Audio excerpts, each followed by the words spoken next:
We're about to get started, so grab your cup of coffee, grab your little snack. It's going to be a great day. I'm Kimberly Treba. I am chair, co-chair, I don't know what you want to call me for this event. This is my third year doing it, and I could not be more excited than I have been in the past. This is going to be an amazing day today. Just to get started, I feel like even though you're going to be doing some introductions, David, I just wanted to introduce you. Gang, we're going to get kicked off today by David Russo, who is the new executive director for the New York chapter of ASLA, which is, of course, the American Society of Landscape Architects.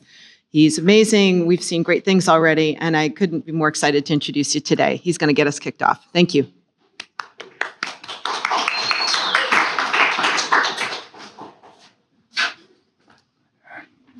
Good morning, everyone. Thanks for coming. This is the PlanScape Architecture Conference, Beyond Human, Leveraging the Power of Intelligence. Thanks for your interest in this program and for taking the time to come be with us. Like Kimberly said, my name is David. I'm the new executive director of ASLA New York. And since I got started, I've just been spending time getting to know our chapter and our members, and also our partners and allies in placemaking throughout the city. And that's really why I'm especially glad to be here today, because my number one goal for ASLA New York's future is to fold us into more and more of this kind of cross-disciplinary engagement. This conference itself is really a model of collaboration because its development and progress over the years has been a collective effort between New York City chapters of the ASLA, AIA, and APA. And collaboration, thank you, collaboration breeds insight, as we all know, which is why you all came together today. And landscape architects bring a very unique perspective to this conversation, and in the urban realm, none of us are working alone. So in this idea of looking forward to the future for our chapter, it brings me to today's keynote speaker, because he is someone who spends a great deal of his time considering the future. Greg Lindsay is a generalist, urbanist, futurist, and speaker. He's a senior fellow of MIT's Future Urban Collectives Lab, Arizona State University's Threatcasting Lab, and the Atlantic Council's Scowcroft Strategy Initiative. He was the founding chief communications officer of AlphaGeo, where he remains a senior advisor. Most recently, he was an urban tech fellow at Cornell Tech's Jacobs Institute, where he explored the implications of AI and augmented reality at urban scale. So we are really lucky to have him here today to speak to us about what it means as urban planners and designers to leverage this power of intelligence. Please join me in welcoming Greg Lindsay.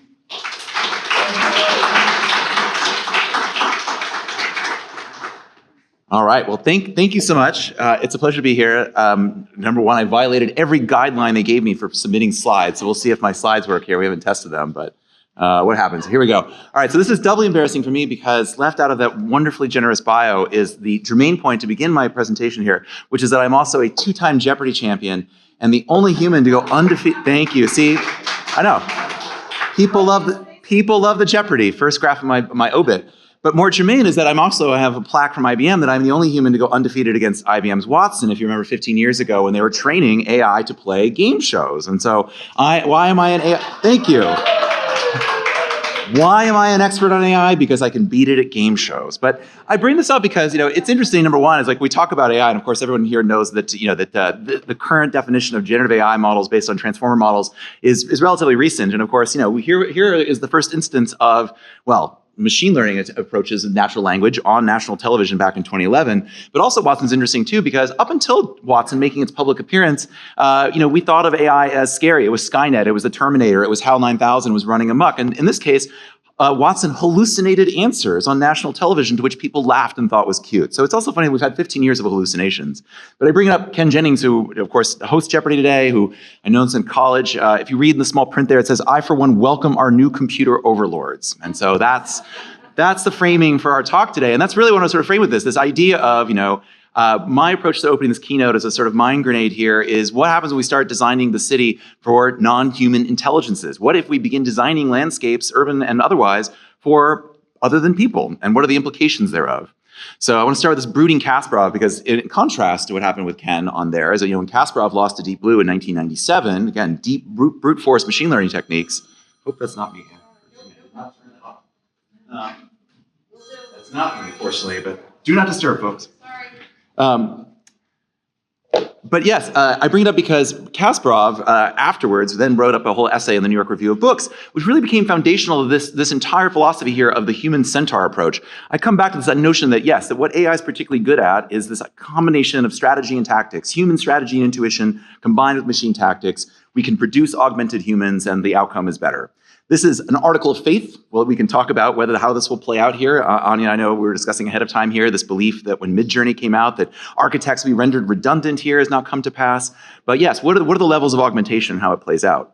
But I want to talk about sort of where this is going next and how we might actually end up dealing with non-human entities on a day-to-day basis. So if you're familiar with the concept of agents and agentic systems, for example, this is a stylized rendering of the Stanford Smallville experiment, which came out in 2023. In that case, it was a team of researchers from Stanford and Google DeepMind who produced a handful of agents that were given an architecture where they were given a little bit of a backstory. They were given the ability to learn, reflect, decide, and act. And they were let loose in the SimCity environment here to plan a Valentine's Day party. It was adorable. They planned a party. They actually match-made various AIs here. So when you see dating app CEOs talk about how AI will help you find your love of your life, this is what they're basing it on. But what's interesting to me is that 3 weeks after Stanford released this as an open source project, a team of researchers from Tsinghua University took it and put them to work making video games here. So in this case, the agents organized themselves into their own workflow, as you can sort of see from their explanatory video here, to also fact check their work. And in 7.71 seconds, they produced their first very rudimentary video game.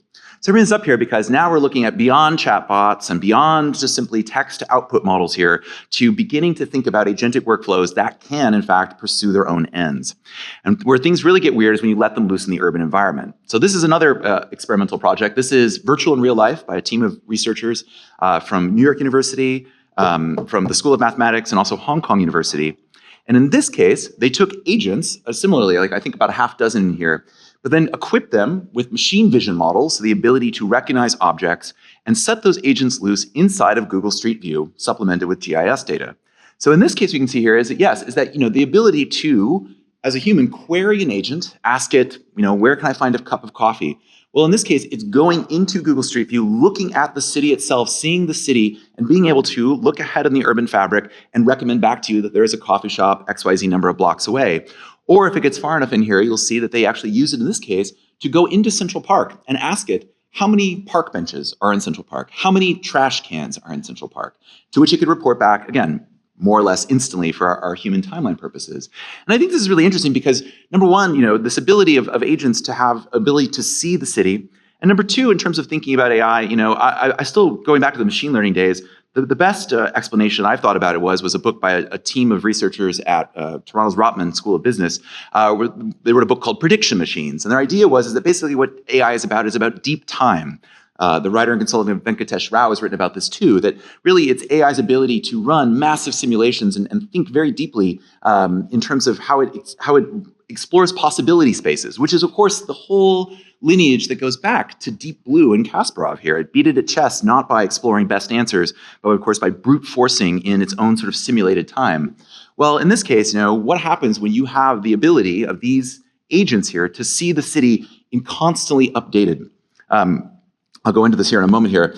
So the ability here to basically take agents and set them loose as eyes on the street in a new artificial sense. And so we could take great projects that already exist, like my colleagues at Cornell, for example, have Treefolio, which, Treefolio is a sort of audit there, taking the annual LiDAR scan of New York City, using it to build a model of all the tree cover in the city, and of course, how it changes over the course of the year, which I also have colleagues at Cornell who are using this to explore issues of equity, which neighborhoods have denied tree cover, et cetera, there. But yes, the ability there to audit in real time what is happening with this one is perhaps an incipient behavior. In Hong Kong, a series of major flooding events due to heavy torrential downpour has led various researchers there to build, generative AI weather models here that can predict down to the block level and down, similar to dark sky, down to the minute level. So creating, in this case, a predictive power that allows people to actually move their cars to higher ground in the advent of incoming storm events. So I'm thinking here, this idea, again, of having AI oversight on the city that is watching constant conditions that comes back to us. I was on stage yesterday at the Fast Company Innovation Festival with the CEO of the weather company, and this is exactly the kind of direction that they're pushing their own AI efforts towards, of incredibly granular, incredibly close to real-time efforts here. And then, of course, we can use it to model human behavior. Again, Anya and I were discussing, this is the Ariana Miranda Salazar, I think is her name. Yes, we were trying to remember her name. Ariana Miranda Salazar and a team of all-star researchers, including Keith Hampton at Rutgers, who did earlier work on this, Ed Glazer at Harvard, Carl Arati and the MIT Sensible City Lab folks. But in this case, taking Holly White's data, his classic, social life of small urban spaces, and basically doing updated capturing of the same places to notice, this is the headline there, that people are moving more quickly through public space. There is less lingering time there. But again, instead of doing this as a one-off, what happens when we start to have inhuman intelligences here who are watching the city in real time, who are monitoring this behavior and giving us an opportunity to intervene in real time in ways that we don't have before? I think about this a lot when my interest in public space there, or even in private spaces, goes back to WeWork, actually, and the rise of co-working spaces more than a decade ago. The advent of the community manager, of someone whose job it is to understand how people are using space, in that case workspace, and intervene as necessary. Ford Motor, actually, and IDEO and Gale architects actually had a program. They called it the National Street Service. It was the idea that you were going to create and deputize citizens as national street rangers. They even had uniforms and things. But you can imagine these kinds of tools in the hands of people to intervene. And then, of course, you can also imagine alternate pathways to the cities. How will AI see the cities, and how will they recommend alternate methods? So this is a newish paper from Sensible City here. I don't know, they just republished it here. But here they were using AI to generate basically new paths through Dubai that were, I think, 1.3 degrees centigrade cooler there. So basically charting out various paths. And of course, and this is what we can talk a bit about today, this is of course problematic in their own way. Here is, for example, the bros at This Week in Startups, Jason Calacanis and others, who are interrogating Casey Climes, who is a UX researcher at Google Maps. Casey, in a now series deleted of tweets, which I used in my report here from Cornell Tech, talked about the fact that when he was at Google Maps, there was constant pressure to design mapping algorithms that created a more pleasant route through the city. And Climes explained in here, which they're pushing back on, calling it woke Google Maps, that there were external effects of this, that if you look at a pleasant map, a pleasant path, you might see more tree cover, which of course, again, correlates to wealthier neighborhoods, which might divert foot traffic away from lower income neighborhoods. These sort of second and third order effects, we don't know what would happen if we start handing over our agency to these agents to start recommending these paths. It's something that we're gonna have to interrogate. It's something we're gonna have to put guardrails on to think about what are these second and third order effects that come out of this. And then what happens when AI start to see the city? So this is Zuckerberg. In this case, he's demoing Project Orion, which is their $10,000 augmented reality headset. And again, I spent the last 2 years at Cornell Tech with Michael Samuelian and Anthony Townsend and Mika Sobers, who will be here this afternoon, helping cities think about what will be the implications of augmented reality and AI together at scale, and how would they be potentially as disruptive or more as Uber and Lyft and Airbnb were 15 years ago when we used the smartphone to basically start networking cities together.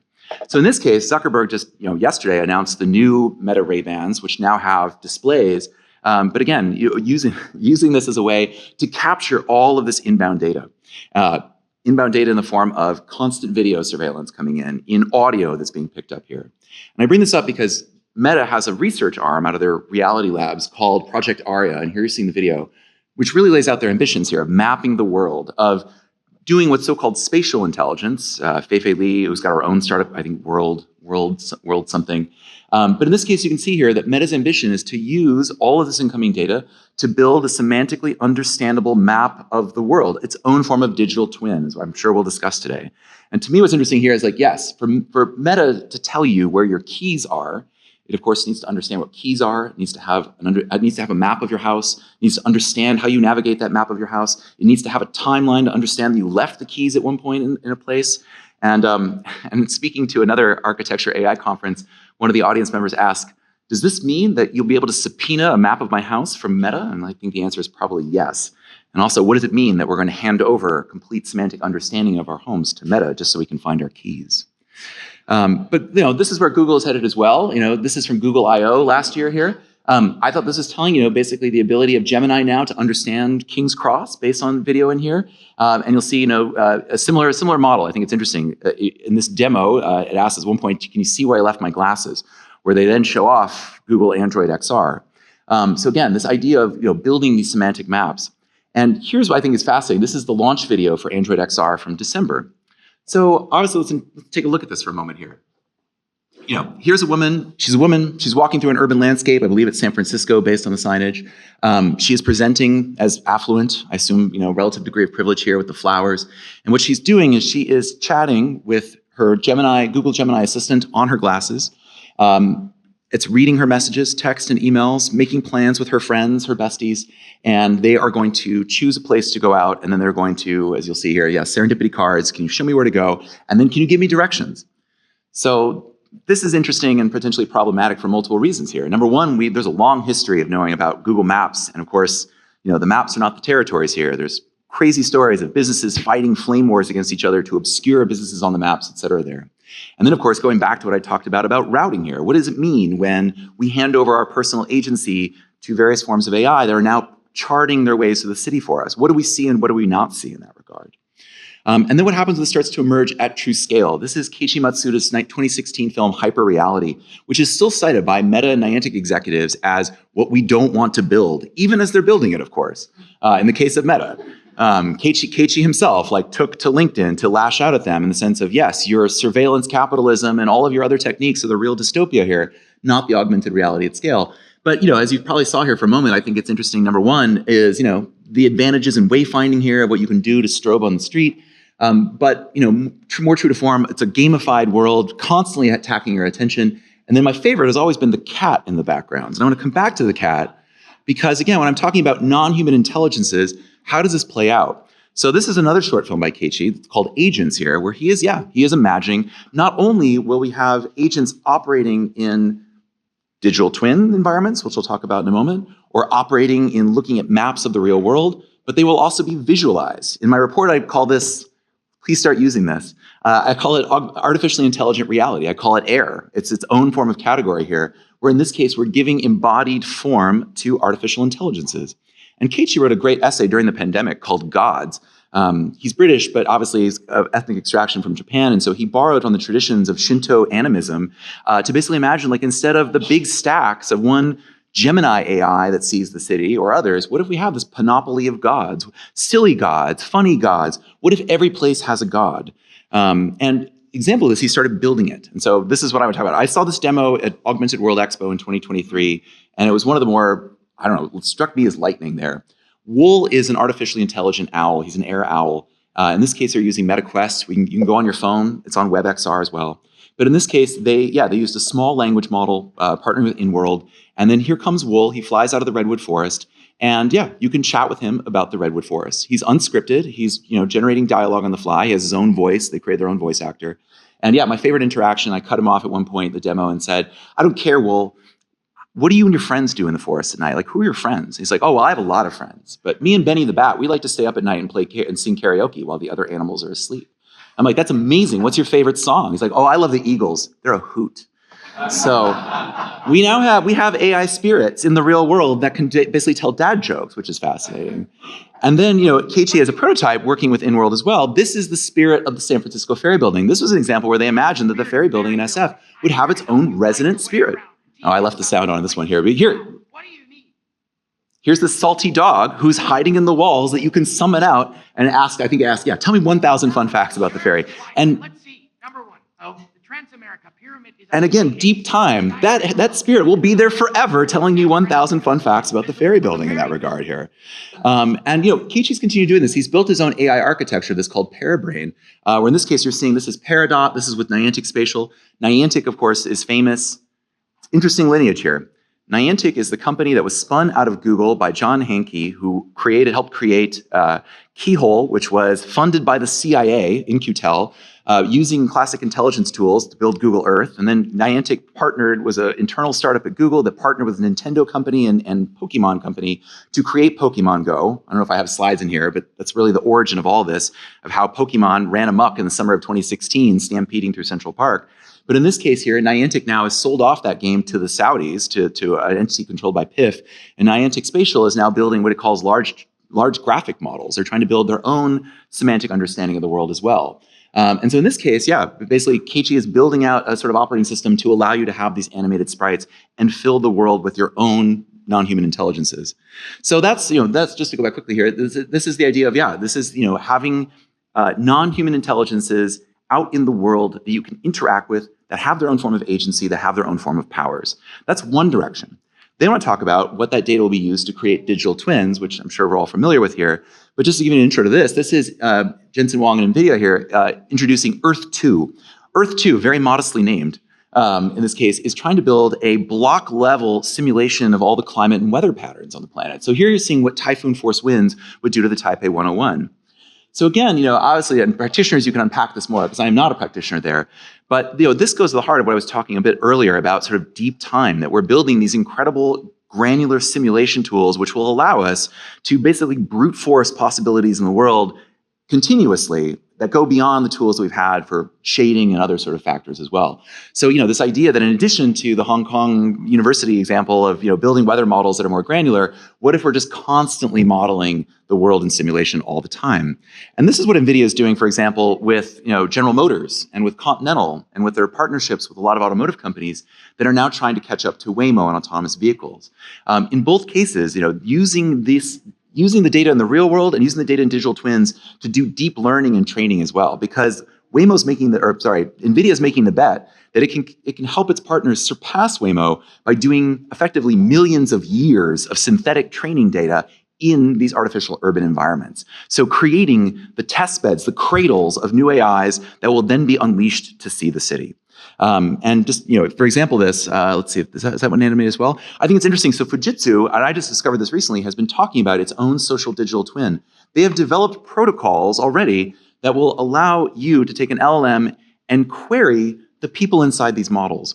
I should take a step back quickly there. It was almost 20 years ago that I was visiting the Santa Fe Institute in New Mexico, where they were one of the leading practitioners and founders of complexity theory, complex systems. They were using agent-based models, very simple emergent systems to explore behaviors of people inside of stadiums, fleeing during an emergency, et cetera. Some really interesting demos here. But with the agentic architectures I'm talking about now, you can build virtual environments, agent-based models, where the agents have uncanny similarities to people, where you can go in and query them and ask them why they're doing what they're doing. And that's what this Fujitsu model is. They've actually published a protocol to allow you to take an LLM and go inside these digital twins and start asking questions, start interrogating the agents inside about their behaviors. So what does this mean? We're about to build these David Galerter-style mirror worlds where you're able to go and converse with them and what they're doing.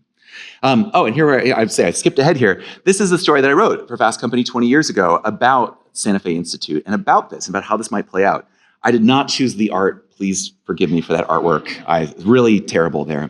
But I want to go back. This is Ed Iacobucci. Unfortunately, he's deceased. He was an engineer who built large complex systems for Citrix and for IBM. And 20 years ago, Ed was creating a air taxi startup called Dayjet. It's a very interesting story. But what Ed had to do, because he was trying to create a completely new market, and because he could not, as an air taxi startup, schedule service, he had to understand how he would build and modify a flight schedule of very small light jets every single day. And so what Ed did was hired a team from the Santa Fe Institute to build an agent-based model of every possible trip in Florida where they were launching service. And then he also hired a team of engineers to basically build a solution set and combine these two together. And so he was modeling the company in Silicon before it launched every day, millions of times every day, millions of scenarios putting it out there. I remember Ed confidently said two things. Number one, this is where things are headed. These are real-world operating systems. This is not social media. This is the future, and this is what I'm talking about. We're starting to build those operating systems.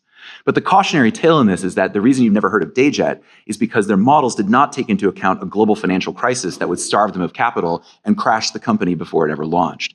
So the externalities outside of these models, and this, of course, goes back to my non-namesake John V. Lindsay hiring, RAND to basically model out fire stations, which led to the fires. If you read Joe Flood's book on this about the famous story there where basically Rand tried to model out the ideal locations of fire stations across New York, but because of political contingencies, they effectively starved low-income neighborhoods of fire stations, and that also contributed to the 1977 Bronx fires. But in this case, instead of very light jets, what if we get, drones for our burritos? This was announced a couple of weeks ago. This is Zipline. Zipline's one of the startups that basically is doing drone delivery. Their CEO has argued that we can perhaps cut the costs of intercity logistics by 100x using drones. And they recently partnered with Chipotle. So there's that saying, don't use a 2-ton car to deliver your 2-pound burrito. Well, in this case, you would use your drone. And I bring this up as an example of the kind of, not just autonomous vehicles, but these new kinds of autonomous stuff. Drones, urban delivery robots, other forms of autonomy that will be seeing the city, using these models to train. And they will have emergent properties at scale as well here. This is a map of Zipline's operations in Rwanda, where they launched service originally here, delivering medicines and other high-value items. As you can see here, it has these sort of emergent properties of a network out of there. And you can also see on the right, this is not super complex facilities to do so. You're going to be able to run these things out of storefronts, off of shopping malls. Brookfield and Amazon, for example, have piloted launching drone deliveries from various Brookfield malls doing this. So, we're moving towards a world here where not only are they able to see the city and act in various digital layers, but using it to navigate themselves. And then, of course, just quickly, here's Waymo at various scales here, launching in various cities, coming here to New York. This will soon be our problem as well, if it isn't already. But I think it's interesting here that, the moral claims that are being made of what this world will be. Waymo just dropped the results, they say, of 96 million miles of passenger trips and training data so far. And making the argument again, this is a safer world, that, much safer for pedestrians, et cetera there. The announcement of this on X and on Blue Sky, a lot of urbanists greeted it with, and cyclists with, I would so much rather cycle next to a Waymo than human drivers in this. I would so much rather have that ability. But, of course, that's not foolproof either. We're going to have to deal with, from a landscape perspective here, of robot-on-robot violence. You're about to see the first Waymo collide with a delivery bot there. And in this case, I forgot to turn the sound off on this one too, but yes, in this case, what's interesting is that, neither of them actually reported it to the authorities because, as Waymo told it when they were approached by the press, we detected no humans. We did not actually, violate any of our principles. And in fact, both of them went on their merry way. They were able to fulfill their obligations. So, this is what I think of when beyond human intelligence for the theme of today, is we're going to be building ways to see the city. We're going to have objects interacting with it, and they're going to be using public space. They're going to be interacting with us in these mixed environments. And, and increasingly they'll get weirder and weirder. Things will get weirder before they get better is one of my favorite sayings here. There's the whole push into humanoid robots. This is, I believe this is Figma's. There's, of course, this is, which one? Yeah, this is Helix doing logistics.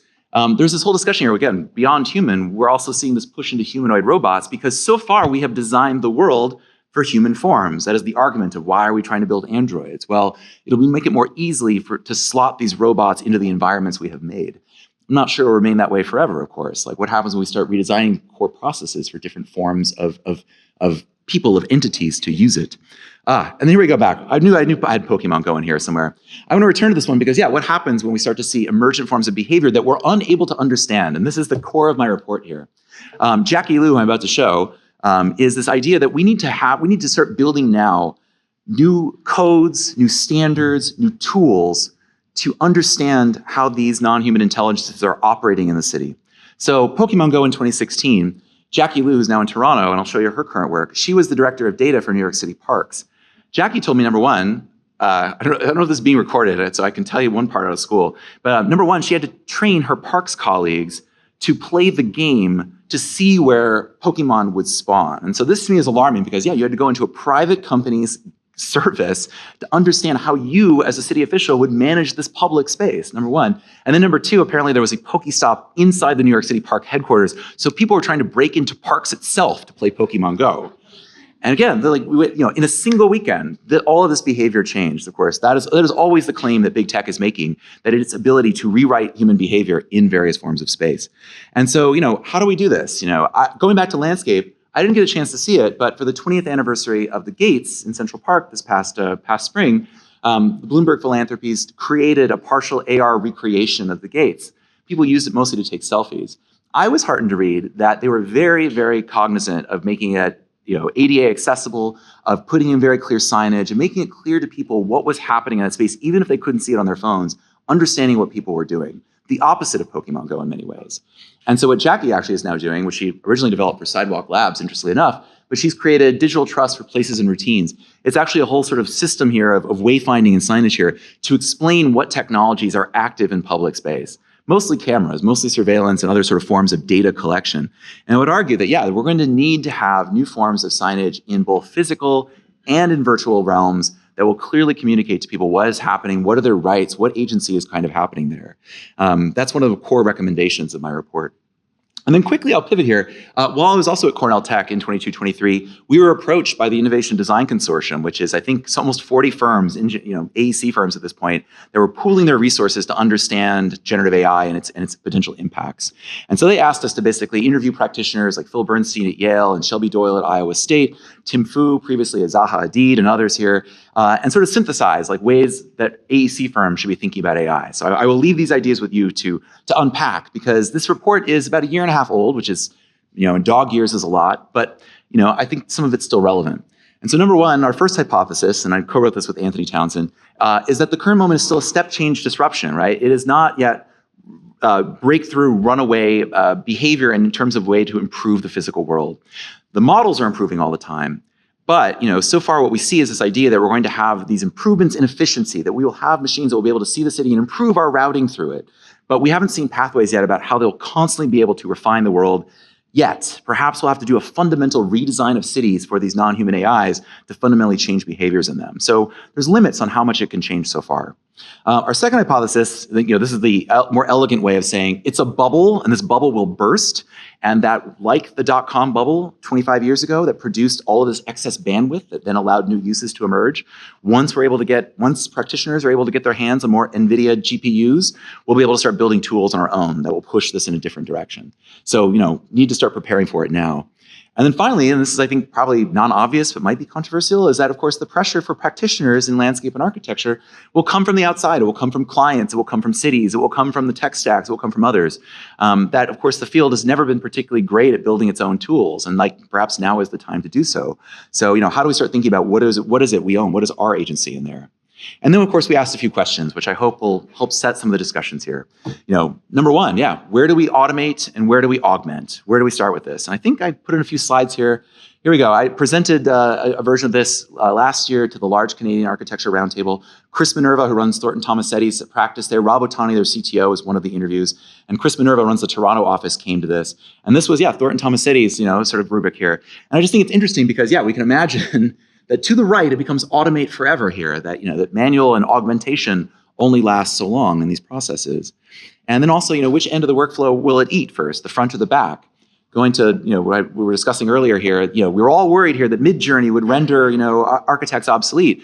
Well, really, it's what happens when it starts to automate these minor processes that give back time. What does that mean for firms that have billable hours-based business models? What happens when we have an abundance of time in our hands because of the deep time that these are able to do? And again, here's some Thornton Tomasetti stuff on the various questions here, Do more with less, you can't get talent, or as we start to see firms fire people or not hire people, what happens then? How do you deal with scope creep? How do you deal with the learning curve? And then my last one there is knowledge is siloed in offices and people. Oh yes, I'll come back to, I might come back to that one, we'll see. But this is what I want to talk to you, this is a BCG in general here about, most firms in general do not know what to do with the time they have saved here.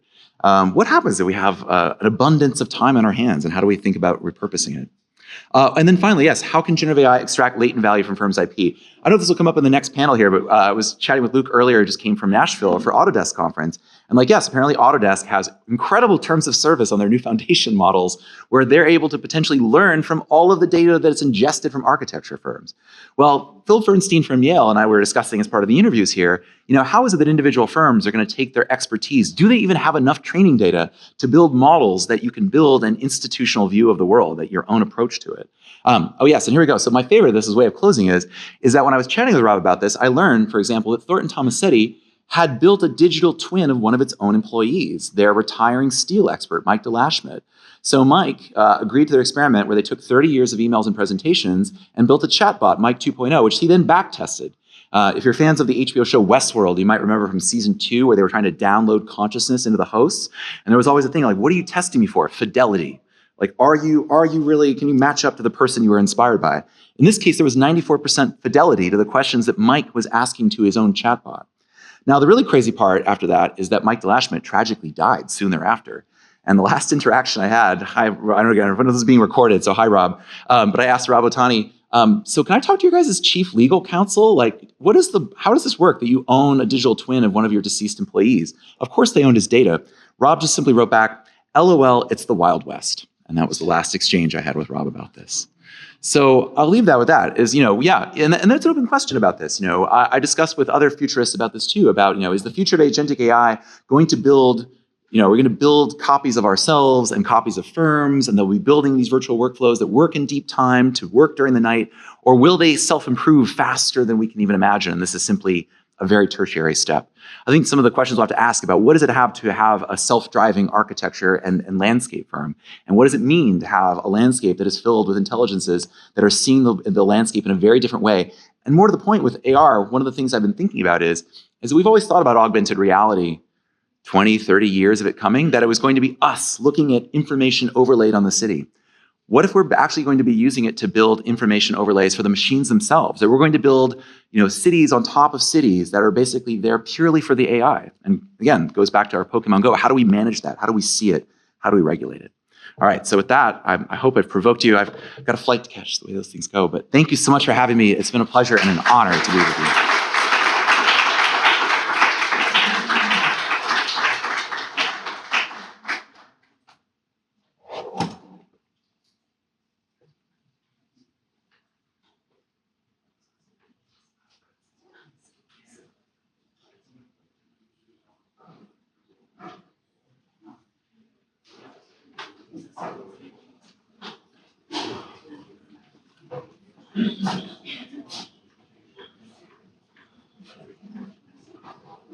So I'll intro everybody.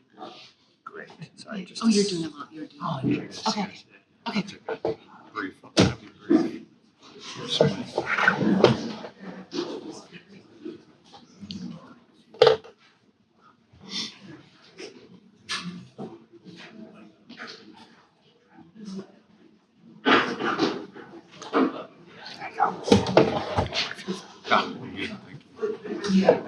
Greg, is this on? There we go.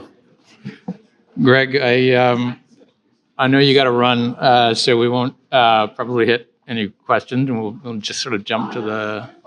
Okay. Does anybody have any comments or feedback or questions for Greg before he's shifting off?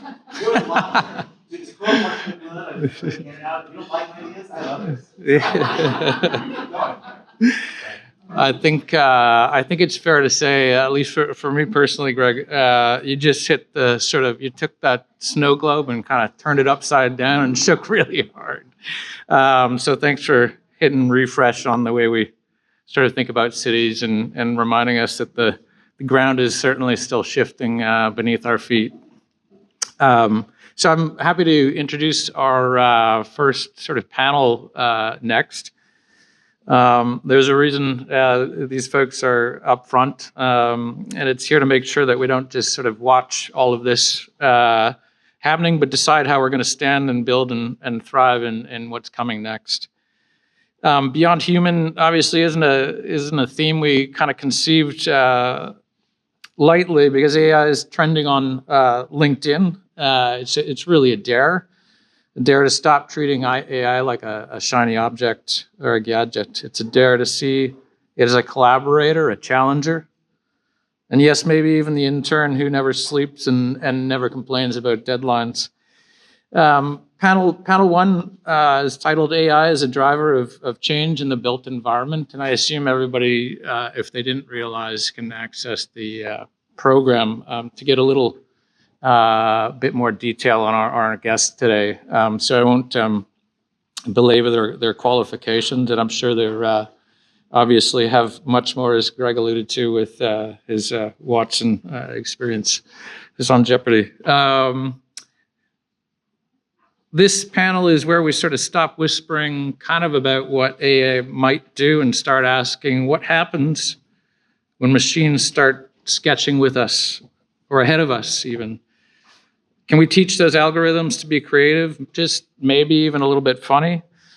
And how will we reinvent our own roles when AI stops just assisting and starts insisting? So leading the exploration here today is Anya Domleski. Recently has been running Excel Lab at SWA, where they experiment with the future before the future experiments with us, I would say. She's known to design landscapes for future archaeologists, which is probably the most patient client you can imagine. And joining her is Jessica Lax, New Jersey's first senior advisor for responsible AI. And she's proving government can be a lab for innovation also, turning generative AI into a face for public good and streamlining bureaucracy in ways that no one thought possible, and perhaps maybe even making it a little kinder. And Luke Wilson, who built KPF's digital nervous system, his team is teaching cities to talk back. So if your next master plan argues with you, you can blame this gentleman right here. And I unfortunately regret to say we're missing Dr. Anthony Townsend, who was called back to Cornell to defend our academic freedoms. It feels pretty on theme for a conversation about sovereignty, power, and technology. And a reminder that who controls the future of knowledge matters just as much as who codes the future of our cities. His work reminds us that the urban tech is never neutral, and that's exactly why we need to talk about all of this. So no polite nodding, let's not let this moment pass, and let's have the conversation we'll be quoting for the weeks to come. So please join me in welcoming Anya, Luke, and Jessica to the front of the room. Thank you.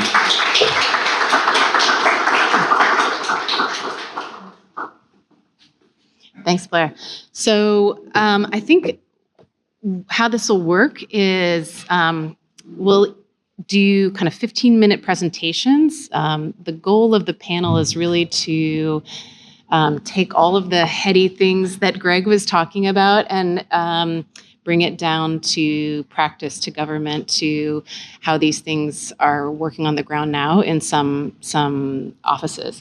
So Jessica will kick us off first with the State of New Jersey Office of Innovation, talk about some projects there for about 15 minutes. Then Luke will come up and introduce some projects, and I'll fill in with some recent projects from SWA. Then we'll gather for a panel to kind of synthesize and discuss some bigger questions. Thank you. Jessica, if you could come up. Thanks.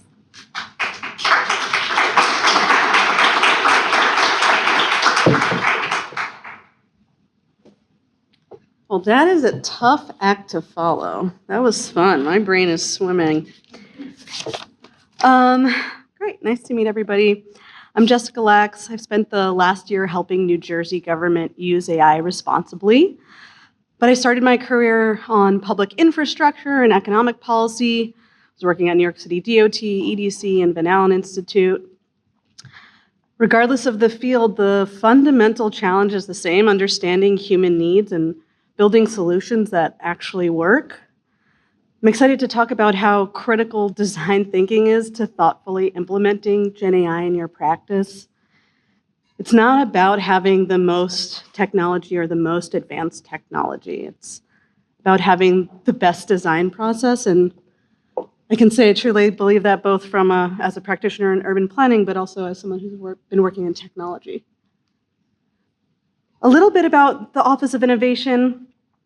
It was founded with the mandate to improve the lives of New Jerseyans by designing and deploying more effective and efficient government services.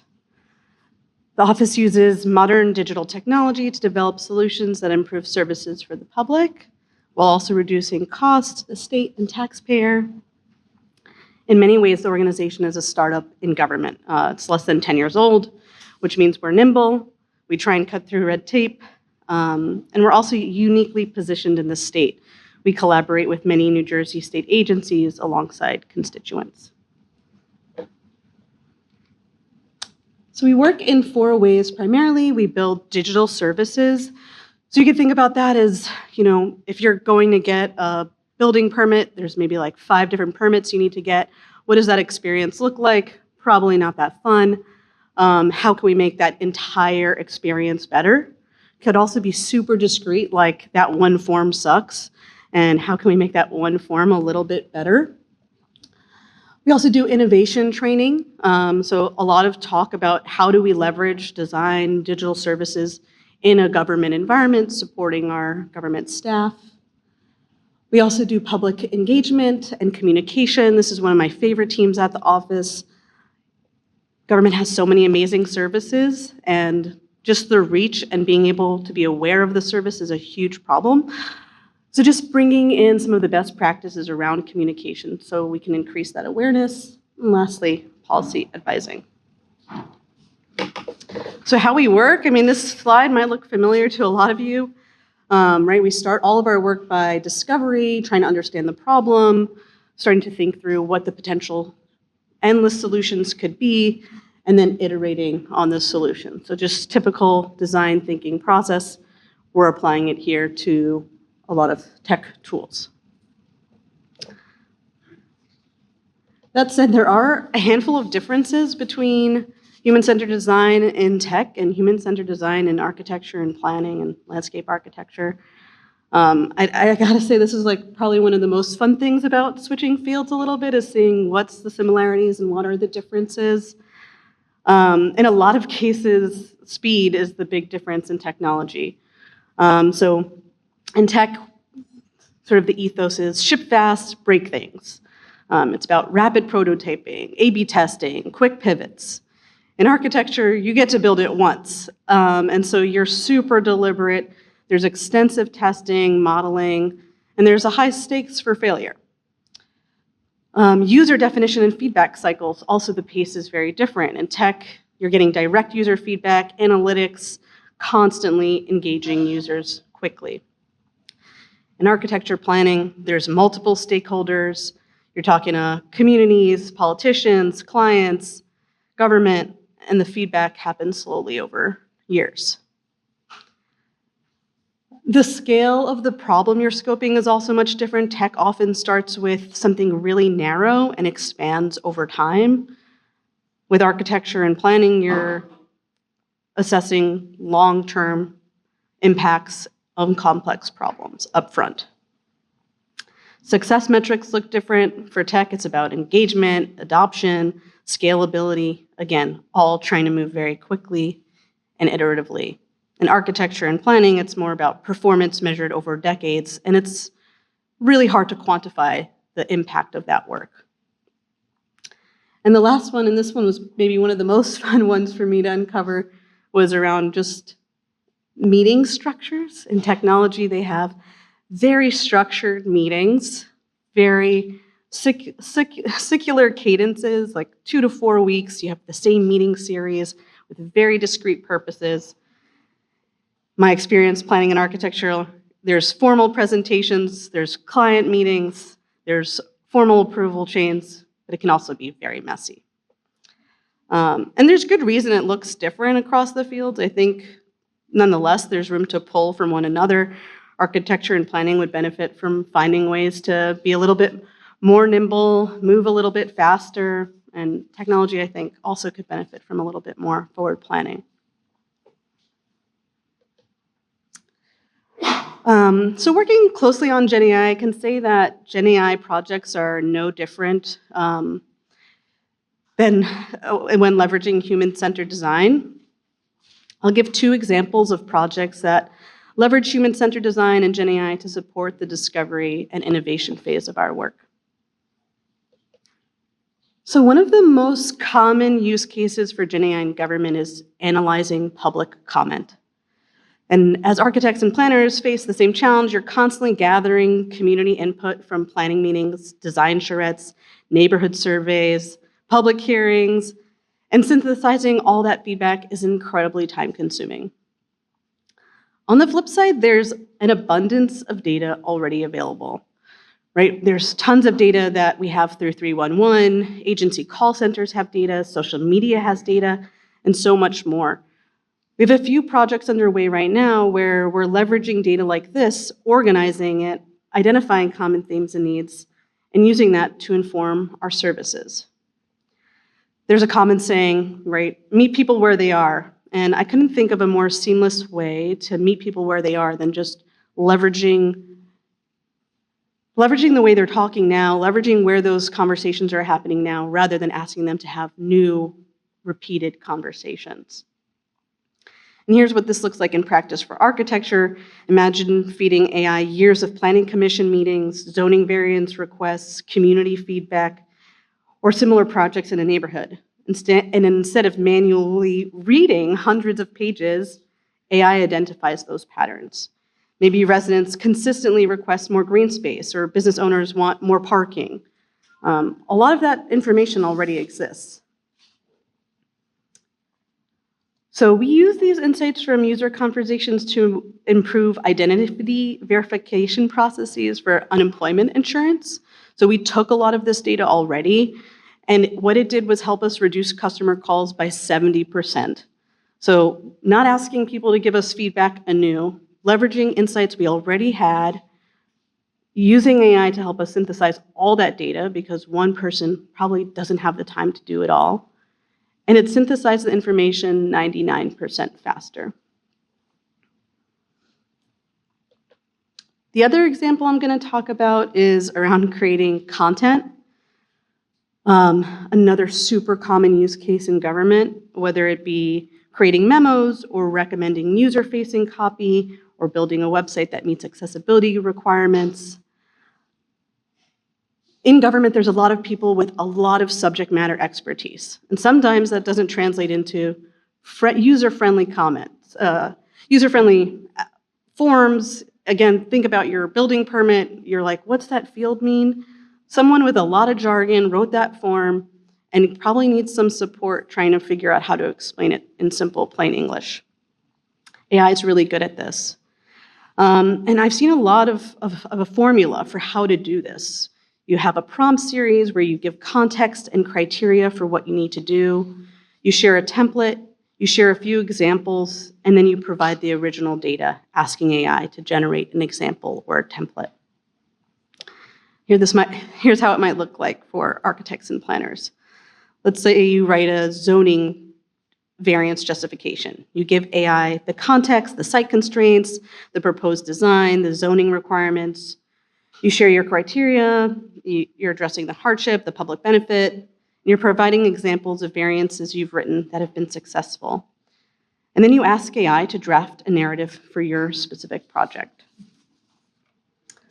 We've done this for legal memos and permit descriptions, and you could use it similarly. The time savings was around 83 to 95%, which means more time for folks to work on other things. In your case, that might be designing the actual design work. The difference between AI and the difference between AI that works and AI that fails, it's the same human-centered design process you already know. To build each of these tools, we started by speaking to government staff, who are our users. We invested time into learning and understanding their needs. We built simple first versions, continually went back to our users to improve the outcome of the product. AI did not do most of that. What AI did do was help me draft prompts, and in some scenarios, it helped me figure out how to explain product requirements to colleagues. That saved me time and allowed me to focus on what I was good at. We always assume AI will hallucinate. Every output gets human review by subject matter experts before it goes live. We run everything through secure environments that protect sensitive data and maintain proper oversight. This isn't just good practice, it's essential for maintaining professional standards, establishing trust, and protecting against liability. So while I talk about all these projects, these are the three principles that are always in our background. I really would encourage folks to develop your own standards, best practices, and ethics around when to use AI and when not to. The more you test and play with it, the better you understand what it's best used for. I like to think of AI as your most eager intern. It's fast, sometimes it's wrong, but it's great at first drafts. And that frees you up for what AI can't do. It can't do creative problem solving, it can't do community engagement, and it can't do nuanced thinking about good design. And just like you wouldn't let an intern stamp a drawing, you never let AI make final decisions on work that carries professional liability. The reality is AI is here, and it's a very powerful tool with a lot of limitations and overpromises. A great opportunity here is to start from a unified opinion and approach on when and how to use it, and when it should be avoided at all costs. Architects and planners have always been system thinkers, problem solvers, and human-centered designers. And these are exactly the skills needed to use AI responsibly. And there's a choice: accept whatever AI tools the market gives you, or apply your design thinking to choose and implement AI that aligns with your values and serves your communities. As Buckminster said, you never change things by fighting the existing reality. To create something new, you have to create a new model that makes the existing model obsolete. And I think our new model starts by intentionally starting to use AI.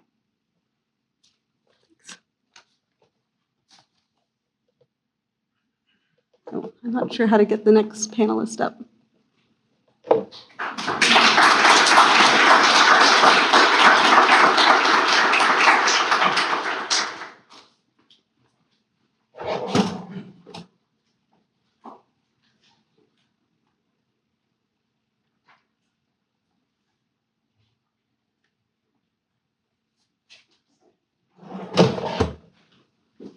All right, great, thank you. So just this to advance, okay. That was great, and to reiterate your point about a talented intern, our AI policy, one part of it is treat the work generated by AI as if it was done by a talented junior architect. You would never pass anything from a junior architect on without first reviewing it. Ultimately, you're responsible for it, so very similar approach. I'm going to talk about AI in practice at a global architecture firm. So I work at KPF. We have 9 offices globally and do projects of all sorts of scales around the world. We're known for our tall buildings, having 4 of the tallest in the world. However, especially over the past decade, our practice has been focused on really placemaking and designing places for people. And so one of the things that Greg talked about in terms of the generative AI making city-scale simulations more accessible, and especially around how people move and operate, was really exciting for me to think more about and look into.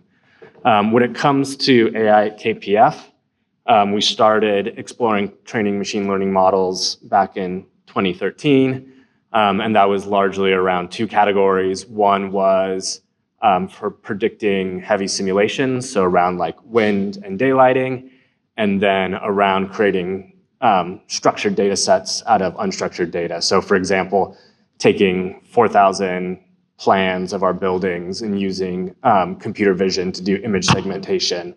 What's the core? What's the exterior? Where are the bathrooms? So that then we could kind of search and use those. And then fast forward to the start of 2023, where we started introducing generative AIs and large language models. So that's when we started using Midjourney, ChatGPT. Last year, we started kind of customizing those with our own, feeding in our own data and our own projects. And now, and I'll talk a little bit about this more in detail, moving towards agentic platforms and using the model context protocol. And I'll give those some definitions when I get to them. And one of the things, and Greg kind of alluded to this, when we first started using Midjourney, there was all these existential conversations and crisis, especially around design leadership, around, are we ceding agency to our designs? We can't have AI design for us.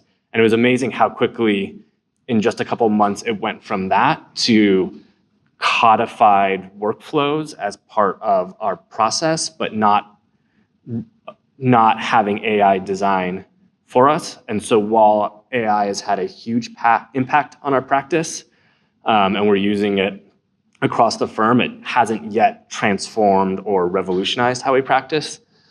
So for example, one of the use cases which you see here is custom precedent generation. So these are not designs, we're not representing them as designs, but instead of searching Pinterest or Google image search or trying to find the thing that you want to represent kind of a design idea to help narrow down options, have discussions with clients. Another way we're using it, which is similar in the urban design and master planning process, but we're not designing the buildings, we're designing the plan, the guidelines, the public spaces, but to use tools like Midjourney, so text to image generation, to kind of show what the intent is, and that's been really useful. Another one has been when we're early on in the design process and we haven't worked out enough detail to do detailed renderings, but we want to show more than a screenshot. So this is an example of using style transfer, where we're either describing the style we want the image in or using a reference image and it doing that in that style. And so that's been very useful. The designers at KPF have started developing kind of interesting workflows. This is an example from a design director was called up on a Saturday. And Prince was like, I'm so sorry, this new project came in, we have to have a concept out by the end of the weekend. And normally that would be the end of that person's weekend. But in 1 hour, he was able to sketch an initial idea, Photoshop that, do a Photoshop collage where the background is actually being generated by Midjourney, and then using Veris, which uses stable diffusion, to take that from this kind of sketch into a photorealistic rendering. And that's one of the other applications that we use, is sort of the going from a base rendering to a really professional photorealistic rendering. So one of the kind of ways in which we've seen this impact us is we're needing to use external professional renderers as much. But one of the things, and Greg talked about how we use that time. So this has been saving us a tremendous amount of time, but we've also seen our client expectations changing, where we're getting less fee and less time for concept design for a project. They're expecting more and more renderings. And so we're actually not able to capture that. We're using this to keep up with those changing expectations. And we're trying to figure out how we kind of flip that. One of the latest things we've been doing with generative AI on the representation side is on the storytelling side with kind of motion graphics. So everything that you're seeing here was generated from 3 still images, and then we're giving it different prompts in terms of changing the weather, how to pan the camera, do a time lapse, move inside. And so this is the kind of thing where we would never do before, or it would be weeks or months working with external animators, where we can quickly explore how we tell the story of our projects in a compelling way. So everything that you're seeing in that video came from these 3 images, and was done in, there's editing to put it all together, but the individual clips probably an hour to generate. On the large language model side, we've created our own internal chatbot called Kai, KPF AI. And on the kind of the back end, it's using a large language model through an enterprise provider. But what we've also done, and this is where the kind of agentic part comes in, is there's that, but we've also added a bunch of other things it can do, and data sets it has access to. And then our AI agent identifies which feature or model or data set to search from. So it's really just empowering AI to make some decisions based on the query. So for example, we've used a large language model to describe all our images in our image database so we can better search it. We can search our project database. We've added all our intranet data. And so for kind of our end users, our designers, they have this single chat interface, but we're continuing to add more models or functions it can do, improve the data set, like we added image generation, for example. In terms of using large language models in practice, one of the things we do, because we do a lot of urban data analysis, a lot of mapping, putting data sets together, is then using large language models to help us interrogate the data and get to insights. And that's been incredibly useful, especially when we have more data features than a human can easily kind of visually go through or statistically analyze in a fast way. So kind of where our roadmap is And I think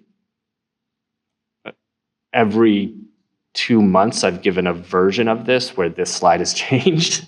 So it's changing very rapidly.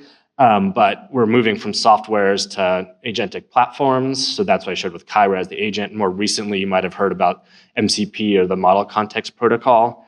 So that's a protocol that all kind of the big AI companies have agreed on, where it's essentially the protocol for how an AI agent can interact with software APIs. And so that's the way in which it can extract data or get softwares to perform actions. And a way to think about this is kind of currently with like ChatGPT, you have it draft an email for you, but then you have to copy and paste that into Outlook and hit send. But with MCPs, now you can say, great, let's send that, and it can send it on your behalf. So you can do those sort of actions. We're trying to leverage our own data and our own experts and get that into our AI systems. And then a big one, and this goes to the challenges, is adoption. It feels like we've reached the kind of natural bottom-up adoption of these tools, and there's pockets of teams and designers and groups who have not started sort of naturally using these. And so we're focusing on how we can go team by team, person by person, and make sure people have the right resources. So one example of embedding intelligence is we have this internal web tool for searching and mapping all the data we have on different districts around the world that we create, that we use to kind of better understand, give context, the type of places we want to design based on density, climate, use. But one of the things is it takes kind of someone who's both an urban designer but familiar with this type of data to kind of look at these different districts and interpret how those could become design guidelines. So what we're doing is working with those and embedding that expertise into the system prompt for these. And that's essentially like when someone queries it and is asking a question around kind of how we use this, we're giving it how the experts would then ask the questions of the data. So you can ask something very simple like compare these two districts.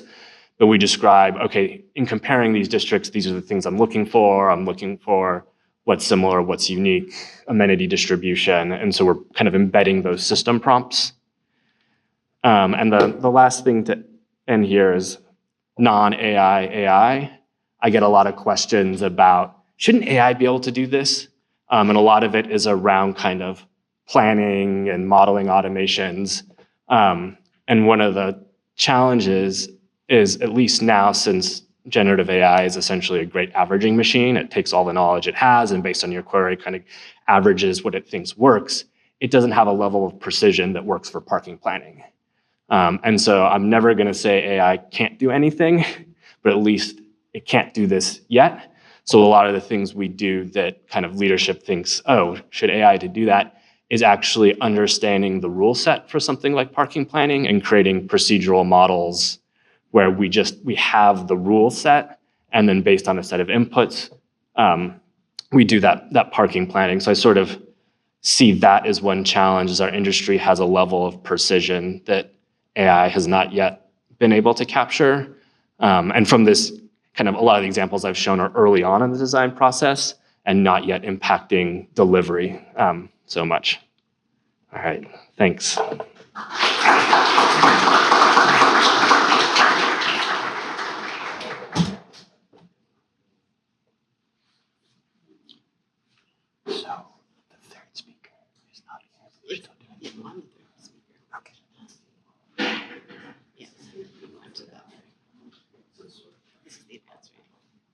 You can use this.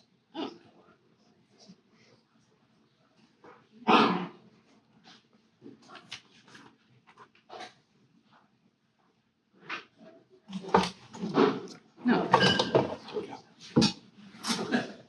Oop. We lost our slides.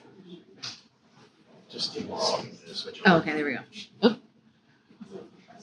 There we go. Okay. Oh, I can feel like we're going to have a good discussion. Okay, so I'll add, if we want to fit neatly into the PlanScapeArch designations, we've had a planner, we've had an architect. Now you're going to have a landscape architect talk about some projects. So I'll talk about a couple efforts we've done in my former lab, XL Lab at SWA. And, if you don't know our firm, we do and have done for 60 plus years. I like to think of it as large scale landscape-based work that very much touches urban design and planning. We have offices here in New York, in Texas, many in California, and in Shanghai. So that's kind of the type of work that we're trying to do. We certainly go down to all sorts of smaller scales, but the lab was really formed to address these key drivers of change. So climate change is a huge one. Technology, broadly construed, sort of how it gets applied in the built environment, and a bit on the software side, but not as heavy as, say, like a design technology group. And then another topic is urbanization or re-urbanization, depending on where you are. And if you want to look up any of these projects, they're online with more detail. But I'll highlight a couple. We're a small group, I have to put that in the past tense, but we work with all of our offices with kind of a collaborative workshop-based model, as well as working with individual design principles. So I've divided the talk into kind of two areas. One type of AI that I think of as more analytical, and then, of course, generative AI. So the first, don't you love this diagram? Super confusing, not from our field. But I want to make clear that AI is a huge and continually redefined area, and these are the areas that we have worked in. So again, I'll use AI as a general, but I'll be talking about machine learning specifically with the first couple, and then LLMs or large language models, which you might know as ChatGPT, and the chatbot interfaces a little bit later. Okay, so the first project we call Plaza Life Revisited. It's very much based on William White, or Holly White's research about 40 years ago, where he was hand tabulating and doing time-lapse photography on the Seagram Plaza. And this was to understand a bit more about how people use spaces, but specifically to refine the POPs requirements for the city of New York. So this was basically a planning effort, and it expanded for him over, I think, about 20 years as the Street Life Project. Innovative methods, this time-lapse photography, but also these analog methods of just notating where people are. We wanted to update that, see if we could basically crunch a lot of data a little bit more easily. So what we did was we popped up, this is in 2017, I should say. So this is like an early, I guess in the dog years of AI, very early experiment. But we felt we wanted to understand how machine learning could process a lot of this data. So we looked at 10 plazas in New York City and Manhattan specifically. One was designed by our firm, but the other 9 were designed by others. And this was to basically get video footage at noon, so in a set period of time.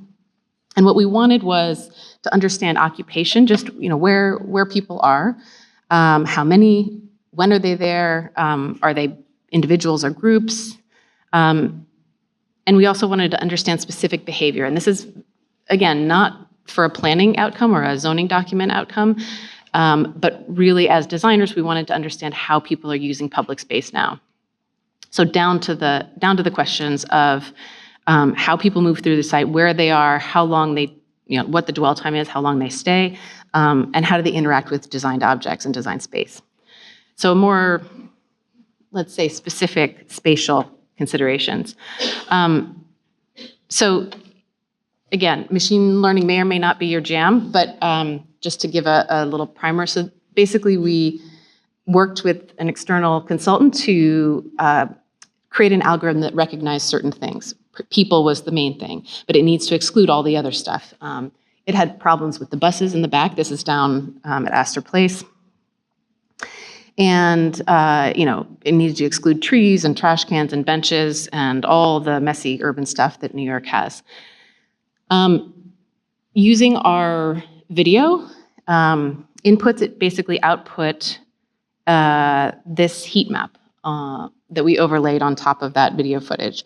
So what this is telling you is the red is telling you these are the sort of most traversed. So it would take the bottom of these boxes, and every time each pixel traversed the screen, it would basically write that into a more red color, if that makes sense. So the redder it is, the more people are walking there. And again, there's a perspectival issue here, but we can read it enough to understand what's going on. You see there's high amounts of red where people are sitting, but also passing as a cut through here, and of course on the sidewalk here. You can see there's a food truck just off to the right here. And this is for anybody who really gets into it. But what we were trying to just understand was taking both the analog information and these heat maps that the algorithm spit out to understand what the patterns are, what the behaviors are. And so we came up with 25 takeaways and named them all. This one is called Backmosphere. And what we saw was that people really wanted to have something in back of them. And again, doing this study, we really got into kind of the animalness of people. I would say, as much as we resisted that, we're animals, and so we want to have a certain sense of protection, and that showed up in a lot of these takeaways. So this is, again, in Astor Place. This is a site down at Whitehall, basically a transit plaza that I think this is WXY's bench that's open on each side. And that was really tough because people were circulating in back of this bench, so people did not prefer that as much. This was an interesting one. This is up at the Flatiron Building. We're looking away from the Flatiron Building. This is towards.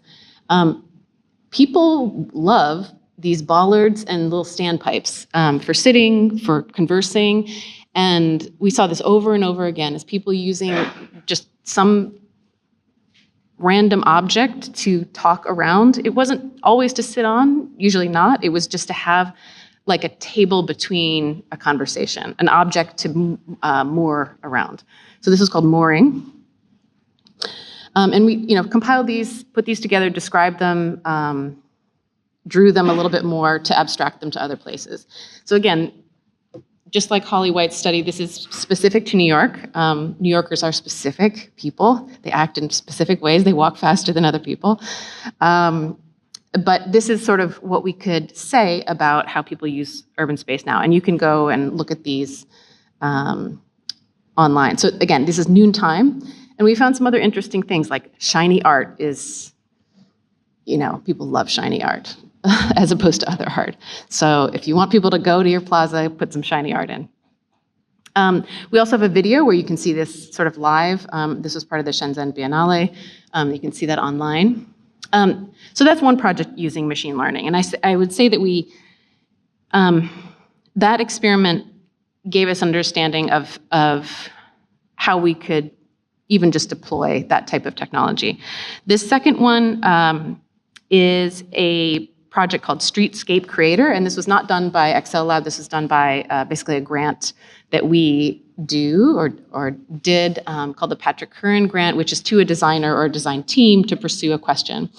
This person is a designer in Houston and worked with somebody who was a little bit more facile in AI at University of Virginia, a grad student. And her question was, how can we understand what the perfect street looks like, the ideal street? Houston has a lot of non-ideal streets. This is one of them. This might be one that is closer to human scale, human preference. This was a great experiment. It was all of downtown Houston. It took street view data, segmented it, assigned different pieces, but eventually part of the problem of this study, let's see if we have another one, was it was circular. It took the walk score, it segmented it, it matched those two, and basically determined that a more walkable place is a more nice place. So there was just the study design that was not quite right, but the technology was actually quite powerful to deploy this kind of this approach. Okay, so those are what I call the sort of analytical ways, the machine learning ways to use data, to crunch data, to understand it and how it could be deployed for some insights for design teams.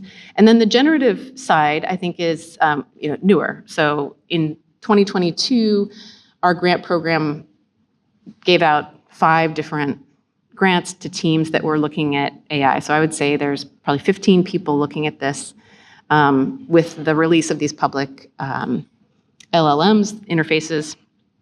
And so one of the more interesting ones that came out was from a woman named Li Chu in Laguna Beach office. And she's working on a project professionally right now, which is the Great Orange Park project. It used to be, I believe it was a naval airway, but basically an old airstrip, and it's huge, it's just gigantic. So this is the actual project. And she basically said, look, I'm gonna test everything in 2022, about how we can work this through the project. So she's gonna use, basically chatbot, she's gonna use the text to image, the image to text, the image to video, sketch to 3D model, Python and Grasshopper, rendering, alternatives. So she sort of worked it through all the paces.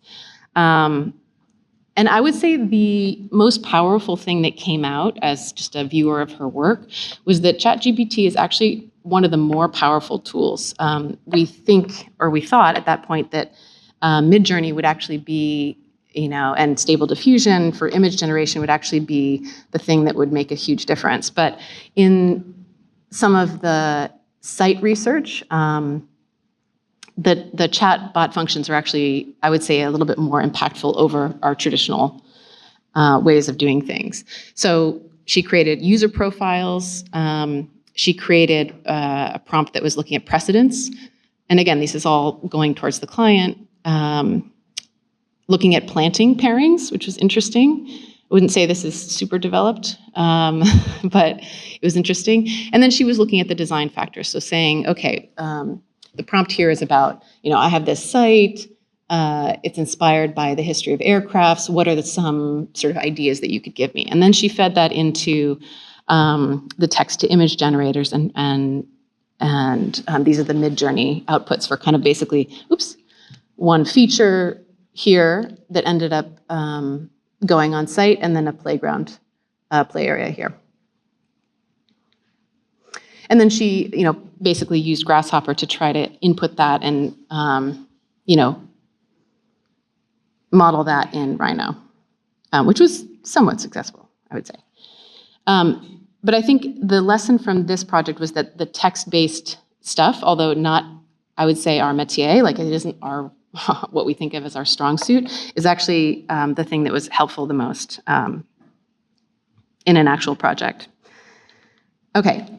Last project here, again, using Gen AI. So this was another team of designers between Shanghai and Laguna Beach, and they were looking at images and basically having, controlling a little bit more about how you could generate an image. So Luke talked about, generating the video from those three images. This was a workflow that was going from a sketch here with some text prompts into images. Okay. That seems fine and good. And then they took it into the next step, which was basically, as Greg was saying, making a digital twin. I wouldn't say it was as extensive as his effort, but there's a designer named Jim Lee in the San Francisco office that has a very particular rendering style, a sketch style, very rough, always uses kind of the same colors and colored pencil. And they basically said, could we recreate this? Could we control the inputs and basically make a kind of Jim Lee style sketch? So they input and trained a LoRa model within Stable Diffusion. They were able to control, but with the training data. So you're seeing the training data here. And these are the outputs. For me, extremely convincing. And you'll see that these are all perspectival views. We have, what is it up here? This is kind of a perspectival sketch. Then we have a kind of aerial view of a plaza, and then just for fun, dog under a tree. These are all machine generated out of that training set. So for me, the lesson here was that you can use your proprietary data, you can use a very specific training set and actually control the output a little bit more. My personal issue with some of these text-to-image generators is that they end up looking just a little bit off, a little too surreal, a little too fantasy world, and you want to be able to sort of control that a little bit more. So that's an example of that. I will also say that one thing that none of these projects do is take into consideration measured drawings. So these are all perspectival views, again, in video, in storytelling, in animation, you can really get to this issue, but again, as Luke mentioned, you don't have the precision that we actually work with in our measured drawings. So those are some projects from SWA and XL Lab, and now we'll move it into the panel portion. I'd like to invite Jessica and Luke up again.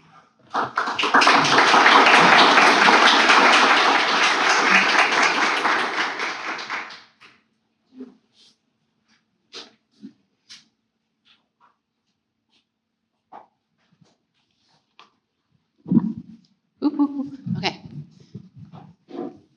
And feel free, the folks in the back, there are seats up here in the second and third row. Just saying, you can get in the action a little bit.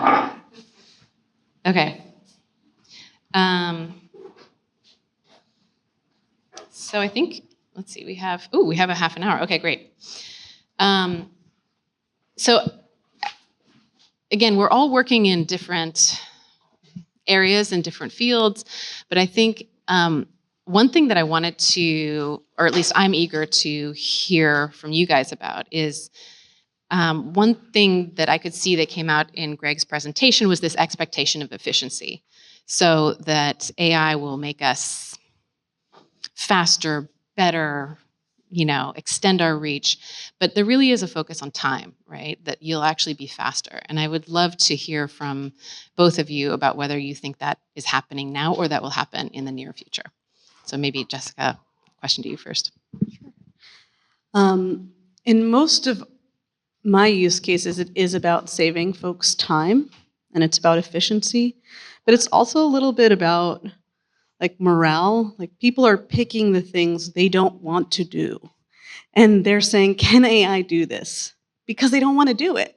And so I think that's also like an important, like the efficiency piece is nice and is true. But I think there's also like a morale component of like, oh yay, I don't have to take this large set of data and now put it into a spreadsheet. And I can actually do some of the things that I like and enjoy doing more creative. So I just, expand the scope of that a little bit and say, I don't think it's not acutely said all the time, but I think it's not just about the efficiency piece in my work. Yeah, I think that's a really good point. While it is saving time and making us more efficient, the things that we're using it for are the things that don't require creativity or enable faster creativity, like with the present generation. It's a faster, and I mentioned that with like the image generation and that side, the client expectations have changed. So we're not capturing that time so much, and we're having kind of internal like, oh, we should be able to. How do we reset expectations or reset how we work? On the kind of the large language model and chatbots, we're seeing incredible time savings on kind of the writing and research side. So like in new business writing proposals, one of the things that we've recently added to Kai is a curated set of like 150 proposals from the past 5 years. So now instead of someone having to remember, oh, it was this proposal where we talked about community engagement at a university and it was this proposal that had this, say, okay, I'm working on this project that has these issues. I want to talk about these case studies and pulling that out. So it's still, they're directing it and it's their creative process, but it's saving them time. And it was interesting because when I was first pushing AI on our marketing and business development, I was just showing them an example sort of on the fly of how I was using it, proposal writing, and someone was like, oh man, this is going to put me out of a job. And what I said, it's only going to put you out of a job if you don't start using it, because it's just going to make your process better. But if you're not using it and sort of benefiting from it, that's where you'll start to fall behind.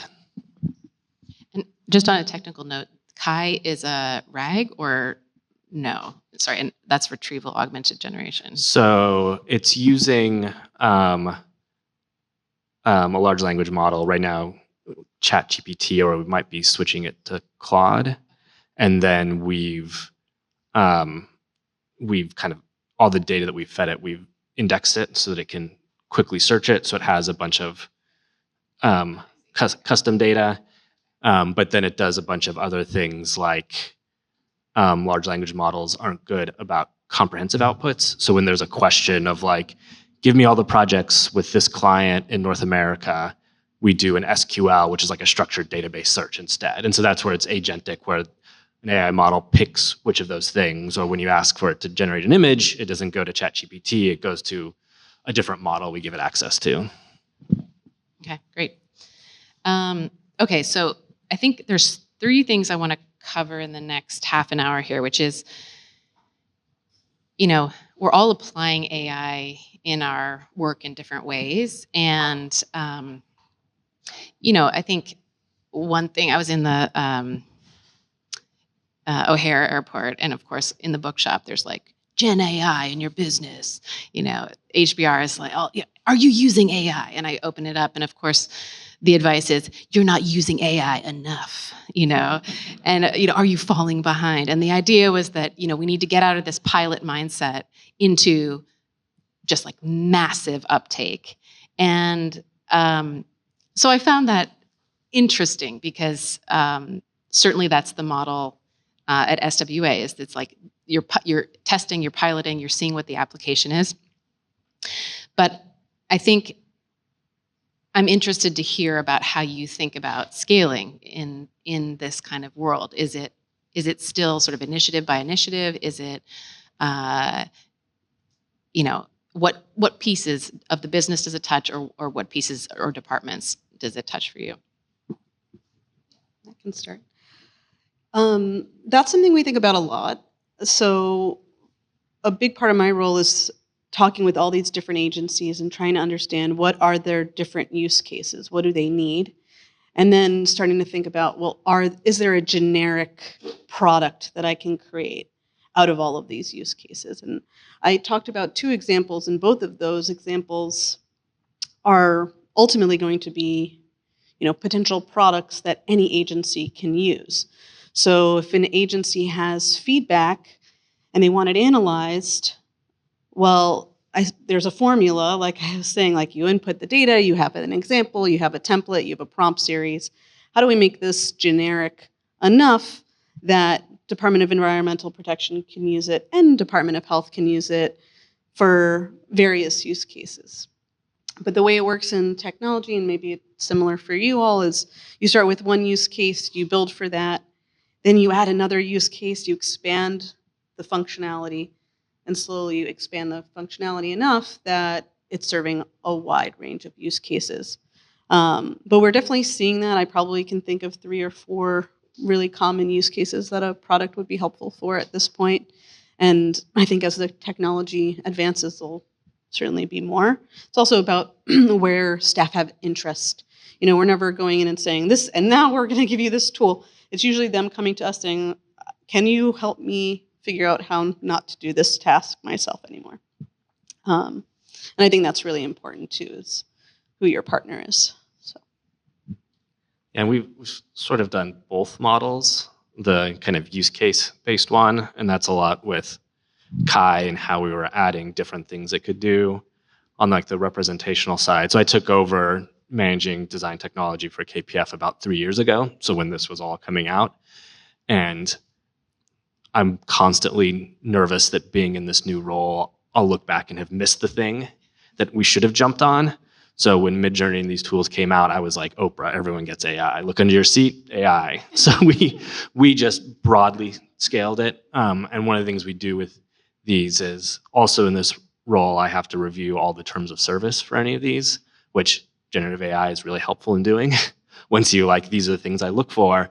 And so once reviewing like the Midjourney Pro account, it's like, oh, great, it's private, it doesn't train on our data, great, we can do that. However, what I've realized recently is most of these tools in their terms, they say they can update their terms without notifying you. So in February, Midjourney updated their terms for even paid users where they say they're training on your data now.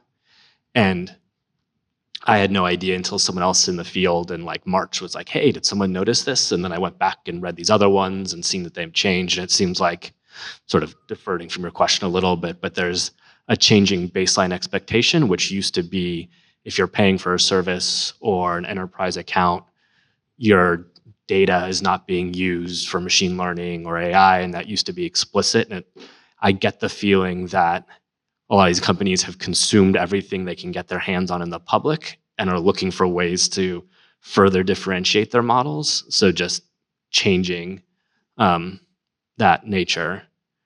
But yeah, on the scaling, as long as kind of terms are okay, we're fine with confidentiality, we try to scale as quickly as possible. And the ability to update and add new tools is so fast now, it takes a lot of the time risk out. Like the first version of Kai, we have one person doing like the custom AI stuff, one amazing data scientist, and she had it out in 2 weeks. And so we got it, publicized it. It's really fast. Yeah, that leads me to another sort of question about, you both covered where you work in your organizations, but there's a question in practice, which is like, how do you structure this new thing? What kind of expertise do you have? Do you bring in an external data scientist, which is what we did, in the dark ages in 2017.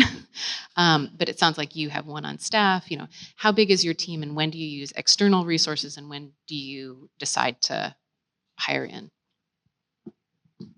We do have, for us, almost all of our work is done internally with staff, and we do have contracts where we can augment staff, but it's not to bring in new expertise. I think for us, because the work is very public facing, we're really thinking about the ethics and the values. We want to make sure all those decisions and the leadership is in-house. And so we might seek additional support to increase bandwidth, but it would never be under the lens of, and now you discreetly are being asked to do this thing.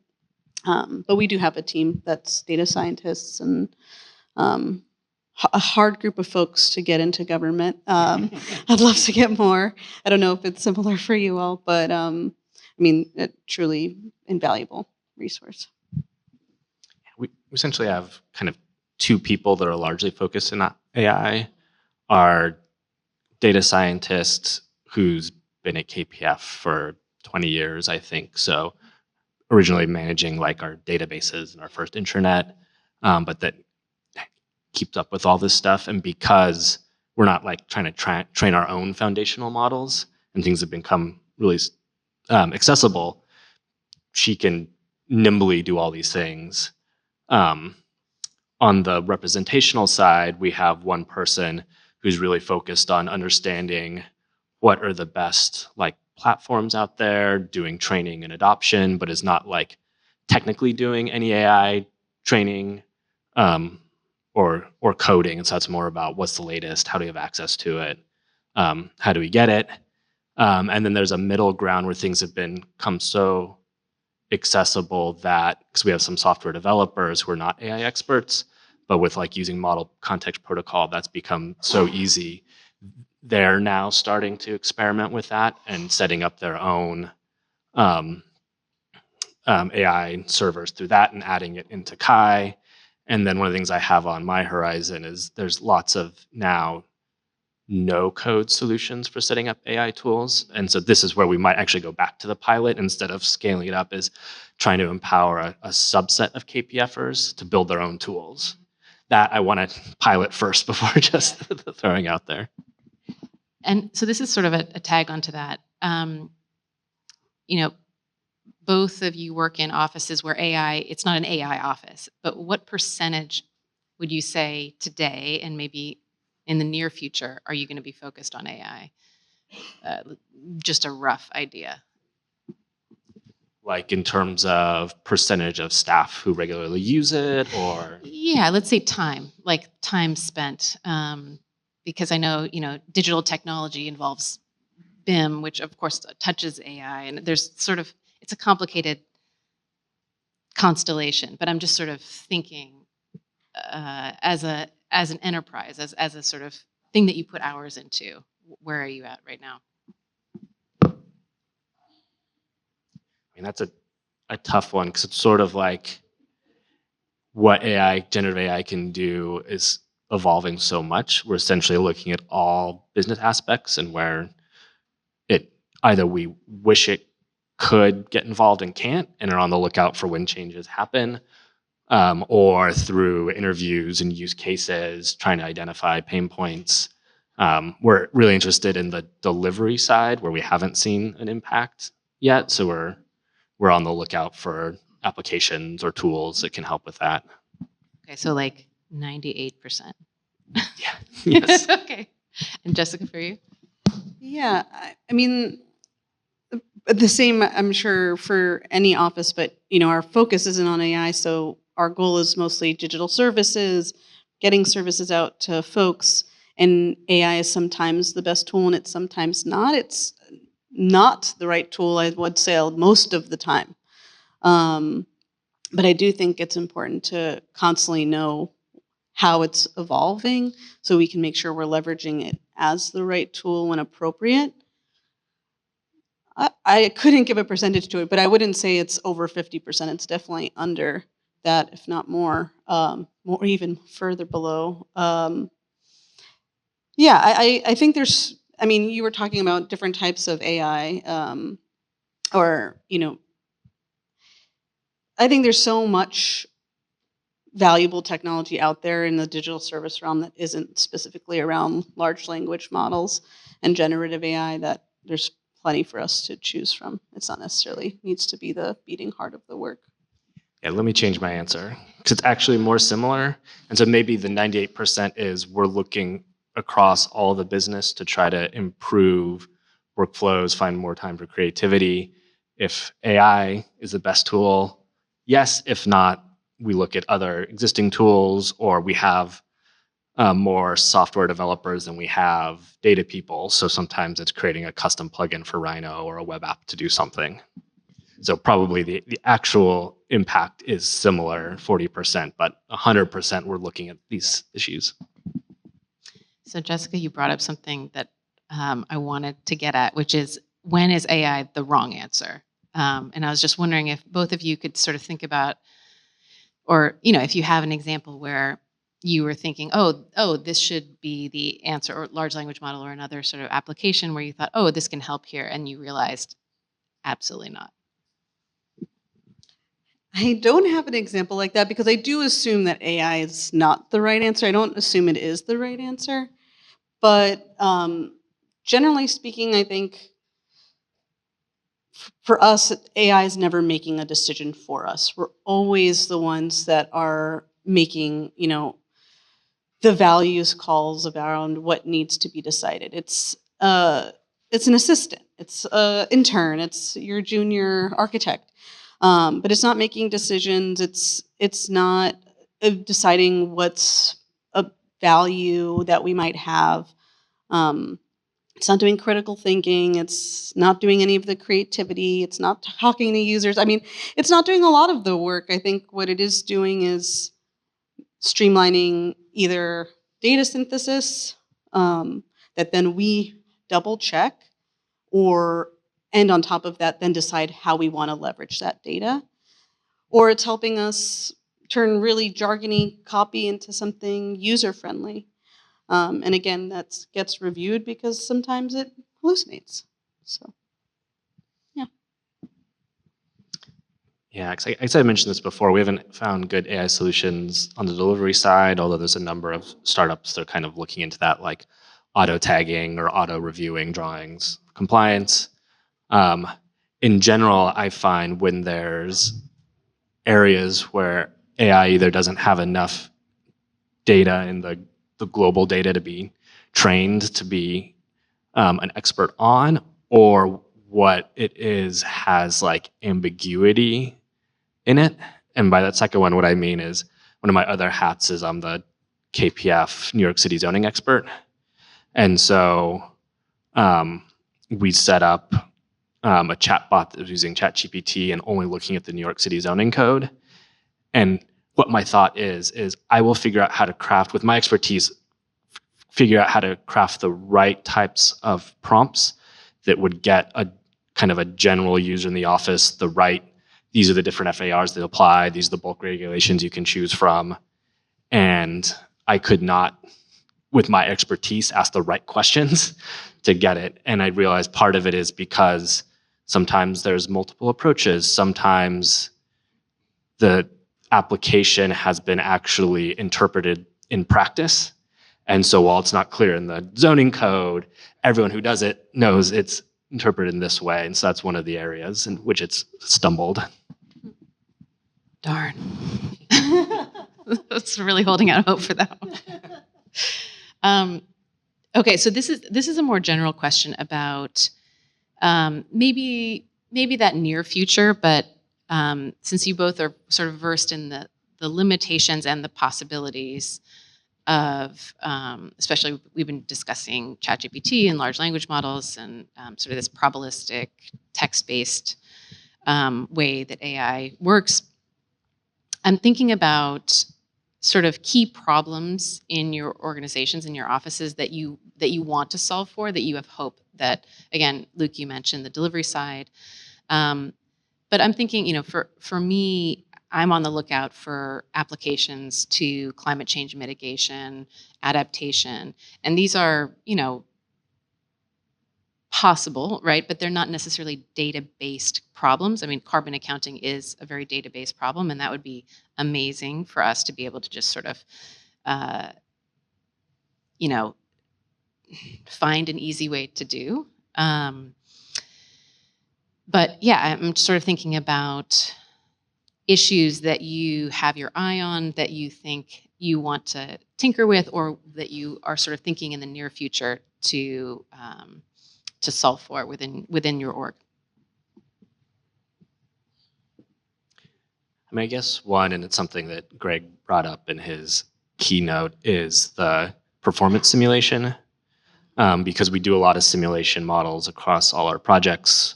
We're very focused on sustainability and resiliency, but there's sort of two challenges. One is just the computation time to run them, and then two, the expertise to interpret the results to make actions. So on what we've done, and this is not AI yet, but we've moved a lot of our simulation tools onto a cloud server and then built a Rhino plugin that sends the geometry and runs it, so it doesn't kind of, while you're modeling, it doesn't lock the solver, but it still takes time. And what we've done is we get a notification anytime there's a new user of this plugin, and we reach out and say, hey, we know this is really easy to use, because literally you select the analysis you want. I want to analyze this design. Here's the context.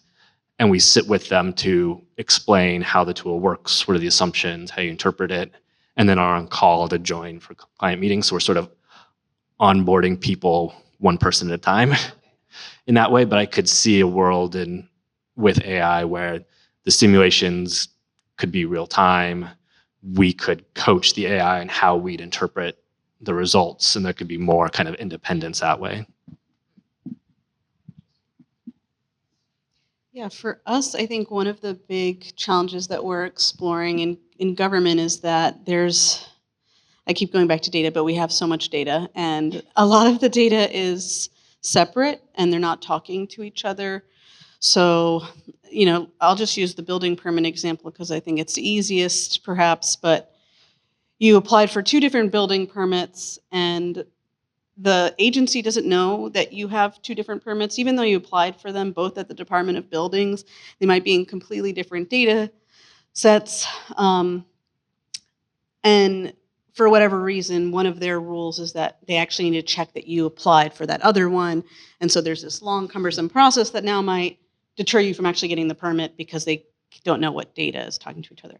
The same problem applies for public benefits. With a lot of our public benefit programs, there needs to be a lot of federally required data checking across databases. And the user, who that user is unknown, not necessarily known between and across databases. So one of the things I think we're really interested in is leveraging AI to start to have more information where we can say, oh yeah, looks like XYZ applied for this benefit program.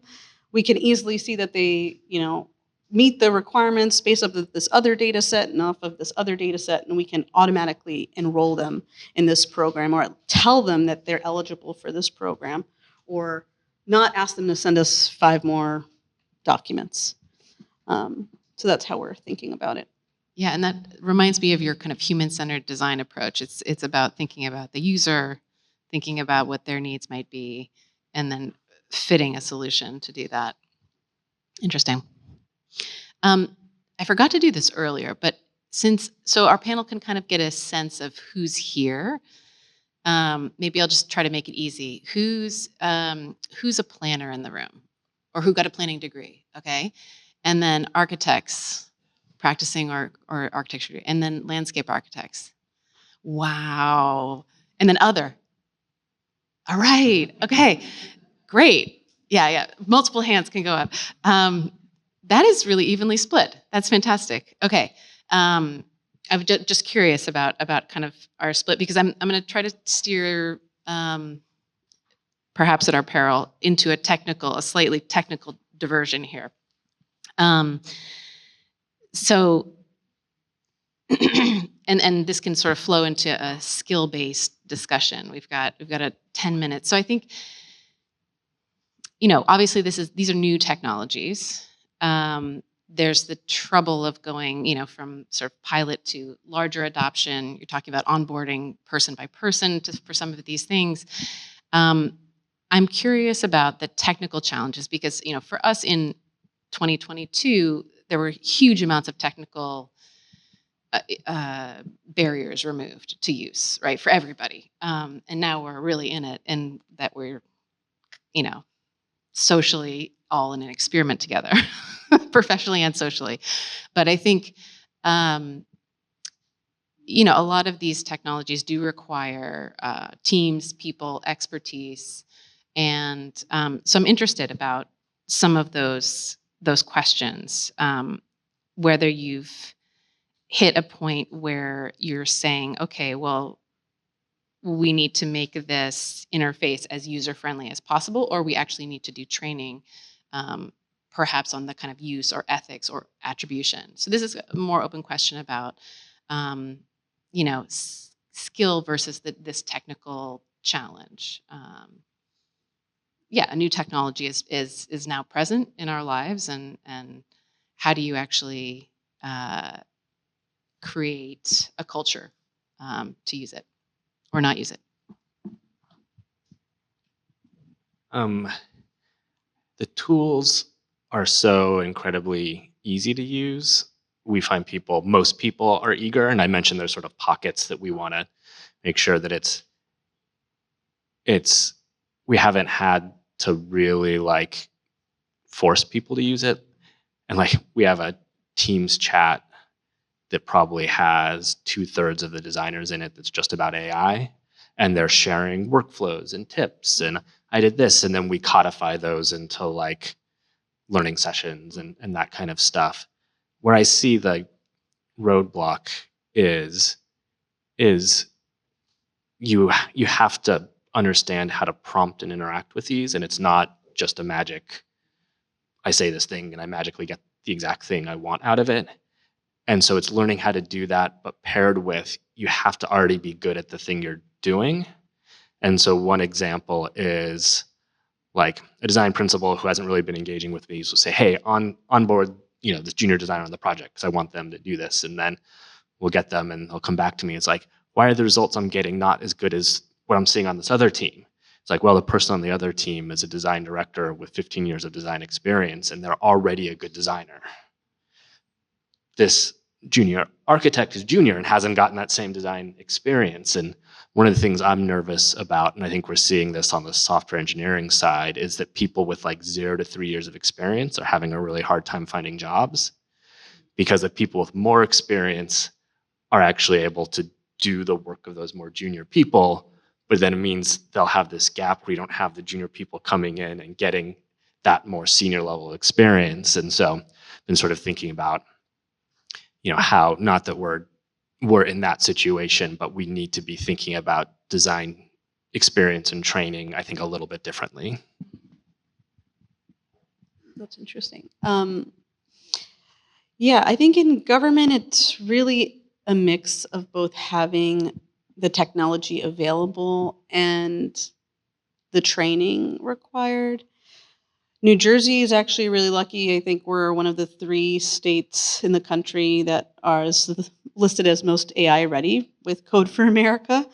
But in government, one of the biggest challenges is actually procurement, procuring AI, having access to AI. All of our staff in government have access to AI, which is a big deal. Not every state staff can use AI, which I think is in and of itself is a fascinating question, right? Because when you're in the private sector, you all can have your private accounts and do whatever you'd like. It's not quite like that in government. And we're in a lucky position where folks can.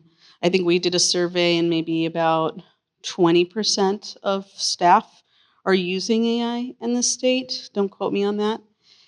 And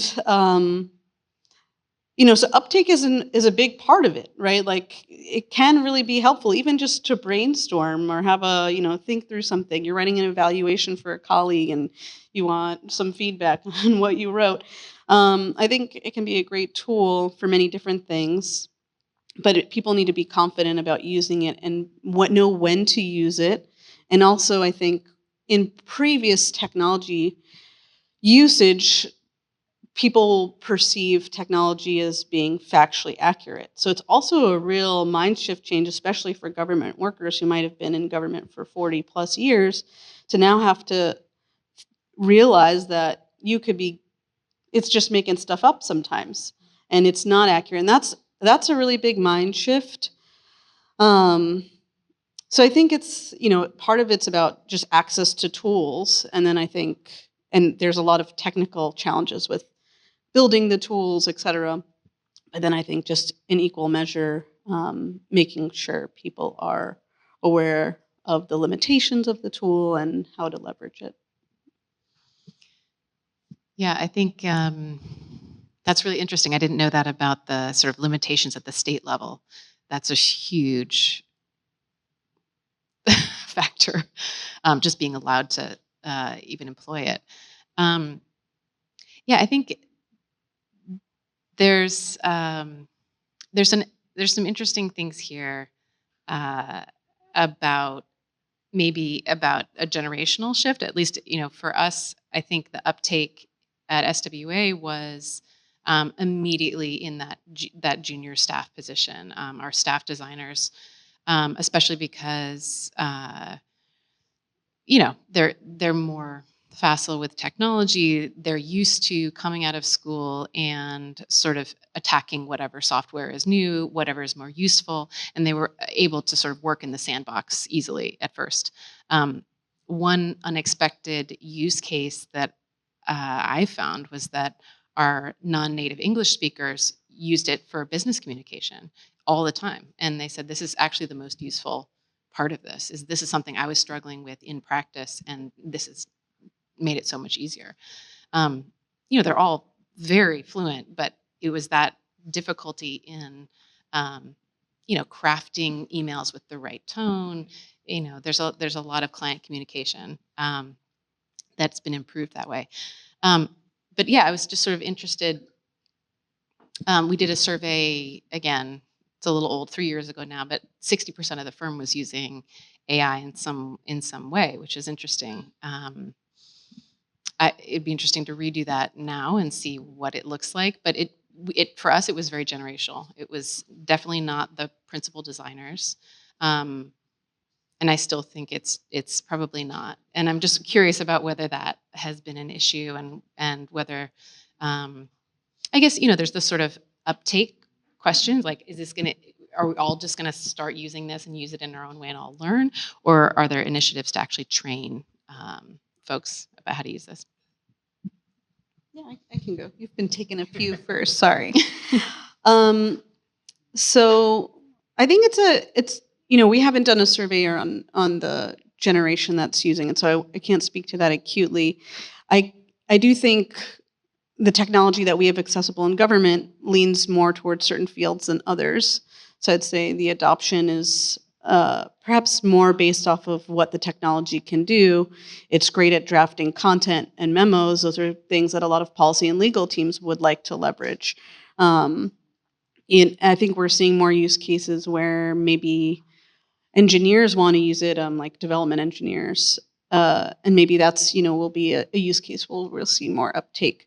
But it's not, I wouldn't inherently say, based off of the information I have, that it's one generation or another. One thing that that you said that I'm thinking about is, I think it's also, where you are in your career, again, attaches itself to when you might want to leverage that technology. If you're a senior partner at a architecture firm, you're probably spending a lot of your time talking to clients and building relationships and maintaining relationships. AI can't do that.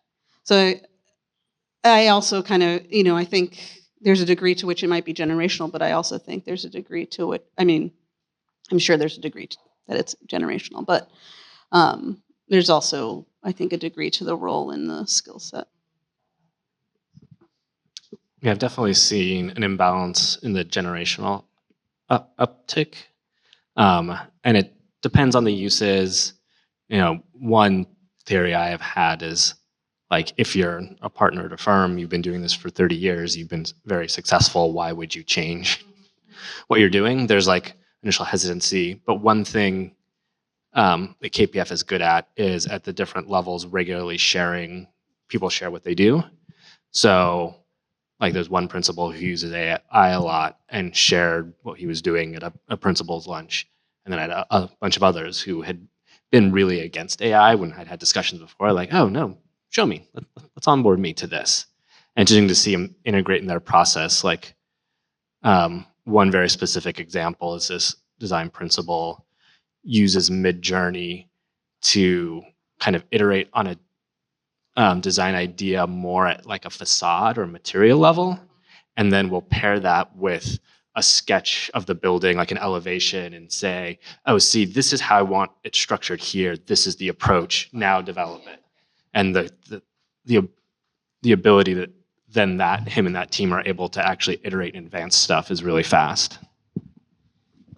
Yeah, I think the sharing of use cases is really important, which is why I think this is really also such a great venue, is because you get to learn from each other about how everybody's using this technology in practice and specifically in the built environment. And I just want to thank Jessica and Luke for presenting and being a part of the panel. On to our next. Thank you. This is great. Thank you.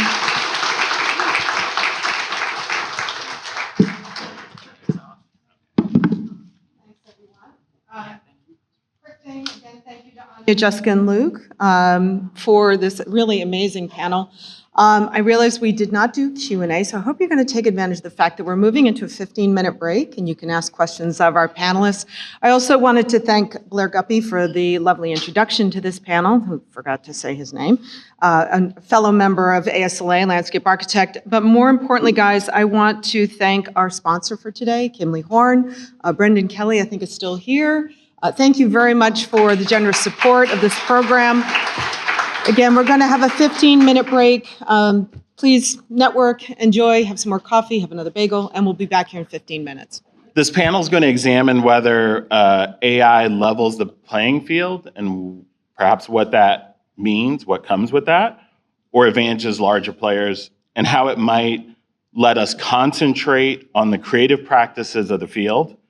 How will AI enhance design practices? Will the use of AI imaging and video creation tools enhance design workflow? How can AI enhance our storytelling, not just about our projects, but about our professions? How will the understanding and perception of the capability of these tools by our clients influence the expansion of our knowledge base and service sectors.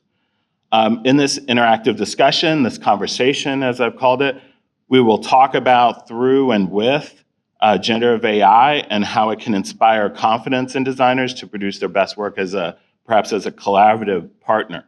We already see this in a lot of the tools that we use, even in our software that we use, whether it be Autodesk Suites, Adobe. Those tools are moving to agentic AI to be what was formerly the sort of chatbot, to actually be an interactive tool with you as you create.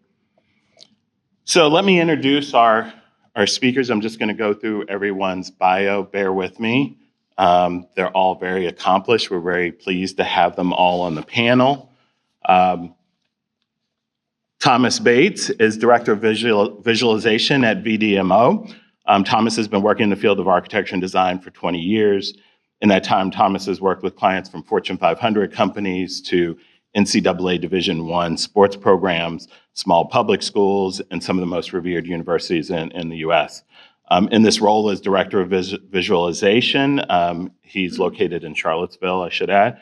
Thomas helps direct, produce, and refine VMDO's architectural renderings, animation, and graphics.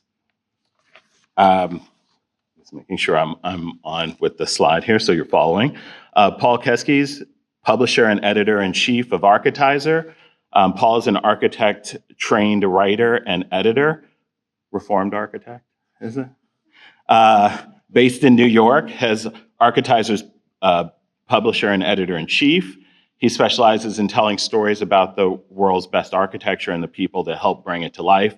As a thought leader for the profession, Paul has presented talks and moderated panels for many industry organizations, including Design Miami, AIA New York, NeoCon, KBIS, and the Future Now Symposium. Paul has published multiple editions of the world's best architecture compendium, as well as producing editorial features for Architectural Digest, Pinup Magazine, Archinect, Aesthetica Magazine, and Public Journal. Ana Gabrielle Loaiza, architectural designer and AI lead for Big NYC. Ana is an architectural designer and artificial intelligence lead for Bjarke Ingels Group, New York office, working in concept and design of life science office and residential buildings. She holds a Master of Architecture too from Harvard's GSD, where she explored integrations of AI and digital technologies in cross-scalar projects. There, she was awarded the Digital Design Prize for the most creative and rigorous use of computational tools in relation to design professions. Currently is AI lead in Bjarke Ingels Group, New York. Ana Gabriela conducts AI design workflows, engagement, and tool curation efforts in collaboration with other big offices. And Jacob Bridell, AIA, editor and co-founder of CLOG, co-chair Future of Practices Committee at AIA New York. Jacob examines and advances the purpose, value, and potential of architectural practice. His work spanning practice, research, publication, and teaching is grounded in the conviction that while architecture and the people who create physical spaces have existed for millennia, the practice and the profession of architecture are comparatively new and unstable frameworks, subject to reconsideration and redesign, which I think we'll be talking about exactly today. He is a licensed architect in New York, where he co-chairs the AIA New York Future of Practice Committee and is co-founder, as I said, and editor of CLOG.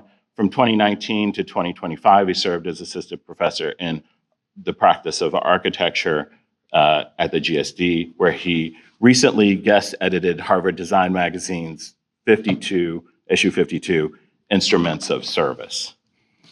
So with that, I will invite up our first speaker. I'm going to see if I have this here. Is that you? Thomas. All right, let's do this.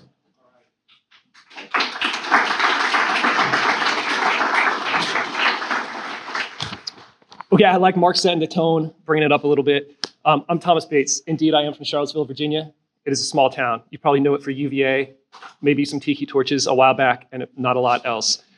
Um, I guess I should say, I like technology. I don't love it. I bet there's people in this room that know a lot more about AI than me, and I'm okay with that. And I think my daughter being in a Waldorf school probably speaks volumes about how I look at the world. But what I wanted to do was obviously thank Mark, thank Fu, thank AIA Center for Architecture for having us here. This is going to be awesome. I'm really excited. And a massive thank you to the other panelists that I'm with. Hopefully when we're sitting up, you guys make me look good. I put some images up here. This is all my work from the past couple years. I just randomly chose them. Some of them probably have AI in them.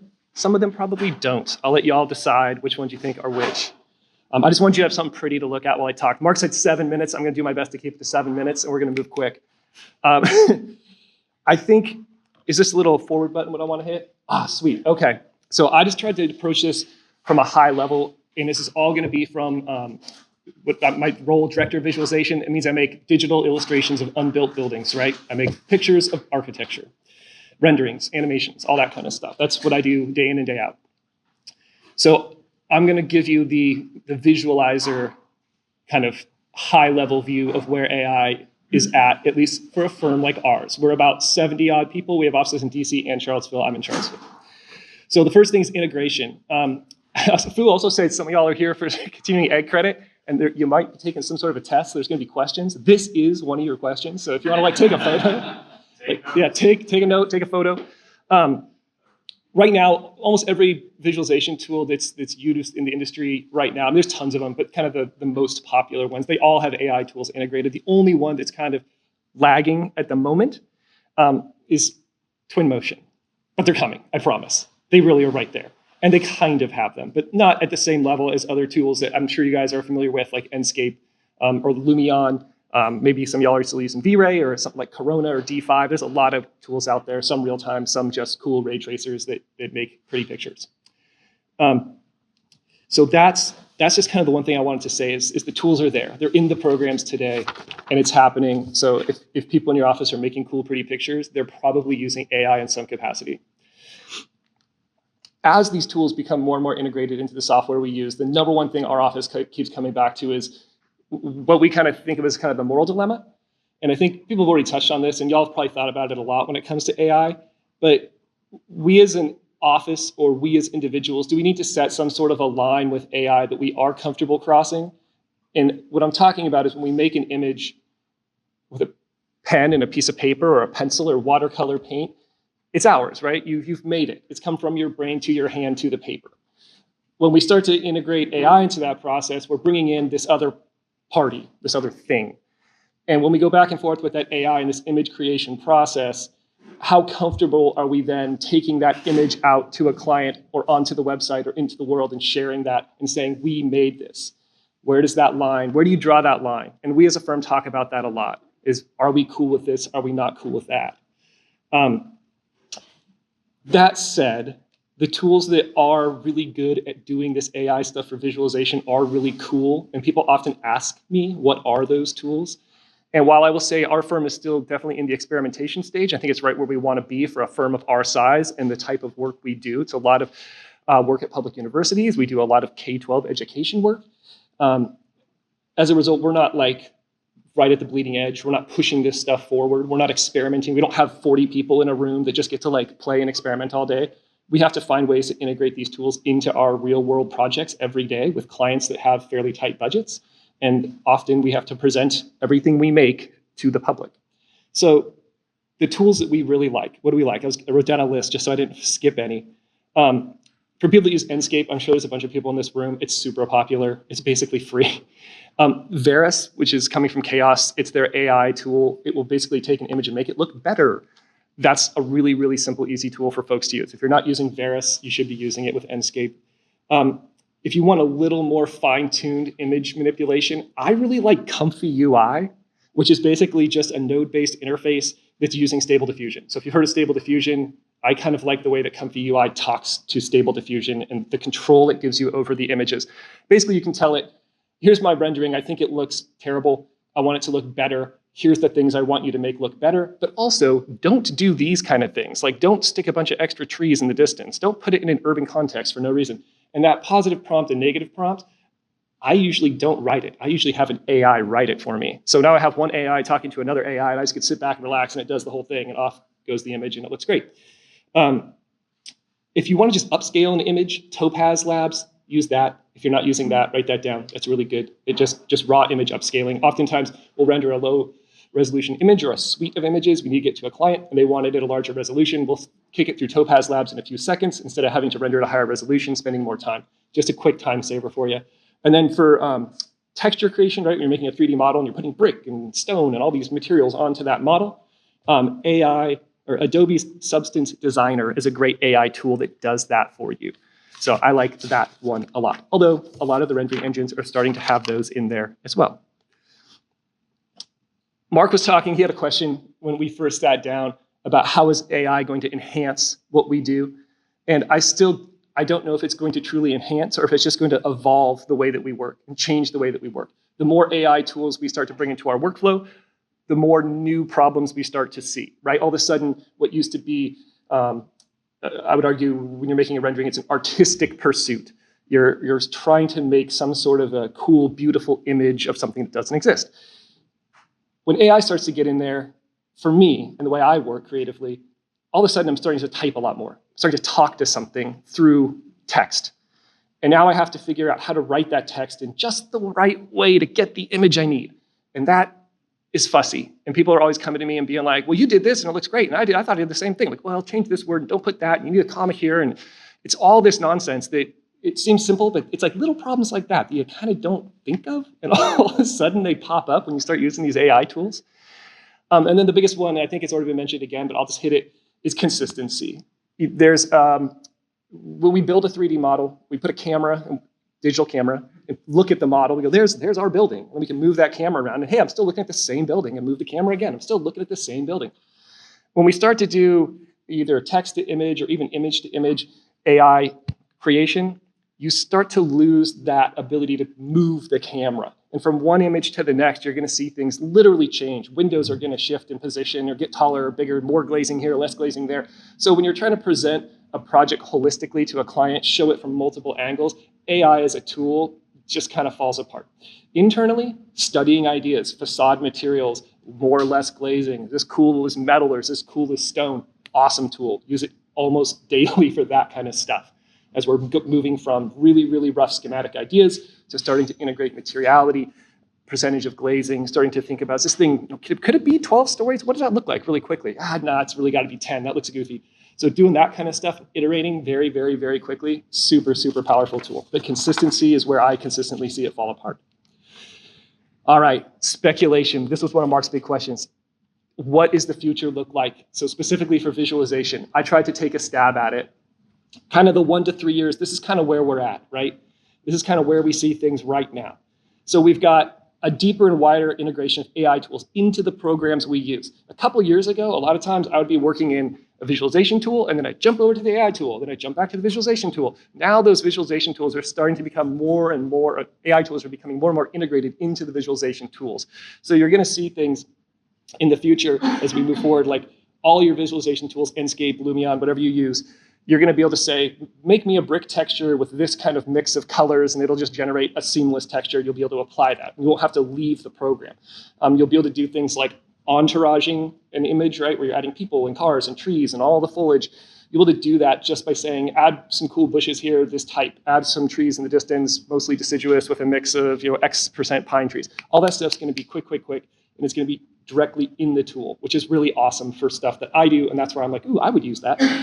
Right now, those tools are kind of there, but their consistency, again, is where it kind of falls apart, where I get one image in the forest in the distance, looks perfect, I jump over here, the forest looks goofy, I got to try again, and I'm like, why didn't I just put the 3D trees in the stupid model and move on? So sometimes I go back in my head and think, I hate these tools. Sometimes I'm like, these are so great. The kind of the midterm and into the future, I think there's going to be kind of a growing pains period, as I describe it, where as these tools become more robust, firms are going to start to segment and split, and you're going to have firms that say, we want to be at the bleeding edge of this stuff, we want to be right there pushing this forward, and you're going to have firms that are, the metaphor I always use is like the artisan knife maker that lives in a cabin in the woods and makes like one knife every 2 weeks, and that's how he makes his living, and he somehow does that in the face of mass production where people are just pumping out just sets of knives all day. And both of those things can exist, right? And people like them for different reasons. One's cheap and easy, and one's kind of a piece of art. And so firms, I think, are going to start to diverge around AI. Am I right? I don't know. It's supposed to be speculative, right? And then 10 years, what does that really mean for visualization? This is the last point I want to hit, is the way that we think about rendering right now, right, is we make a 3D model, we texture the heck out of it, we light it, and then we do a ton of calculations to get that thing to look as close to a photograph or whatever style we're going for as possible. Ideally, in the future, we're going to have this model where you're not having to spend time texturing and lighting and doing the calculations, but the information will be there. The same way the information's in the BIM model now, you can tag something by just pointing at it, it'll tell you, this is this kind of terracotta cladding, great. You'll be able to just kick that over to the AI. You'll be able to tell the AI, this is, like for us, I could say this on the UVA college campus at this location, it'll be able to extract that data from GIS online resources. It would know what the building looks like from our 3D model. You wouldn't have to apply textures, that would all be there. It would just pull that information, and it would be able to go through all the billions of images it's learned on, and it would know, oh, that's what terracotta looks like, that's what brick looks like, that's what stone looks like. And that quality should go way the heck up. But I don't think that's happening in 2 years. I'm saying 10 years. Am I right? Again, I don't know. It might be tomorrow. All this stuff's moving so quick. That's it for me, and we'll let the next person hop up. Oh, that's a little farewell image. Okay.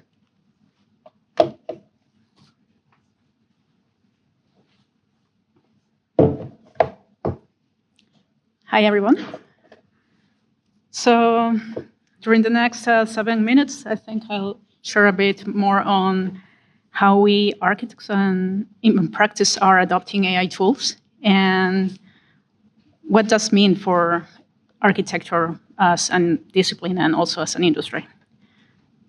So let's talk about you, actually. Let's think about the last 5 years of your experience with AI. And whether you have become a direct or indirect user of AI, you might have experienced increased capabilities on AI, whether it's document analysis, text generation, image generation, or creating ultra-realistic videos from one single prompt. But I think the key feature of the advancement on AI has been access to the broad public. And it's particularly this access which is creating immense pressure over other industries to adopt their own AI features, whether we actually need them or not. And architecture hasn't necessarily been an exception to that trend. And as a matter of fact, I think as architects and design professionals, we are now facing this challenge to define our stance towards AI.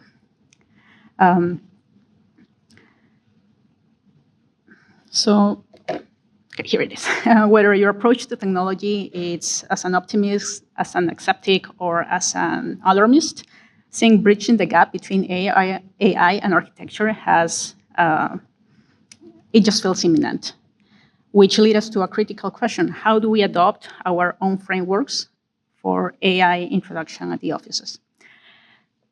From my experience at BIC, and very much to our style, I think I'd like to share some of the strategies or the way we have been facing this. But I think our main challenge has been navigating both noise and relevance with the same efforts and in a very volatile AI landscape where many tools, very useful one day, can feel obsolete the next day, and also where some promising tools one day suddenly gain value. And some of our way to frame this bridge between AI and architecture can be framed as AI, as aiming a small friction, aiming for medium control, and adding to our large design culture. So a small friction. The AI tools we use in architecture are not even the tip, are just like a little block of ice in that big iceberg. We are aware of an immense influx of new platforms and tools coming out to the market every day, and most of them not necessarily trained for architect users, which naturally creates friction when we are trying to adopt them. The way I see the short-term path into reducing this friction is, one, embracing nonlinear digital learning, meaning that we should feel free to test with freedom and without fully, we should test tools, AI tools, without fully committing to them, and then cross-reference information with other AI users in the office and see which tools start fitting best our work style. The other way I see to reduce friction across the industry and AI adoption is to shift towards more integrative platforms where different models can be used from one single environment. That means you could test prompt enhancing, you could do image generation, you could run video generation, you could compare 2D to 3D, information from 2D to 3D in one single space.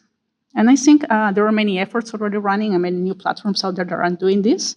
And I think the next few years will definitely come with more adoption on those tools.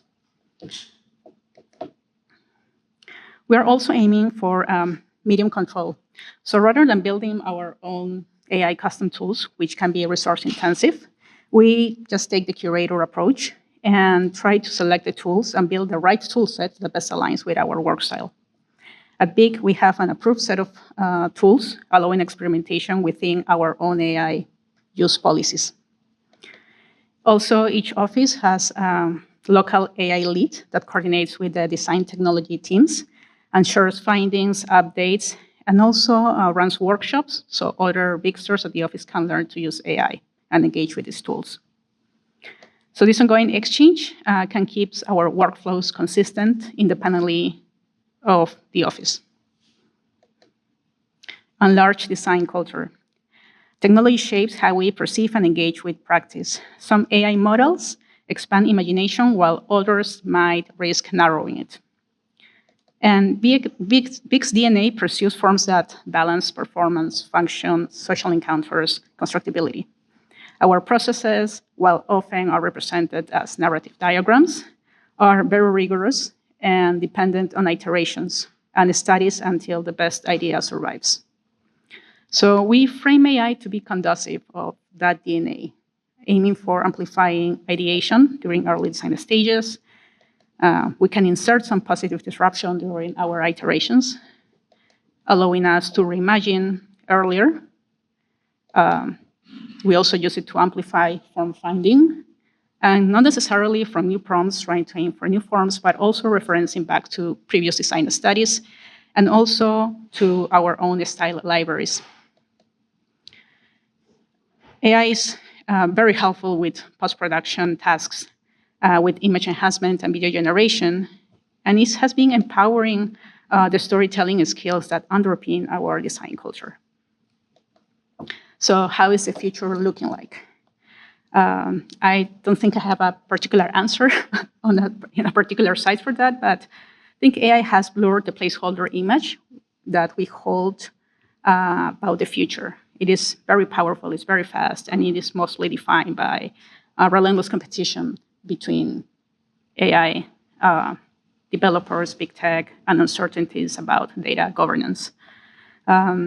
While it had focused on a sort of an optimistic view on the applications of AI during the design process, I'd also like to examine how its role in skill development and creative processes compares with other applications across other critical responsibilities that shape our profession. So from our standards of care to our obligations to clients, what are we truly willing to entrust to AI? And in what ways are we prepared to let it influence our practice? Thank you.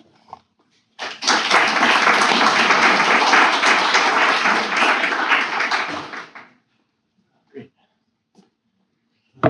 All right, 7 minutes. Let's do it. Good. Still morning. Yes, good morning, everyone. Thank you very much for having me. I'm Jacob Rydell. Before I launch into this, I feel like I probably owe you a little bit just quick sketch of my background. I spent the first 10 years of my career at two practices, Rex and Ennead. I then spent a handful of years at WeWork during the height of its SoftBank-fueled fever dream. Publication coming out about that soon. But it really was quite a formative experience for me. Then spent a couple of years, did a tour of duty in design tech with a startup called SaltMine. And since then have been consulting with architecture firms that are really having, for various reasons, needing to rethink the way that they're operating, their operations, their strategy, their composition. And then concurrent with that, have been teaching for most recently for a number of years at the GSD. Also, as Mark noted, had one foot in publications through their journal Clog, which I co-founded and edit. All this is to say I'm sharing this just so you have a sense of my own biases and interests and also gaps potentially in my knowledge. I think it's important to share that when we're going to talk about issues like this, all right? So with that, let's see, I'm using this clicker, right? Great. So complexity and competency in architecture. I actually, as you'll probably pick up through this, I'm very interested in perhaps the more quotidian, less sexy aspects of practice. I think that's actually where there's a lot of opportunity to rethink what we do. And I love this word competency. Like we think of a less exciting word than competency, but it'll hopefully make sense as I kind of go through this quick. And listen, I'm not providing any answers here. You're probably gonna hear that a lot today, but here in the 7 minutes, I'm gonna provide some provocations, which I think we'll be able to really dive into in the discussion, all right? So just to start off, as Mark noted, the most recent publication I did was Harvard Design Magazine 52 Instruments of Service, which my collaborator and co-editor Elizabeth Cristoforetti and I basically we wanted to take on is asking the question, what do architects actually make, right? I mean, for those of you who may be familiar, instruments of service are actually contractually what architects deliver: contracts, specs, drawings, models. I could keep on going on. And the idea was to look at these instruments of service. How are they evolving? And how can that tell us about what is happening to architectural practice today? There's a double reading of instruments of service as architects themselves, and architects and spatial designers, I'm going to use this term more broadly, as instruments in service of society, as kind of as basically actors in the world as well. So there's kind of two tensions, these two readings of instruments of service occur through the issue. I'm not going to talk you through this whole issue. Happy to talk to anyone else about it afterwards. But I did want to highlight just two pieces we did in this, two research pieces, which one is this analysis we did looking at just I'll speak up as the AC comes on, of the evolution of architectural contracts, specifically in the United States. All right, and this is just tracing from the early 20th century up until today. You kind of get the point, right? Is that the kind of number of contracts, the size of contracts has exploded in complexity over the course of the 20th into the 21st century. Another analysis we did in the issue that Elizabeth and I did is just actually documenting the size of construction document sets. And for this, the sample set we used, we basically looked at, I see everyone's cameras are coming up, that's fine, you take pictures. We used basically a sample set we had access to through Harvard's archives. So we basically went to, you can't read it, but basically all the way to the left is a project at Harvard from the 18th century. Working your way, you see two sheets, right? There were two sheets, we call them sheets. Working your way over to the new engineering complex that was done in 2016, which is over, you can count it, it's about 1,040 sheets, okay? So, this is like a scientific study. We know there's many reasons why these have increased, but there's definitely certain moments where you see inflection points where the kind of just sheer amount of documentation architects produce explodes. If you look, and I'm just going to point here, this area here, you go from, that's Gund Hall, 1969. So this is Harvard's actual architecture building. You had about 70 sheets total in the construction document set. See here, this is a project next to that, working to the right, is a RAMSA project for the business school. It was done in the early 90s. And that's really where you start to see the first explosion in the size of document sets. Two things I would point out. I mean, there's a whole analysis running on the top of this, but just for this group, point out, two things happened in the 80s, right? In particular, one, we have the liability crisis. So architects in the United States in particular start drawing defensively, right? That becomes very much part of our practice because we're basically architects, not just architects. I apologize to the landscape architects, urban designers. I'm just going to use the term architect here. But I think these issues track across, and also I think there's things that other allied professions like landscape actually are ahead of architects in advancing a lot of the conversations around this, but that's a whole other conversation. But you see the rise of defensive drawing, also the implementation of CAD, right? We see now this is like the rise of digital drawing, which is supposedly going to produce all of this efficiency. Well, what we find, no surprise, is architects are drawing a lot more, right? Because it is easier to draw a lot more. Now, if you look at those older drawing sets, if you had a symmetrical facade, you drew half of it. You didn't need to draw the second half of it because you knew the builders knew what the second half was going to look like. Now, because we draw it. So, of course, then the big explosion is with the introduction of Revit and BIM, right? You see after the two early aughts, just document sets exploding in size. Again, there's many reasons for this, but I think this is just a good point in a graphic to show that what I have observed, what many of you have observed, if you look at the evolution of architecture technology and design technology, is that it seldom actually results in efficiency or actually architects working less. We often tend to just produce more. Okay. Now you could argue, man, is that more efficient? Are we producing more than we would be able to? The question is ultimately what I care about is, are the buildings better, and are the conditions of the people who are tasked with designing, delivering, and working on those buildings better? I think that's debatable. Okay, but we'll get back to that. All right. So in this context of where clearly the built environment, or at least the working conditions, are becoming exponentially more complex, we have at the same time this question that's coming up, has been coming up really since architecture became a profession in the United States about 150 years ago-ish, where it was designed, right? This happened not just in the US and other places. This question of competency. I'm just showing here, you don't need to read all this, but I think it is useful to look at the documents, regardless of what you think about, that are produced by organizations like NCARB, NAB. These are the registration regulation boards, the documents produced by AIA. This is basically NCARB's summary of what they believe in their reading of what the accreditation board's requirements are for schools. This is what NCARB says at minimum you should learn, or what your kind of education as an architect to become a professional architect, what it should consist of, okay? I'm not gonna read through all this to you, but I just want to show it because it actually I think is important to note. And we can debate about whether or not this is right, but this is what is put on paper. This is what is put out as the official story. If you look at fundamental design, it's kind of A under design synthesis, right? According to NCARB, and this is like officially what our schools are supposed to be teaching, that's 10 hours out of 150 hours, right? So just do the math, right? That's the thing that actually as architects we anchor so heavily on as being what we bring to the table, what we do, what architectural culture in school is about, is actually, according to kind of a calculation like this, a very small percentage of what architects are supposedly being trained to do. And all this other stuff is construction materials, environmental control systems. This is all available publicly. But again, I'm just showing that to show the kind of relative weighting in what our schools are supposed to be doing. I know you cannot read this here, but it's something I think is important to look at, is the IPAL Integrated Path to Architectural Licensure, which is, for those of you who are familiar, NCARB's program, which is really trying to allow students to begin actually working towards their licensure while they're in school, all right? The reason I'm showing it in this context is I think it is a useful document to look at because it attempts to put out, on paper, what a first-year student in architecture school is ostensibly capable of doing, and what is that person actually able to learn in an office in their first year. And then it goes through second year, third year, fourth year, fifth year, and it tries to spell out, I think imperfectly, but it is a perfectly important, valid attempt to spell out what is it that a person with that level of experience is capable of spending their time doing. And I think one of the takeaways from this is if you look in the early years in this context of discussing like AI, a lot of these tasks, I think as one of the earlier speakers, Luke, was talking about, are things that actually are very easily done by AI tools, which brings up this question as an educator, also as an employer, like what are our youngest people or entrants into the profession actually going to spend their time doing, getting trained on? And it goes in through year 5. Another thing I just want to highlight, and this is just kind of signposts along the way, is the competency task force that NCARB convened. How many of you raised a show of hands, people familiar with this? Okay, so one hand, awesome, 2 hands. All right, again, I think this is a very, very important work that's being done. I think we can have very substantive critical discussions about what it gets right, what it potentially doesn't get right. But again, this is a very hard fought effort to define what are the things that actually should ostensibly allow me as a licensed architect to call myself an architect and someone else as a layperson that does not allow them to call themselves an architect, right?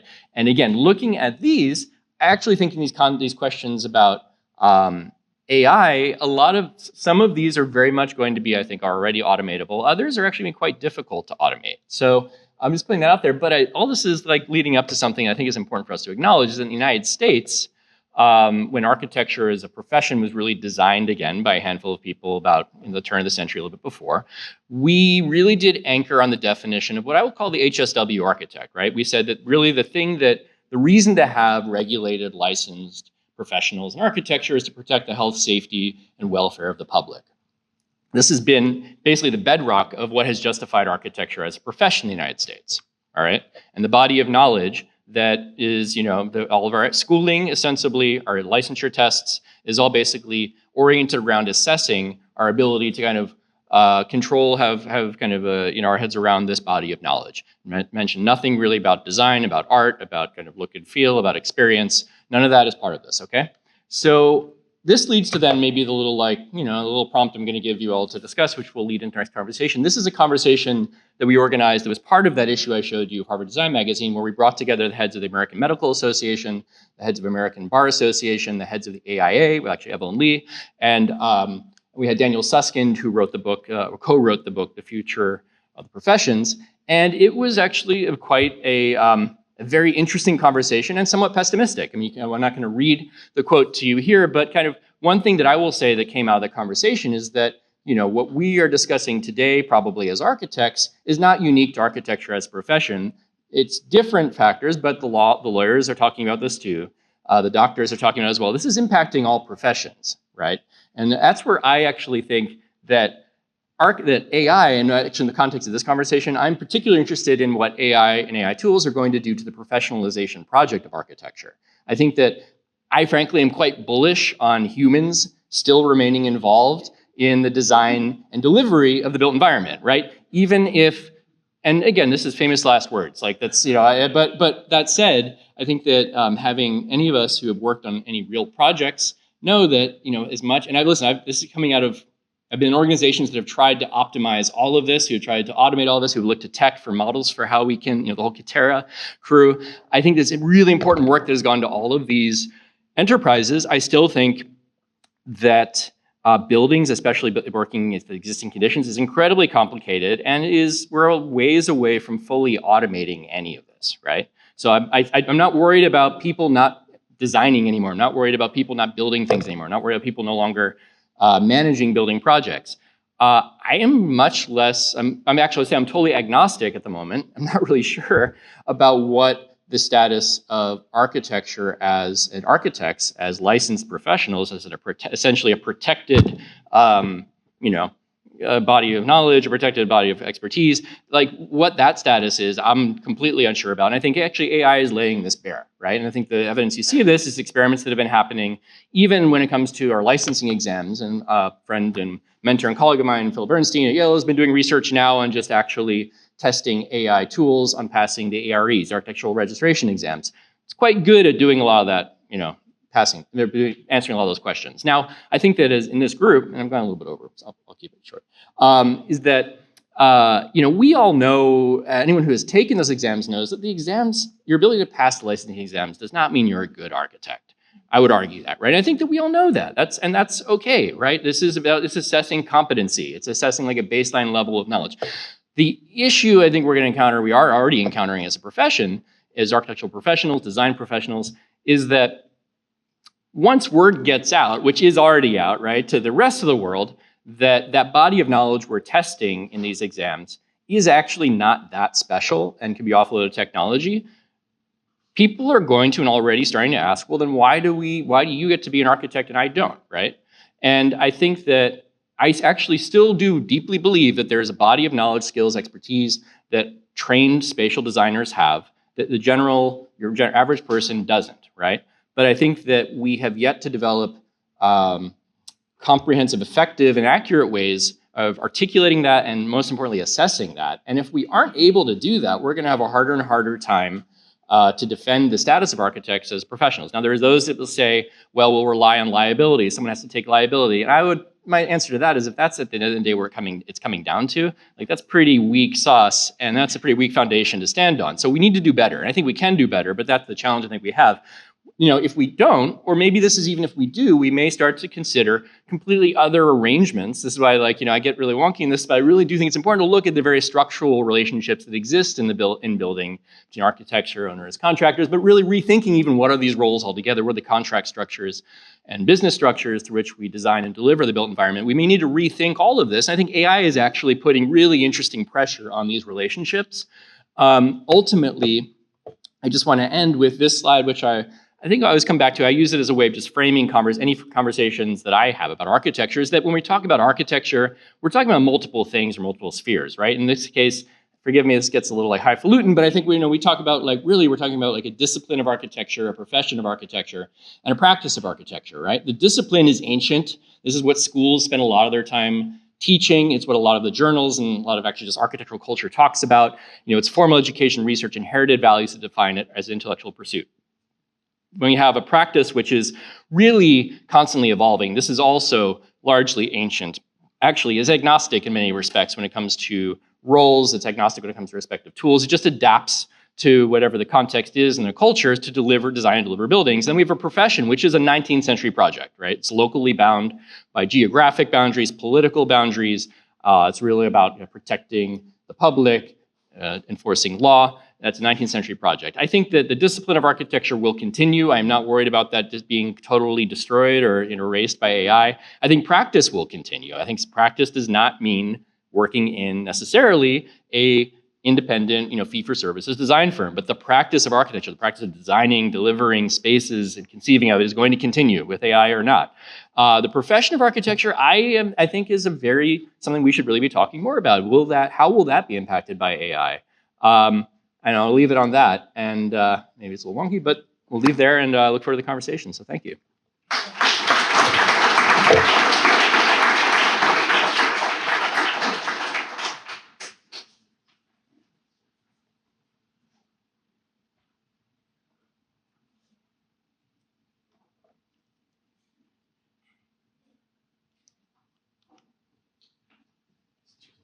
Oh yeah, thank you.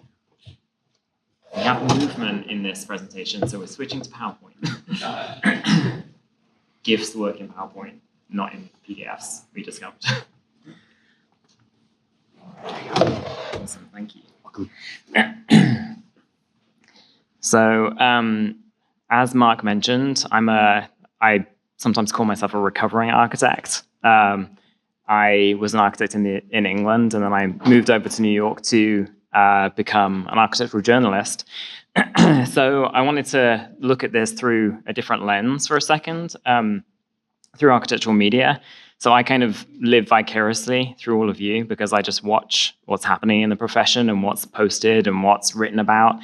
And that kind of gives us clues as to the direction of travel that might kind of act as signposts for where the profession is heading when it comes to using AI in architecture. So I'm going to apologize because I use the word viral post a couple of times here, which I think is kind of cringeworthy. But to me, a viral post or a post that gets shared or viewed a lot or talked about a lot is actually really interesting from a media perspective because it tells us that this is something worth paying attention to, or at least something worth debating. So a real quick history. We're all familiar with ChatGPT kind of bursting onto the mainstream around 2023. March 2023, I think, is when it all started to happen. But in architecture, we can kind of go back a little bit further in time, all the way back to 2019. And this plan generator by Finch was released, just a sneak peek of this tool that they were working on, which obviously uses algorithms to generate a plan that can be, you can just pull one corner of this wall and suddenly magically the internal layout changes. And this went viral. People were kind of amazed by this. But the key that I noticed in the comments and how people were talking about it was the polarization. So half of the architects, half of the designers thought this was incredible. They could see the huge potential to kind of save time and, end that CAD monkey kind of position where people are using all of their time drawing the same things over and over. But the other half weren't so keen. They were critical. They said, this plan has all sorts of design flaws in it. It would need so many corrections that it's meaningless to use this tool in this way. It has poor design logic. It has a lack of architectural rigor, which I think is something that has come up in the previous presentations, this kind of need for rigor when it comes to real-world architectural design. Fast forward to 2023, and ChatGPT and Midjourney and many other tools kind of became mainstream. Everybody started experimenting, and one of those leading the experiments was an architect called Tim Fu, who some of you might be familiar with. He used to work at Zaha Hadid Architects, but he now has his own architectural practice, which is AI first. So it's kind of interesting, a new sort of model of practice altogether. He took a photo of this crumpled piece of paper on his keyboard, very Frank Gehry, and he produced this really beautiful image of an architectural model that looks really nicely crafted, and it has that shape. And he did this, with a few prompts and a click of a button. And once again, this was kind of a magical moment for a lot of people. They saw this and they saw the potential with it. Maybe we don't need architectural visualizers anymore because we can just take a photo and create what we want just like that. But of course, the other half of the audience, the other half of people viewing this said it's useless without that precision needed to bring it to reality. So it's great for social media, but not much more. So that polarization continued. Fast forward to this year, and I think video tools are what we're seeing kind of become more and more commonly used and demonstrated and experimented with. And this is one of my favorites, the living sketch. There's many examples of this, but this one is a nice one from Rolando Cedeno de la Cruz. And obviously it takes a technical drawing, or at least a representation of a technical drawing, and turns it into an animation. So you can kind of see the building in 3 dimensions. You can see people walking around, so it gives people an instant sense of scale here. And I think it's quite compelling, and it was shared widely and it was viewed widely when the image was released. Once again, though, there were those people that said this is all style, no substance, and that polarization is probably the one constant among all of the conversations in media about AI and architecture. So today the conversation continues and the polarization continues. But I think the conversation is maturing now. So after the hype, the fear, and that polarization comes the interrogation, which architects are so good at, I think. They're asking questions like, how can AI really be used in practice? Maybe it's for something that we all don't want to do, like drawing parking lots, which I did for about 2 years straight, and I couldn't believe it when I saw this tool, and I was wishing that it existed when I was in practice. You can see the engagement on this post from Clifton is quite crazy. 52,000 people have liked it, which is mad, considering it's just parking lots. Another question, especially that we ask ourselves all the time, is what should we be paying attention to? Because there's so much going on, and there's so many tools released. Some of them are smoke and mirrors, and some of them have more substance to them, and it's hard to tell the difference. And what are the implications for the future of architectural practice, which is what today is all about, of course.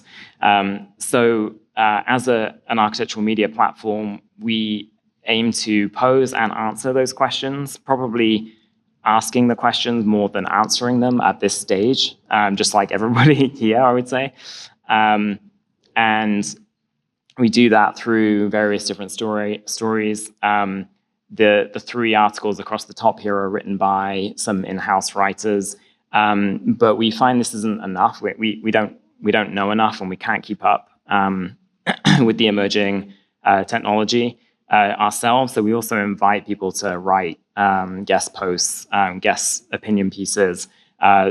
Those 3 across the bottom are all from people in practice who are experimenting, and they've come up with their own perspectives.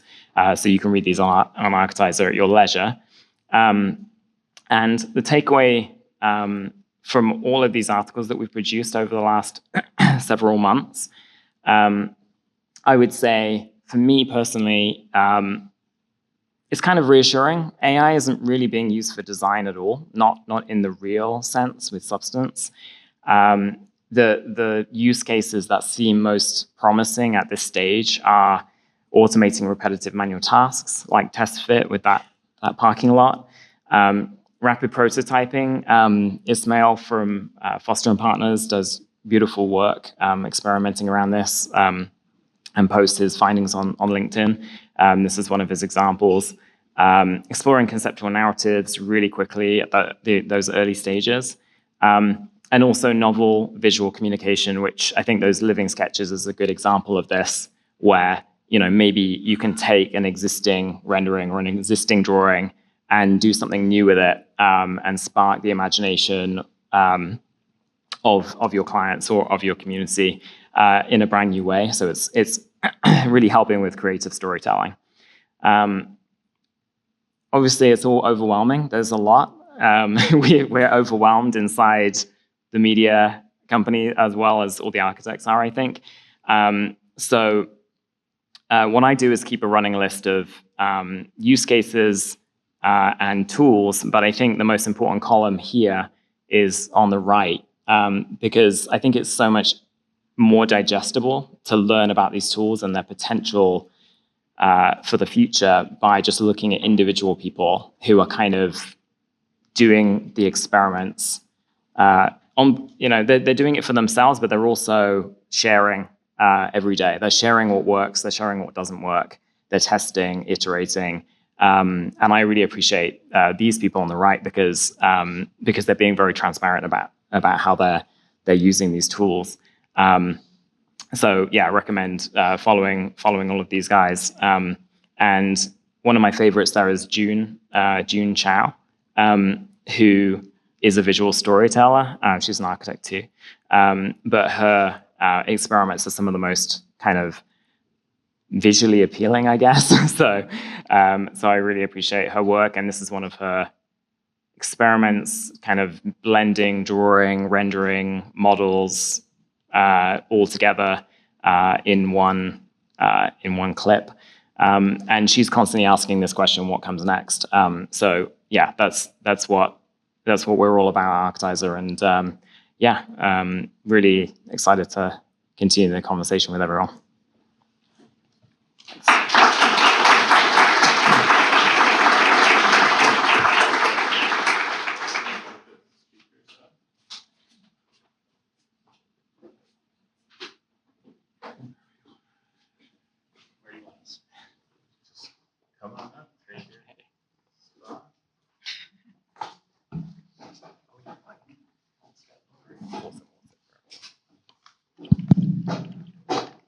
Hello, is this thing on? First, before I start, I don't want to, we have about 20 minutes or so left, really. Those are fantastic. I'm sure you'll agree. Those were fantastic presentations, right?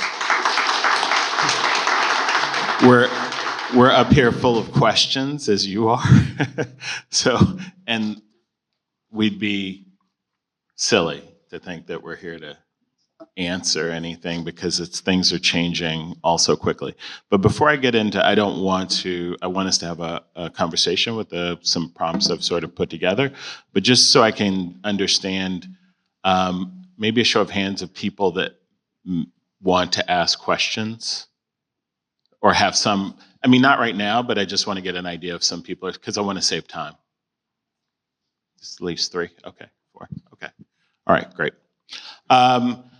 So thank you all so much. I have put some questions together. I think I was really, Jacob, when you got into the idea of, when we talked about the idea of professionalism, how it starts to shape some of these questions that we're asking. I started to think about risk. With deep collaboration, that comes with issues of trust and liability. That's also about the instruments of, as you put it, instruments of service that we put out there for our clients, to the public, things that we put out there in the world as we deal with sort of, and as we build and thinking about health, safety, and welfare. But there are these issues of risk. So how do you all sort of see generative AI or AI in general? What does it look like as, you've all sort of touched on in a way, but what does it look like as an ideal collaborative partner to you?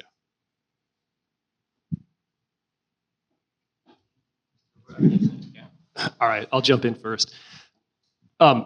Again, renderer guy, I see it as kind of the way it's been described before, right? Which is it's your intern, right? It's taking over the tasks that you I don't want to say dislike, because it's funny, I really like almost every part of what I do. And the parts that I really dislike truly, I don't know if AI is going to solve it for me quite yet. So it's kind of the more mundane stuff that I have to repeat a lot, maybe, is where I see AI plugging in. And I think it has to be vetted to a very high level, even still, when I kind of hand something off to AI and say, try to do this for me, give me an idea about what this facade might look like with this material on it. I can never really take the result forward without touching it again myself and doing something to refine it or change it or push it back into the 3D model or whatever it might be. So it's a helper, it's an assistant, and I think for me that's where it plugs in currently.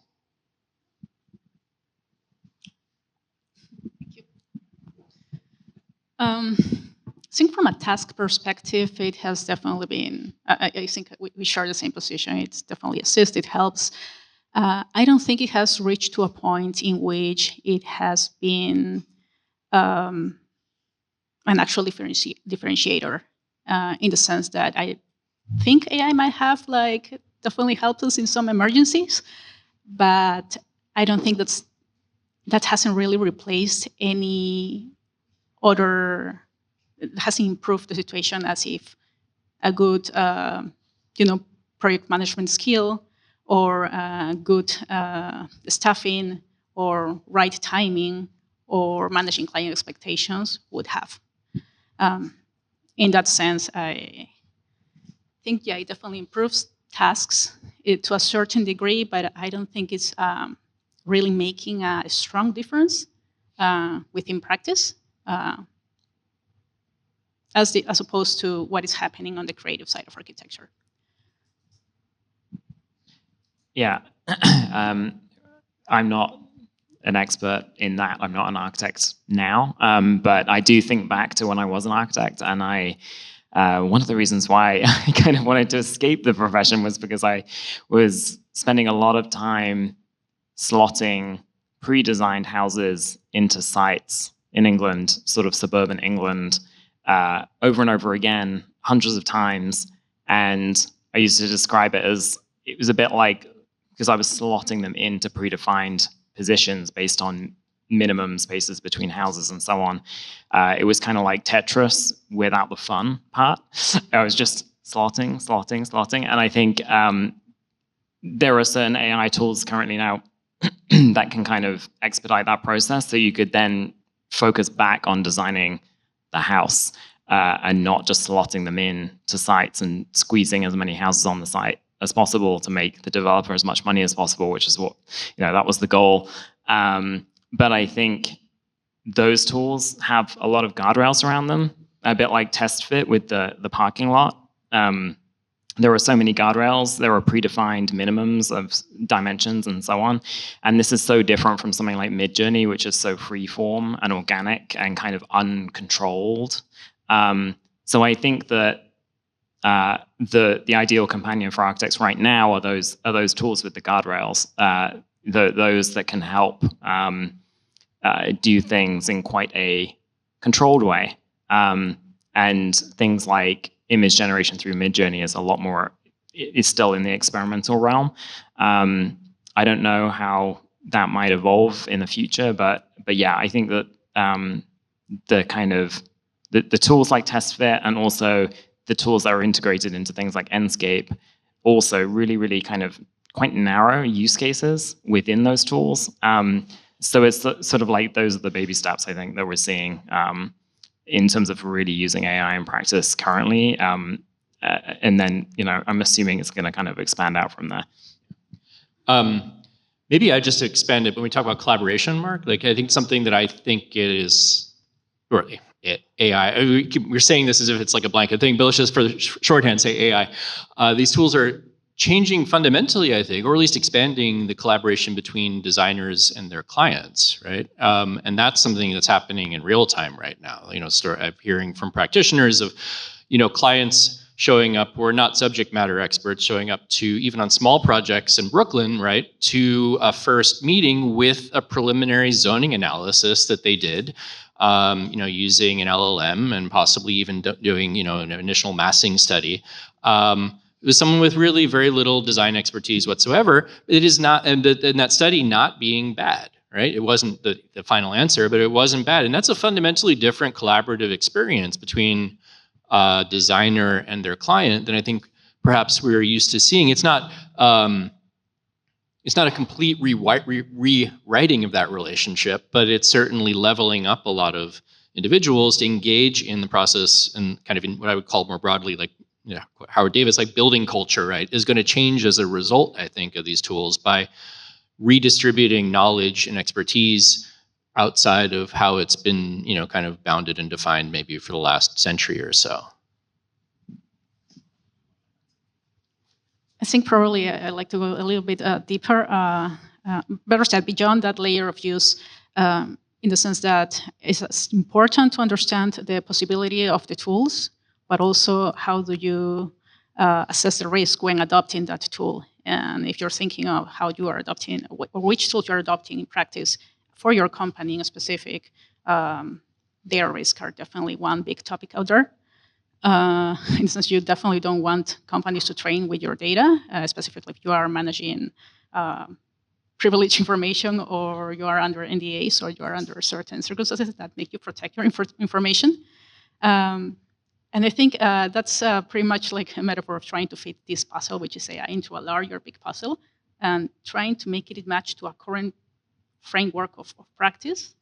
And suddenly all the departments within your company have to adapt a little bit on what's going on AI, right? So I think it's probably internally more transforming, and it's not so obvious sometimes to first sight, but I think it's definitely shifting the pieces of how a company is built around their own practice.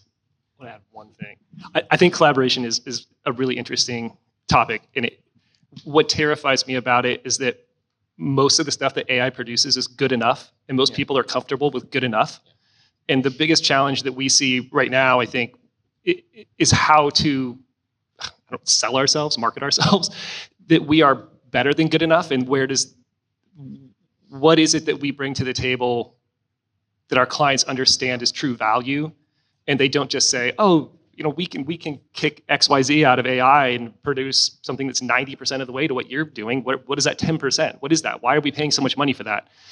And I think that's what's really kind of scary right now for me as a professional, is trying to figure out how we almost rebrand ourselves as a profession and explain to clients what it is that we do that's so unique. And I think when you were talking about the testing process and how we don't really test what makes architects truly unique and talented and special, I don't know how to do it, but that is the question, right? That it always comes back to that, is you can sit down with someone that pulled a house plan off the internet for $100 and you can say, that looks great. Yeah, it's a house. We can build that. But what is it that separates that from something that you would hire an architect to produce and work with them back and forth through many, many months to generate something? And do people see a difference between the two, and do they see value in one over the other? That's a huge question. Right. That's interesting, because I think from the conversation, it was like I was sort of going toward that as well, Thomas, of value, of how do we, and part of it was also about storytelling. If there are tasks that people, the public, I'll just say, who are clients, see that AI can produce, then who are, I'm having an identity crisis. Who are we exactly? But they're those sort of undefined things. And I think one of the things that maybe I'll ask that falls out of the conversation, we're like AI, but right now we talk a lot about inputs and prompts, right? It's like, it's a conversation. It's not going to give you the intelligence or the knowledge right now that you have to be able to have a conversation with it. You have to put in, just as you said before, Thomas, just the right prompt. Even changing a word or going like this or saying that makes it go off in a whole nother direction. I would say one thing that we're bumping into, try this out. Go to any AI image creator and just have it produce a generic image of architecture. And it's going to be Western architecture. It's going to look like it came from Northern Europe or whatever. And there's this real lack of diversity and bias that you'll see in the AI when you just ask it to generically. You have to get in there and be specifically like, I need it to be from Southeast Asia, blah, blah, blah, blah, blah, and give it all these prompts to get you down to the thing you may actually want. And so the more we just kind of genericize our inputs and accept the results, you're kind of losing culture. You're kind of losing the vast majority of the world, which is really wild to say, but it's kind of true. So that's another thing that we look at a lot is in our firm. I mean, we do work in Africa, and the AI tools are kind of useless, or you got to be so specific to get them to try to figure out, oh, okay, now I understand what you're trying to do with these type of building materials in this location. But it takes so long to get there that it's kind of not worth your time. It has to understand the place, which it doesn't right now. Yeah, it really doesn't. Programmed to. I'm going to go to the audience to questions now because we don't have a whole lot of time. So I think I saw some ways in the back, Lynette. Can you get a...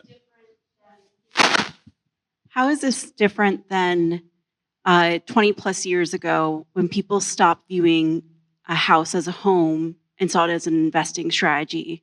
And there's this boon of developers creating all these cookie cutter houses. And even then, architects had to say, how do we differentiate ourselves? How do we show that we're designing and we're considering the landscape, not building a fully glazed house in, let's just say, Phoenix, Arizona, because somebody likes the way it looks. This doesn't seem to be like a fundamentally different problem in my mind. It's a different, I guess, aggressor or a different potential threat. How is that different, I guess? Oh, I saw you grab the mic. That's why I thought, oh, okay, I guess everyone's looking at me. I mean, it's a good question. I think that I ask myself that a lot, and I'll get back to your specific case, but even just how is this ultimately, so many of the use cases we're pulling our hair out about now, how is it really different than someone just showing up with a Pinterest board, right? Like architects have always worked with other people who, use other tools at their hands, and they relate to what they produced as design, right? They say that whether it's a mood board or if it's now kind of an infinite number of variations produced in Midjourney. I think that's a fair question. I think that some ways, some sectors, some building types, some types of relationships and labor relationships and business relationships actually aren't fundamentally like a different type of disruption than we've seen in the past. I do think that the firepower, though, that's being deployed is clearly it's like a leveling up or order of magnitude degree of an increase in capability that's being distributed beyond the kind of walled garden of architectural expertise, right? That we kind of that supposedly we controlled before, which in the cases you're citing specifically of, let's say, tract homes or homes which are kind of essentially a productized typology in the United States and a lot of or throughout the world. There's a reason why architects are not very heavily involved in that building type already, right? I think the question I'm interested in now is that already happened with one building type that doesn't really involve licensed architects. It's not employing all the architects in the United States, right? I'm interested in, are these new tools and technologies going to allow that same pressure to be applied upstream to other building types, which architects historically, or up until now, have been able to say, oh, sure, you don't need me to design a house, but a lab, or I don't know, it's probably not even a great example anymore, but there's other building types that have been seen as the purview of architects and frankly, like protectors of our fees and employment status, right? Yes, agreed. You got to exactly where I was going to go, which is it's a new threat to a new area of architecture. It is in ways similar. But yeah.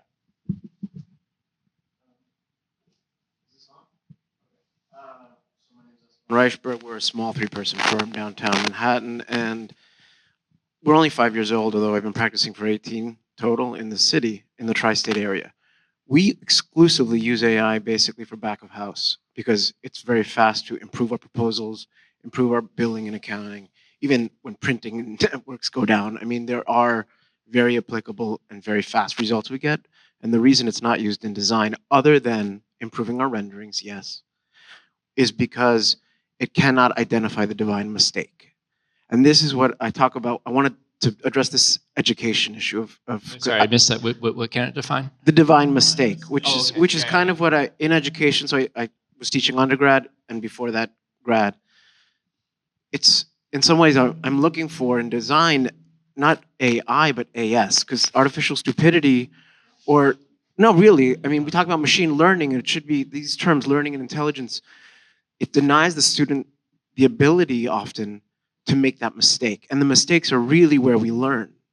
And I haven't yet seen models of aggregating human error and then accelerating our learning process from those errors, or helping students to make errors so that they can improve from them. Instead, what happens is the AI will make the error for them, as opposed to them making it. And there's deep value in making it yourself. It also is making, I find, that my interns more afraid to make errors, a little hesitant. I mean, don't get me wrong, there's always a very enthusiastic individual who'll come with whatever, but often the sensitivity and intelligence that students are bringing into the practice is being compromised, their self-confidence, by tools like these that we have not been denied the ability to make errors in our training.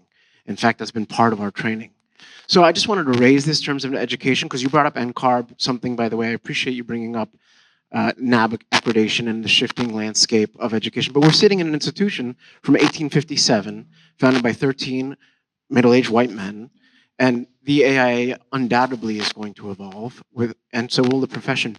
But AI, the goal will not, unless we pivot it towards what I'm talking about, stupidity, if you will.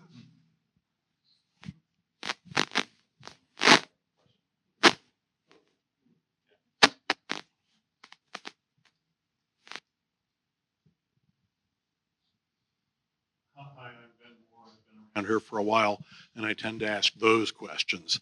But I'll try to keep this one on the level. Nothing about guns, germs, and geeks, something like that. But the span of this particular session impressed me. We're talking about whiz-bang visualization. And at the other end of that span, we're talking about defensive drawing. I've heard about defensive medicine. It's possibly one of the things that makes American healthcare twice as expensive as European healthcare. You prescribe, you do every procedure twice, so you don't get sued. So that big gulf. And then I hear in the earlier session, that when one is illustrating a model and the model has come to you through AI entirely, you didn't enter every nut and bolt of that building. When you move the camera, if you rotate, the building itself may be a different building than the one you were just looking at. This seems to suggest to me that there may be a gulf. And so my question, yes, there is one, is can you confirm that there is a gulf between visualization, let's call it whiz-bang, fly through, whatever, miraculous, and a building that isn't going to have the nuts and bolts falling out of it because the software knows where the nuts and bolts are and what they do. Is there a gap? Revit, I thought, was filling that gap because you had to build the model, you had to know what the beams, you had to input the building, and then it would render it for you, but maybe not pretty enough. Now it seems like we're starting with an entirely AI building, and yet we're preparing to be sued for not having started with a physical building. I think that is exactly right. The gulf is what causes the polarization that I was talking about, where some people are just rolling their eyes at some of these beautiful images because they're like, well, it doesn't matter. It doesn't matter how beautiful that generated image is because of that exact point. And there are opposite ends of the spectrum. I think there are tools that are kind of starting to try and bridge the gap. I am not like technically an expert, so I can get into it in detail, but things like stable diffusion has a certain level of control when people are doing facade variations, where the facade it retains consistency through all of the different variations, and you can change just the material or just like certain elements of it. So there's a greater accuracy there. But I think there's a long way to go until, construction drawings, that there's any level of trust that AI can help with a construction drawing. But I'd love to hear what you all think about that. Sure. Yeah, I think that the issue of control over what you are generating and your final outputs are definitely one of the hot topics on AI. And there's definitely that gap between your intentions and what you might necessarily get out of a model and the iterations following it. But I think I'd like to tie probably this point back to the educational point. And it's like, you don't necessarily have to address the AI tool the same way you are with the same assumptions you're using while using a 3D model. I think it's probably training ourselves a bit on breaking those expectations of control that we are used to while working with the traditional set of tools that we have been working for over the past 20 years towards these new highly hallucinating models. And somehow developing that capacity to negotiate and know where to put a stop on them and be hypercritical every second and through every prompt, it's probably a new skill that it's somehow being shaped in the mind of architects. Yeah, I just want to, first I really love the question, and I'll keep it, I know we're wrapping up. I don't know about the gulf you're describing. I guess maybe I'll just use this as an opportunity to say that I would love to see more conversations around AI and its applications to architecture, not focus on image generation and the look and feel of things. Because I think that is one application which is very powerful, very exciting. There's a lot of things to talk about, but there's so many other ways that these technologies are being applied to the whole spectrum of the design and delivery of a building, which are not sexy, do not create images, but the way that even simply LLM, text-based, ChatGPT, even things are being used in the way they're totally disrupting the writing of specifications, right? Which is something that had already been automated in a certain way, and we have to ask ourselves, did humans ever want to write specs and write the building? I know there are some people who really did, but in any event, I just want to just to maybe a parting shot, just say I think we really need to be talking about all the other things and ways that the technology is changing architectural practices on buildings, because you brought up BIM, right? And I think it's kind of fitting that we're 20 years into the kind of promise of BIM when it was supposed to totally rewire the way buildings were delivered, rewire the relationships between all the players, make it into this kind of kumbaya, everyone's working together and we're all on the same page. And that definitely didn't happen, right? And that didn't happen for a host of reasons, some of which are technological. The vast majority have to do with the way that the profession practice is structured in the US, liability, and what you're seeing now in real time happening is construction companies, especially for major projects, are spinning up VDC operations, which are basically design practices within the firm, right? Which is rebuilding the Revit model entirely that the architect gives them. And a whole kind of chunk of design is moving over to construction companies, which have designers in them, right? And that is because of the structure of contracts and because fees and expertise, all these other things, the same types of things that are happening with technology. And I'll just end with just saying some of this maybe only matters if we're particularly care about the existing framework of architects as licensed professionals operating in independent fee-for-services design firms, right? Maybe that's not the best model, right? Maybe we actually need to be looking at other structures and frameworks for designing and delivering space, because our current framework is really not that old. And even if you read old issues of Pencil Points, which are all digitized, I encourage everyone to check them out. They're all online. It was the old professional journal. If you read the letters to the editor from draftsmen from 1920, they're complaining a lot about so many of the same issues that we still talk about today. So at some point you have to ask yourselves, is there a better way maybe? That's a bit rambly, sorry. No, that was great. That was great. Thank you. Thank you for the questions. Thank you for your time and fantastic presentations. A hand of applause. I think we're going to move on now to lunch. So thank you all so much for coming out today. I'm Suzanne Max, Managing Director for AIA New York, and I just want to give you a few instructions before we break for lunch. Lunch is set out as a sort of buffet along the wall out here. We will return from lunch at for 1:25, please. Plan to be getting back to your seats. We'll start the afternoon sessions at 1:30.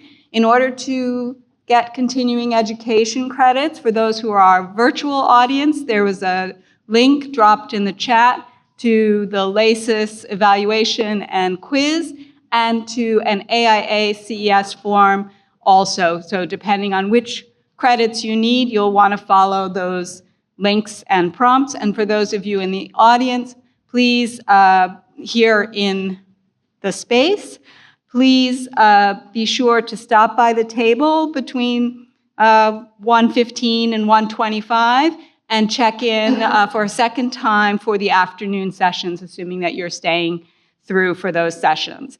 If not, we will be sending out certificates of completion for those of you who participated in the morning probably later next week. So that is, I think, everything I needed to say, but thank you so much, and we'll see you back here at 1:25. Thank you. Tech experts in the field that are actively using AI and automation tools to fast-track development in New York City today, actively. That is Thijs Herman of Ulama, Pablo Sepulveda of Selvas, and myself, believe it or not, Kevin Corte of Alumni Planning Solutions.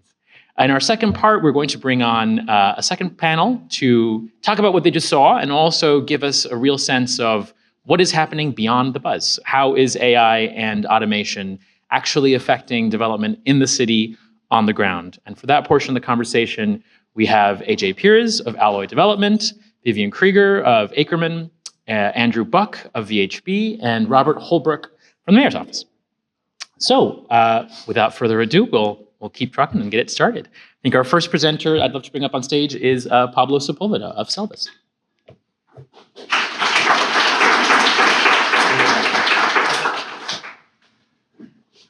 Hello, everyone. Thank you for joining us. My name is Pablo Sepulveda. I'm the founder of Selvas. Selvas stands for Zoning Lot Bench Assessment, and it's basically a zoning analytics platform enabling users to successfully navigate the complexities of New York City zoning. I'm an architect by trade. I've been practicing architecture in New York City for the past decade. Within this period, I've been specializing in the interpretation of the zoning resolution, where I've collaborated with architects, developers, attorneys, consultants in evaluating feasibility and performing zoning analysis for various projects in the city. And within this process, I came to the realization that there had to be a better way to interacting with the resolution, right? So the resolution is, I'll get into that a little bit more. So zoning has the power to make or break a city, right? Zoning pretty much outlines all the sets of rules that govern the urban planning development of a city, a long-term vision of the future, and then also the morphology and density of neighborhoods and specific properties, right? So zoning shapes our cities, but navigating its regulations, it's challenging. So when you cross a street or when you look at a building, when you cross a street, you may not know that you're really crossing a district boundary, right, from a residential into a commercial district. So it affects all our lives in ways that we don't really sometimes understand. And then as it relates to the building itself, basically it's a set of rules that condition the morphology, density, how much you could build within a property itself, right? So it's pretty much when you look at a building, you could think of you may think of what was the architects, the designer team thinking when they were designing this building, but mostly like upon these buildings lie invisible planes and wireframe limitations that the architects later uses as a set of tools to really design a building. So ultimately, it's almost as if the Department of City Planning are the ultimate designers of buildings, and the architects are more so and follow these rules to articulate facades and massings within these limitations. And some background in New York City zoning specifically. So zoning in New York is a barrier, right? I see it as a barrier sometimes. And it's a barrier on two cents. It's very extensive and then also very complex. As you can see here, New York City zoning imposed the first resolution in 1916, which it was composed by simply 14 pages. Within those 14 pages, all the sets of rules that developers, architects required to really perform design were based there. And then throughout the decades, you can see how it's been evolving and increasing its density of sets of regulations, right? Up until 2024, where it has approximately 3,000 pages, including the recent City of Yes zoning amendments approved at the end of the year. And then I sometimes ponder, like, how many more pages or how many less pages do we really need for an optimum resolution, right? What is the optimum set of rules to govern the future of development in the cities? It's also complex because on one side, because of the length, so navigating it is complex, but then also the complexity of the text itself, right? So this is a gem from the resolutions. There's several of these, but I just wanted to read it out loud.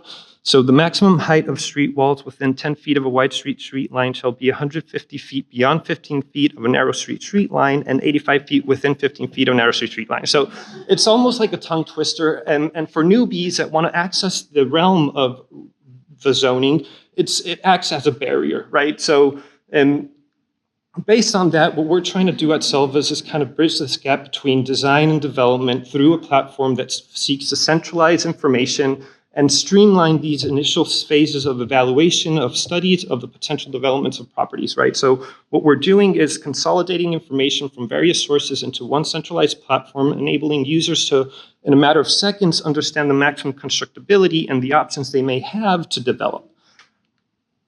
And to explain a little bit the framework of New York City zoning, so zoning is jurisdiction-based, so every city has its own sets of rules.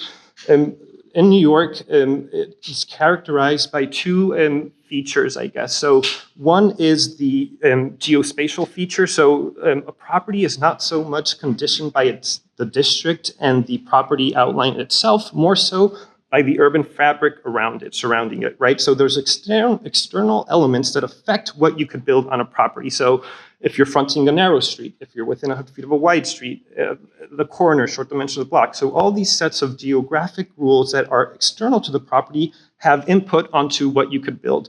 And then the second feature is the various path of compliance, right? So it's particular in the sense that there's not only one output of what you could develop on a property. There's several options you have that architects could use to their convenience to evaluate opportunities to better resolve the design or the development of a property, right? So this is an example of an R10 district where you could see that depending on the use, how the percentage of that use, the width of the street, if a portion of a lot is within 100 feet of a wide street, if you're facing a park, you have in blue all the options of outputs that you could further develop the platform.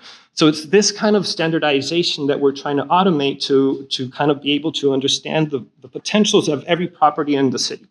And the way we're doing this is by advanced geospatial algorithms. So in order to be able to attribute these data sets to specific properties, we have to develop algorithms that react or emulate these rules geospatially. So we're developing buffers of 100, and we're overlaying different sources. So we're using Department of Transportation, Department of City Planning, and Department of Finance data sets to kind of compile all this into one centralized geospatial shapefile in order to be able to explore every property individually.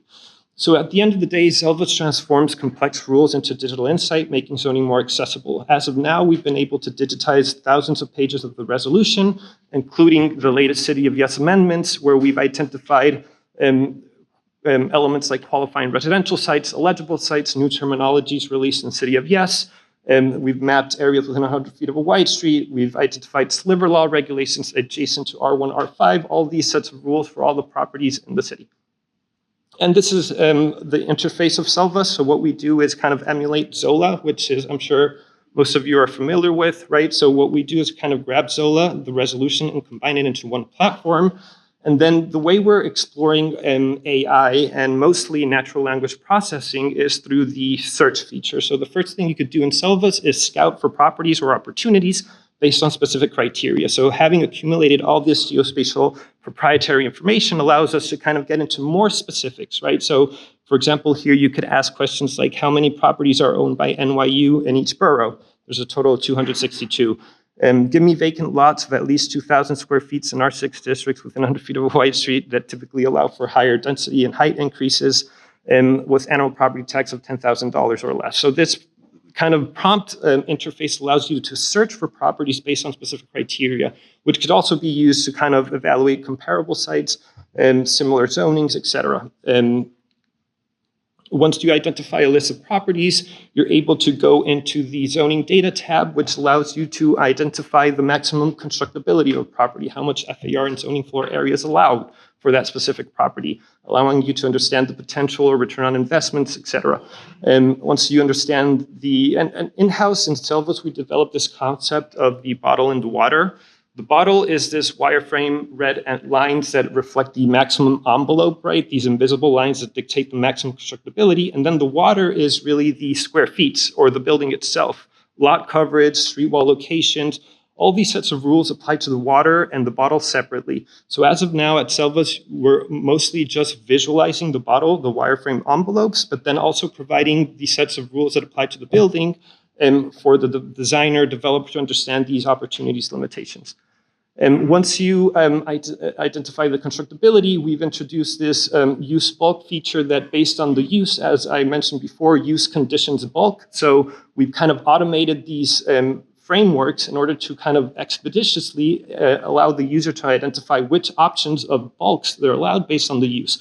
In this case, this is 370 Hudson Square. This is Disney's headquarters. I think it was designed by SOM. And basically, in a matter of seconds, it allows you to kind of access the maximum constructability of this property or the maximum envelope for this property.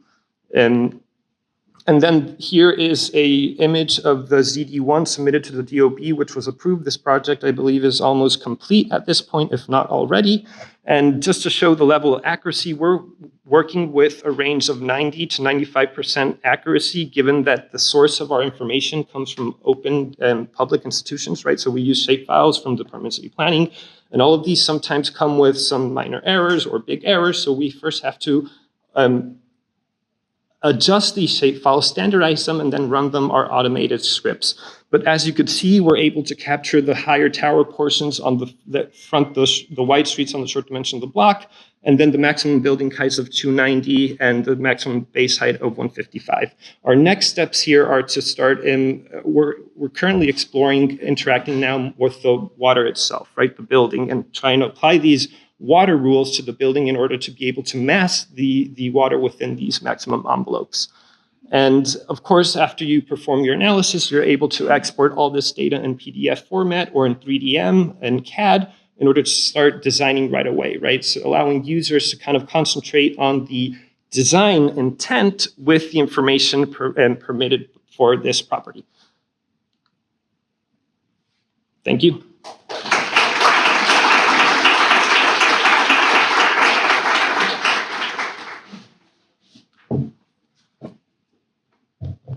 Hey everyone, my name is Tice. I'm co-founder and CEO of Ulama. It doesn't sound like anything like Pablo's company. It's just a cool name. And we are all about code compliance checks. So as some of the earlier talks alluded to, the AI having the most impact on repetitive tasks, not a lot more repetitive than doing code compliance checks on your designs. And so that's where we come in. That's what we're really focused on. It's probably not news for folks in this audience. Did not render those images super well. That's okay. But just for a little bit of level setting, why this matters, why the compliance checks matters, because it impacts getting permits and impacts both the applicant side, but also the client side. So for one aspect, it really limiting to expand to new markets, specifically around code knowledge. So if you're a firm and you have in-house experts, they know the code really, really well in some locations, but probably not others, so you have to work with outside folks. And it just really limits ability to expand. It can mean delayed revenue, both on applicant side and on client side. So it can slow down invoicing, depending on contract arrangements. Certainly delays actually realizing revenue as the client for either leasing or selling the building. Increased project costs as the project drags on, and legal risk. That we just level setting, we do not assume legal liability for these checks, but we are another set of eyes on the project, and we've thoroughly vetted all of our rules so that when they're applied to your designs, there's that extra layer of of risk reduction in your design work. So I'm going to jump right into some visualizations of our platform. One of the things that makes us different is we work with all of the major 3D modeling tools out of the box. You put a little plugin in that design tool and then sync your model to our web application. So this is a Revit model that's been sent to our web app. And our analysis first runs by, it's much cooler to see this as it's actually running, but schedule a demo with me afterwards if you want to see it live. But the first thing that happens is we apply computer vision to this 3D model and look at every single object in the building and label it. So again, very repetitive task.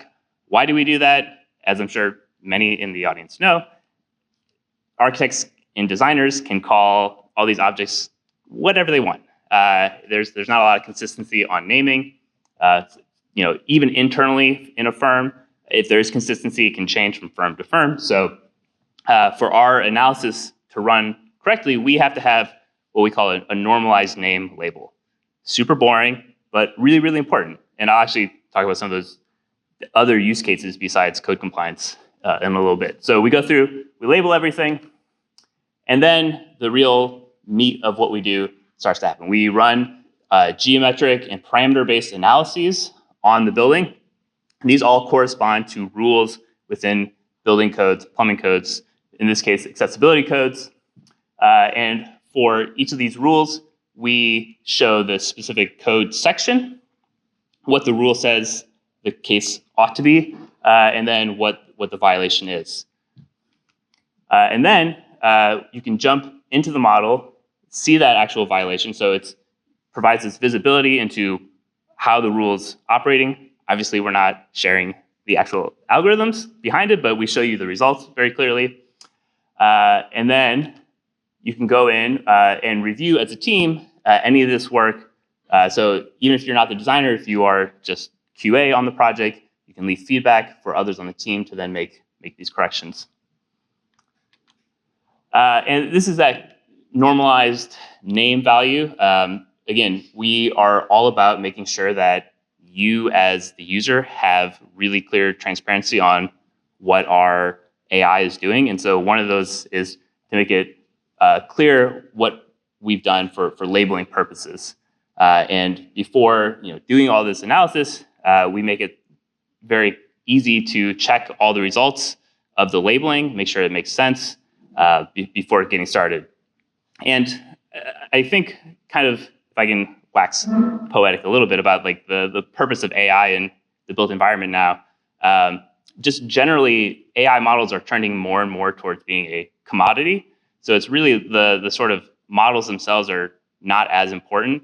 It's the sort of leveraging those in these applications. So there's all sorts of opportunities in the built environment for automated repetitive tasks. And as the models themselves become the sort of commodity, just all the sort of major vendors have really good models.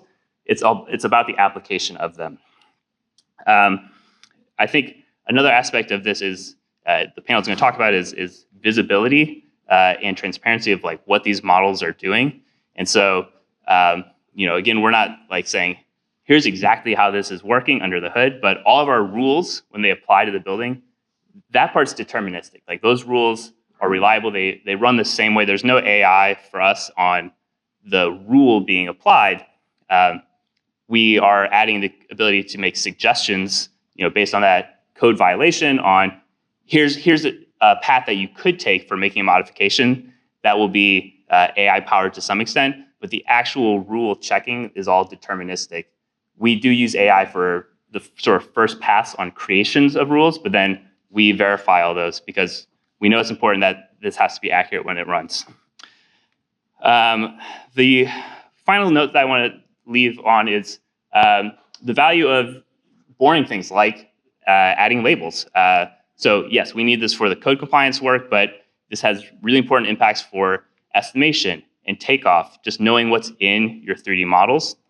You can use this for going back through historical BIM data that may or may not have good quality and labeling things so that you can, as a firm, have better insights into what you've done historically.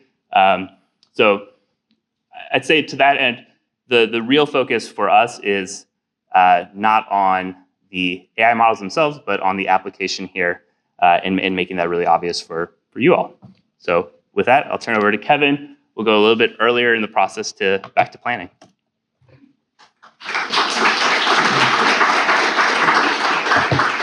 It's always, really fun as planners to come to Center for Architecture and talk to architects because you guys are like, look at this cloud. And we're like, wow, are you within 15 feet of a wide street line? So we are here to talk about kind of the boring part. But it's actually very exciting to think that a lot of that, automating that work is what's going to facilitate the kind of creative process that AI is helping to bring around. And I really think that there's a lot of fear about the potential of generative AI and is it going to be replacing the designers? I think, across the three of us, we're really highlighting that it's going to replace a lot of busy work and it's going to replace a lot of tedious tasks. Just the way an Excel sheet used to get rid of, all of those actual tabs, or you don't actually have to use that chalk and graphite to get you your sketches now. You can use AutoCAD. I think that we're kind of talking about the same thing. AI is for us, there's kind of a catch-all phrase. So I wanted to just take a moment and break down what we're talking about and how we as a firm are using three different kinds of things when we talk about AI. The first is automation. So what is a process that happens in the creation of a document or a review? For us, we work in Seeker, so we're speaking specifically about environmental review documents. What is something that we have to do, a process, and how can that be done automatically? I'll get into that in a little bit, but that's the automation portion of it. Generative AI, you've heard a lot about today, and it's really using AI as that large language model that's creating text for you, or it's putting something out there and designing things or making images. We use it a little bit too, but that's not the bread and butter of how we're approaching the AI. The other thing that we can do is use AI to help us with actual coding and programming. And for us, that's been extremely helpful, especially as someone that doesn't have any experience with coding or any programming language. It's amazing how you can just ask any AI to kind of do it for you and how intuitive it is to be able to do that with AI tools. I am not going to try to compete with the fancy UI that the other two guys just showed you. We only use this internally. But I wanted to do a little sample of how we're using AI to automate the creation of the open space chapter of an environmental assessment statement.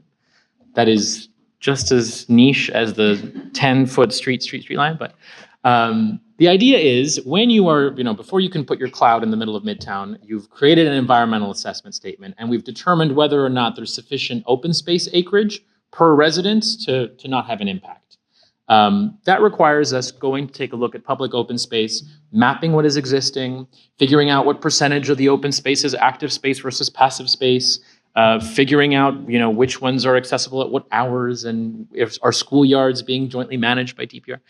All of that is very labor intensive, as you can imagine. But all of that is also very much available through open data. And New York City in particular is super good about giving us their data and allowing us to access directly as members of the public. So we've taken a look at this in this example, open space. When you are doing an analysis, we've created a little radius tool. It allows us to automatically create a synopsis of all the different open spaces that are in an area. And again, I'm going to use Steele Tice's line, schedule a demo, because this is much cooler to see live. At the end of this process, we can push print. And what comes out is basically the entirety of an environmental assessment statement's open space section. That makes some folks in the city very nervous, and rightfully so. I think one of the things that we've been very careful to highlight, and to go back to the automation point, there are some qualitative factors that go into an analysis like this, and there are mainly quantitative factors.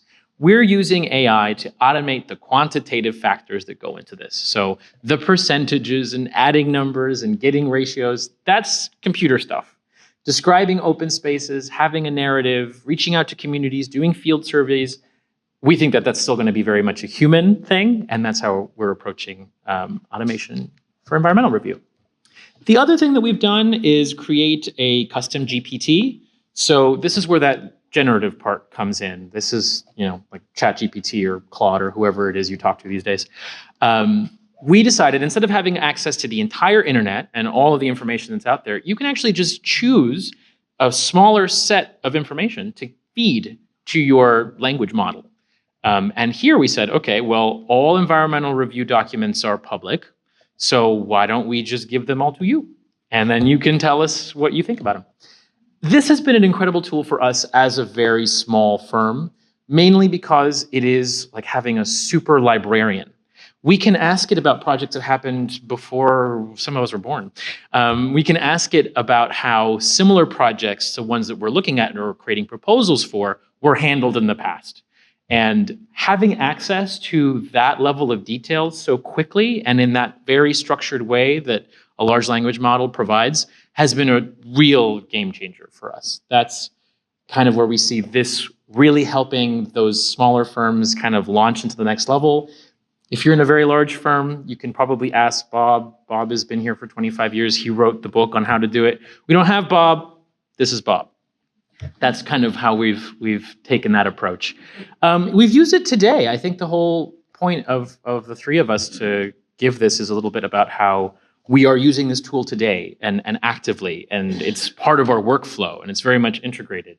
When we get comments back from the city about, I don't know, construction timelines or things like that, we can use this to say, oh, actually, here's a very specific use case. Here's a specific example of where this was approved in the past, or here's how this was handled in this way, and here's the document that's linked to your responses that we can then reference and share with you. So that's the generative part, not the creative part. If you thought we could not get any more boring, we're here. We're in it. I'm not a coder. I'm not a planner. The nice thing about our firm is that our joke is that we're like ABBA. Me, Laura are the planners. We're the alumni and the alumni planning. Our husbands are the coders and program developers and designers. So that the good group of 4 people to get together into a room to try to figure this out. The AI-assisted programming that we're able to use, for example, this is a snippet that we took from our work doing the historic resources section. We will often just come up with the problem and say, hey, so every time we have to write this report, we have to go look at each lot and lot and ask about potential LPC sites, or if there's a landmark, we have to go and find the narrative where there's a write-up about it. We have to figure out how to describe it in a report. This is, again, all public data. We would love this to be automated. This step is, and now help us write the program to automate it for you. It's really been really exciting using, as a non-coder, the AI tools to help us take our ideas and then translate them to actual code that we can then launch and start to see run in real time. So that is kind of the 3 different pieces of the AI. It's a really broad topic, but we're trying to give you a little bit of an idea of how we're using it in the real world. You've heard about the zoning, you've heard about the building codes, you've heard about environmental review. Now we'd like to invite the panel up to the stage to discuss how these ideas and others are actually getting shovels in on the ground. So I will pass it off to our great panel.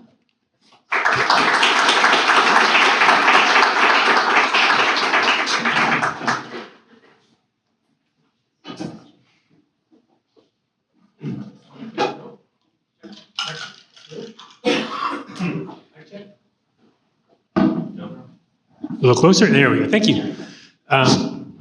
Just start. Hi, Rob Holbrook, Mayor's Office of Policy and Planning. Let me start with an observation that the collective trauma of designing parking lots in the architecture field is the equivalent of counting cars with clickers in the planning field. And I invite the landscape architects, I think it's maybe measuring trunk diameter and mapping it on whatever it is your shared trauma I offer. You guys want to go ahead and just introduce yourselves first? Let's just go down that. Sure. Vivian Krieger, I'm a zoning and land use attorney at Ackerman. Hi, I'm Andrew Buck. I am a senior urban planner and technologist at VHB. My name is AJ Powers. I'm an architect and the president of ALOE Development. We're a real estate company based in Brooklyn. I'm also a member of the AIA. Welcome to the Center for Architecture. We're still at 30 minutes. We're good? Okay. So I've been asked to ask some questions of our professionals to my left. And I want to step back and start at a higher level and make some observations about why we all go to work and what we do in the built environment.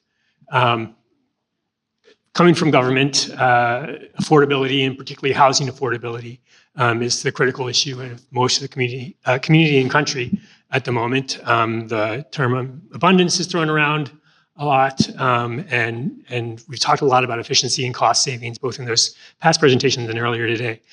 So I really want to talk a little bit about the product that we deliver as collectively as an industry, and how we can make that more efficient. In a way that's really observable, not just in freeing up time to do less boring work, not just making more renderings for our clients to, but how can we actually save time? Time is money in New York City, at least, to cut the cost of the built environment being built and upgraded. Can each of you sort of give your own reflection on how we can save time in a way that moves the needle on cost of production? I guess I'll kick it off. I do think that from my perspective as a zoning lawyer that a lot of the time will be saved in using exactly these products that we just spoke about. But I really do want to say that, you know, and I hate to be the Luddite in the crowd, but it does make me a little bit nervous. I think that, you know, the generation looking at this stuff now, we were all trained. We know how to put in the correct questions or prompts into these systems to get the right kind of answer, and we can kind of narrow it down and play around with it. But I do worry about what about the next generation. So I know that's not what you were looking me to answer, but that's what I can't help kind of get off of that mindset. So I probably should answer the question, but I'm going to pass it to you. Okay.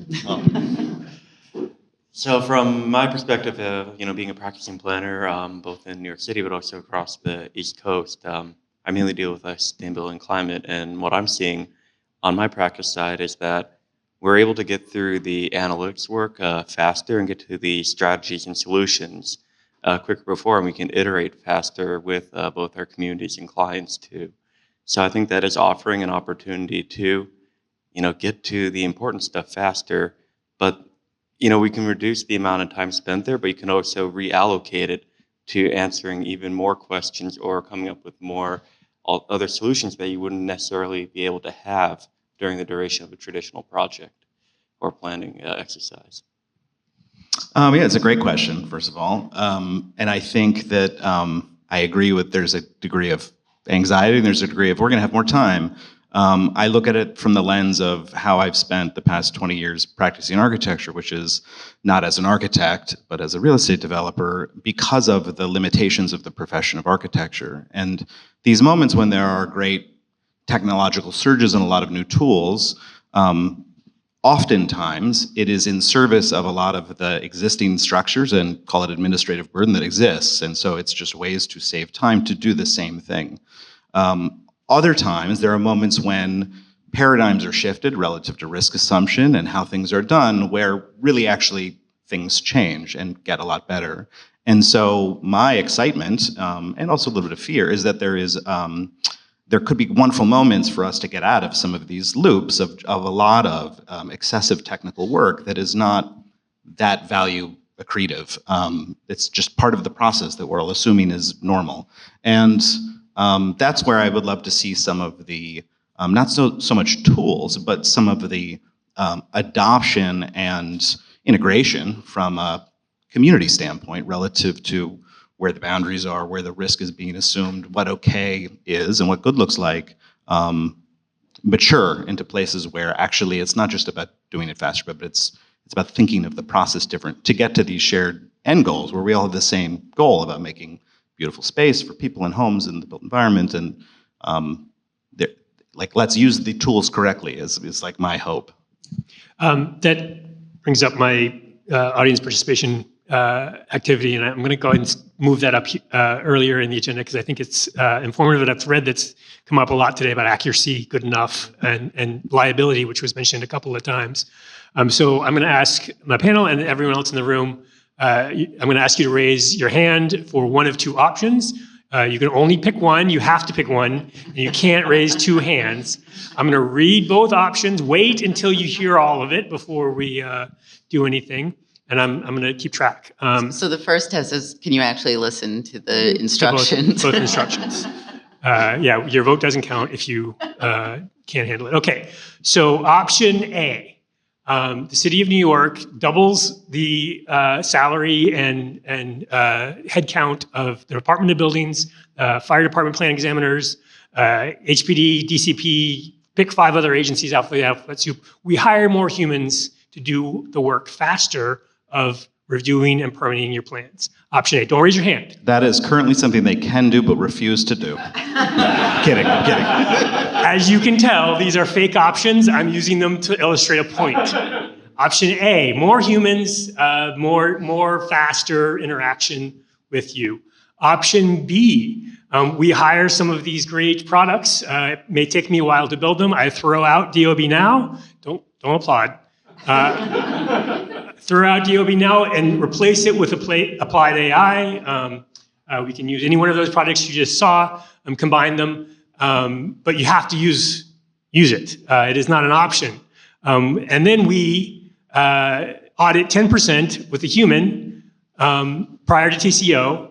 And if we find anything we object to, you have to go fix it in the field. If you overcounted your floor area, you have to cut it off the floor. If you messed up your foundations, you got to fix it.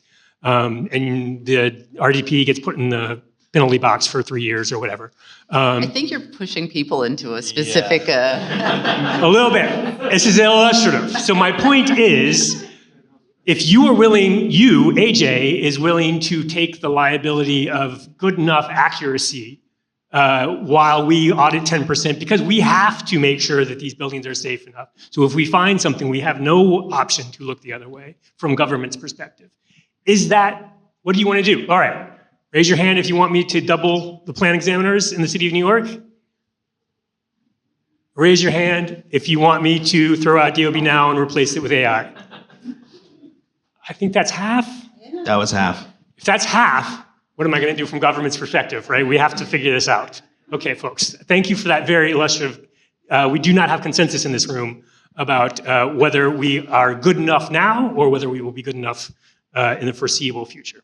Back to my main agenda questions. I'm going to start with AJ because you have an important and unique perspective as the person with skin in the game here. All of us are trying to get work, and you actually have to hire people to do the work. So we saw these products today. I've seen a number of other options who come to the city to try to sell us a product. Everything from unit count layout to get the most efficient unit count to operational costs, modeling. What is your thought process in how you kick the tires and think about what products to use that inform your development product that aren't just fun to use? We talked a lot about sort of piloting these programs and using them regularly. What's the process to inform a development company what they're going to be using? So I can answer the question from two perspectives. One is we are the architects of record for our own work, and so we do that service in-house, and we have a dozen people that are architects that are doing architectural work. That was this summer intern exercise. We had a handful of people in, 2 of them spent all summer. They gave a presentation in the summer. They reviewed 30 different pieces of software. The conclusion was, and it was pretty clear and obvious, there wasn't a lot of debate, we don't do enough volume of work to make the investment into any of the existing softwares worthwhile. We should continue as is.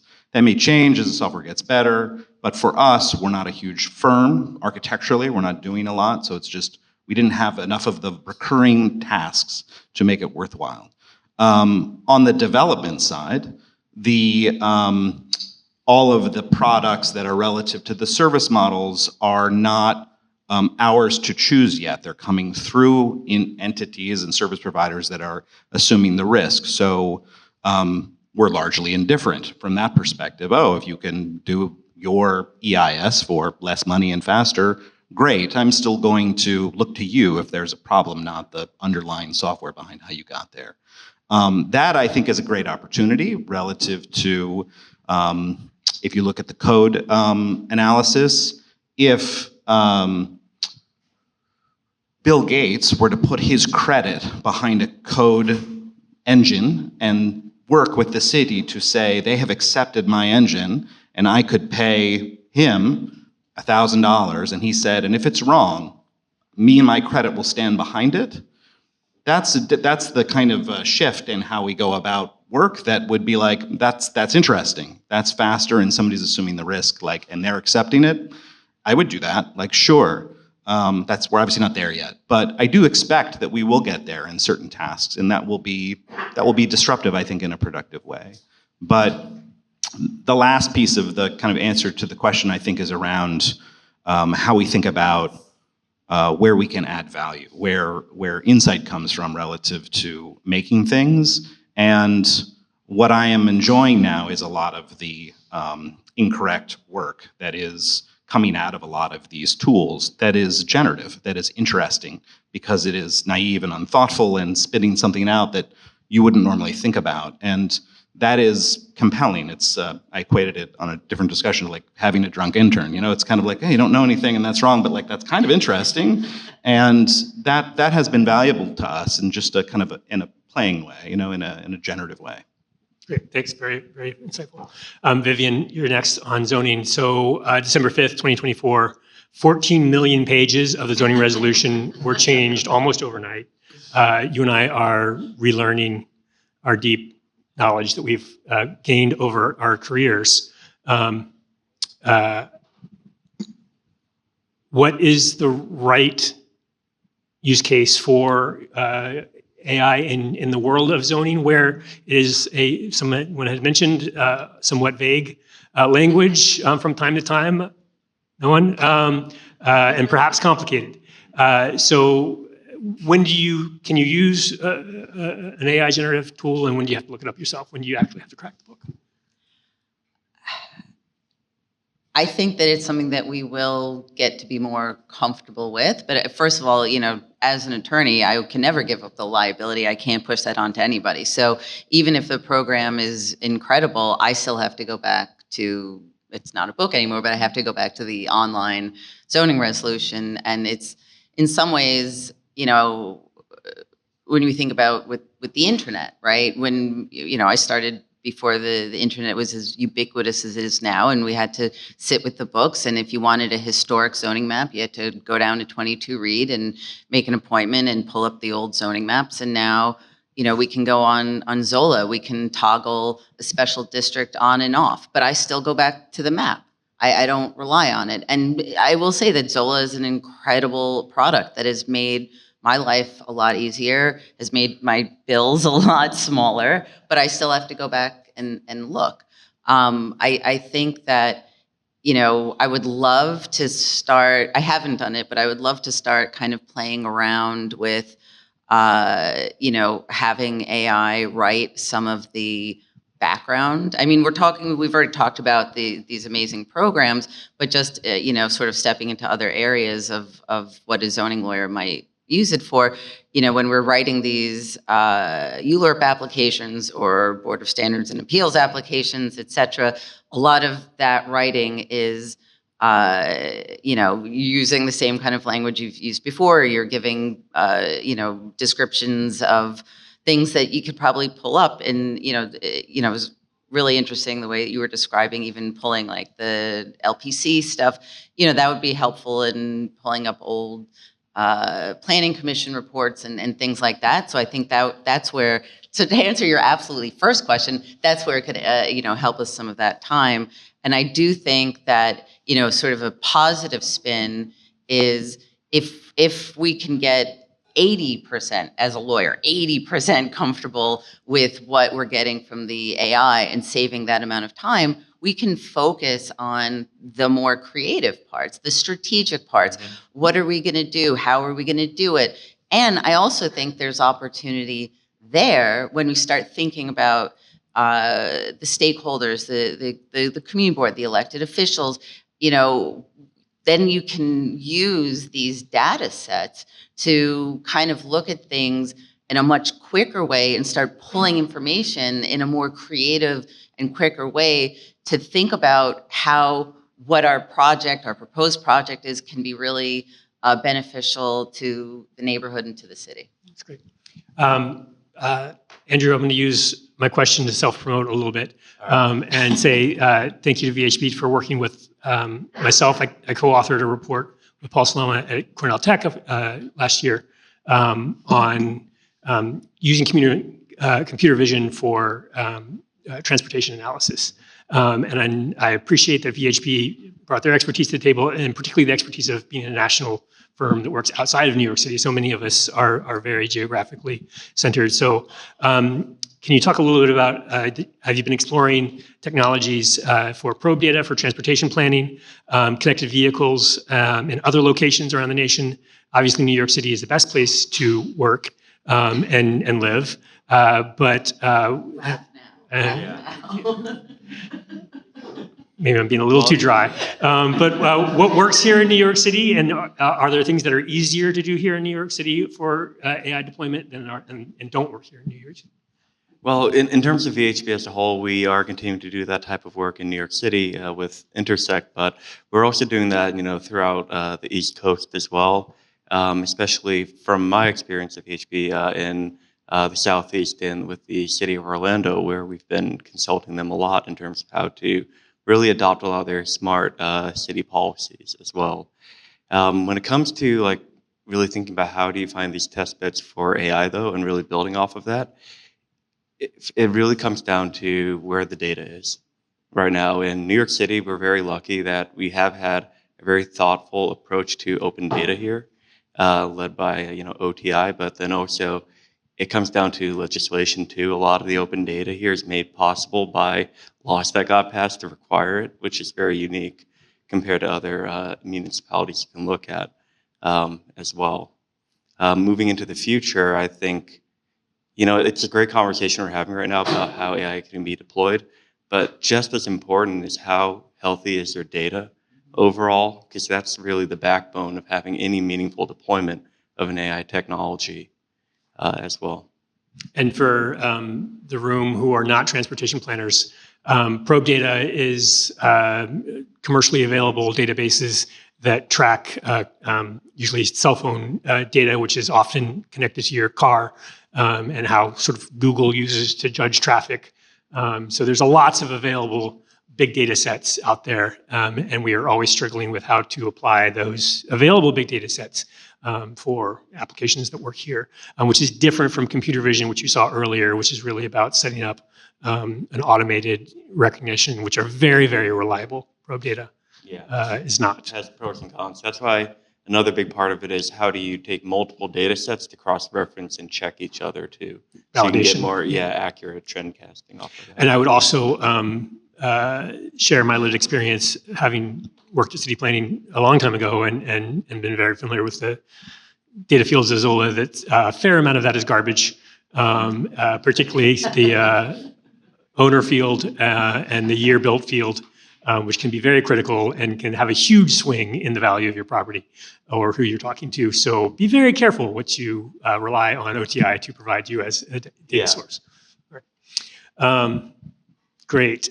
So I want to talk a little bit about tech and AI and innovation in the building field. And AJ, I think you might have a better sense of this. And when your firm does a lot of cutting edge passive house work, and I know that there's a lot of sort of design assistance in that energy forecasting modeling. Is there too much information that you can have that creates sort of inertia on making decisions, or is it clear enough to you what is cost-effective investments in design features from the products that are available now?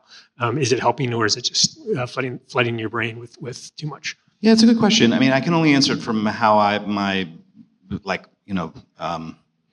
we equate sometimes our work to like the Free Solo movie where the guy's climbing the rock and he's like missing that part of his brain that's afraid of things. And I have a very high risk tolerance, and so I'm sometimes dissuaded by a lot of factual certainty relative to forecasting or projecting or what the outcome should be.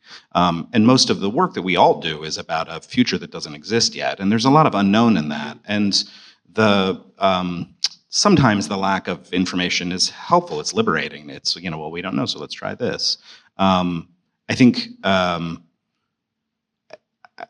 I think that the data that is not just true, but also whether it's personally or corporately relevant or whatever the perspective is of the goal of the usage, that's something where I think we're starting to maybe give an example to better elaborate. So from like a property management standpoint, we have a building with 400 and something units in it. There's 700 people. There's a lot of data, fob swipes and occupancy sensors and temperatures of certain systems, and it's complex data. It's not legible data, and it requires algorithmic thinking that can see patterns that we can't see. That is very compelling to me, which is this is too complex for my brain to understand. And so in that regard, that type of seeing is really great, but that relies on very, very concrete and personal data where I really understand where the data is coming from, to your point, and have a very specific goal about what I'm asking to get to from a visibility standpoint. So in regards to things like planning for efficient buildings or how the usage of those buildings is going to work, that's where I think that could be very compelling versus the energy model that an engineer comes with at the beginning of the project, which is kind of as good a guess as anything else. Like, it's not super intelligent, actually. So if there was an ability to say, actually, we know like what the temperature set is of the occupant that's going to be and what their desire, and we know actually all of the exterior temperature points at that point in time, like we know all of that. And this is the inputs we should be using to determine what efficiency looks like, actually used efficiency. That would be very valuable.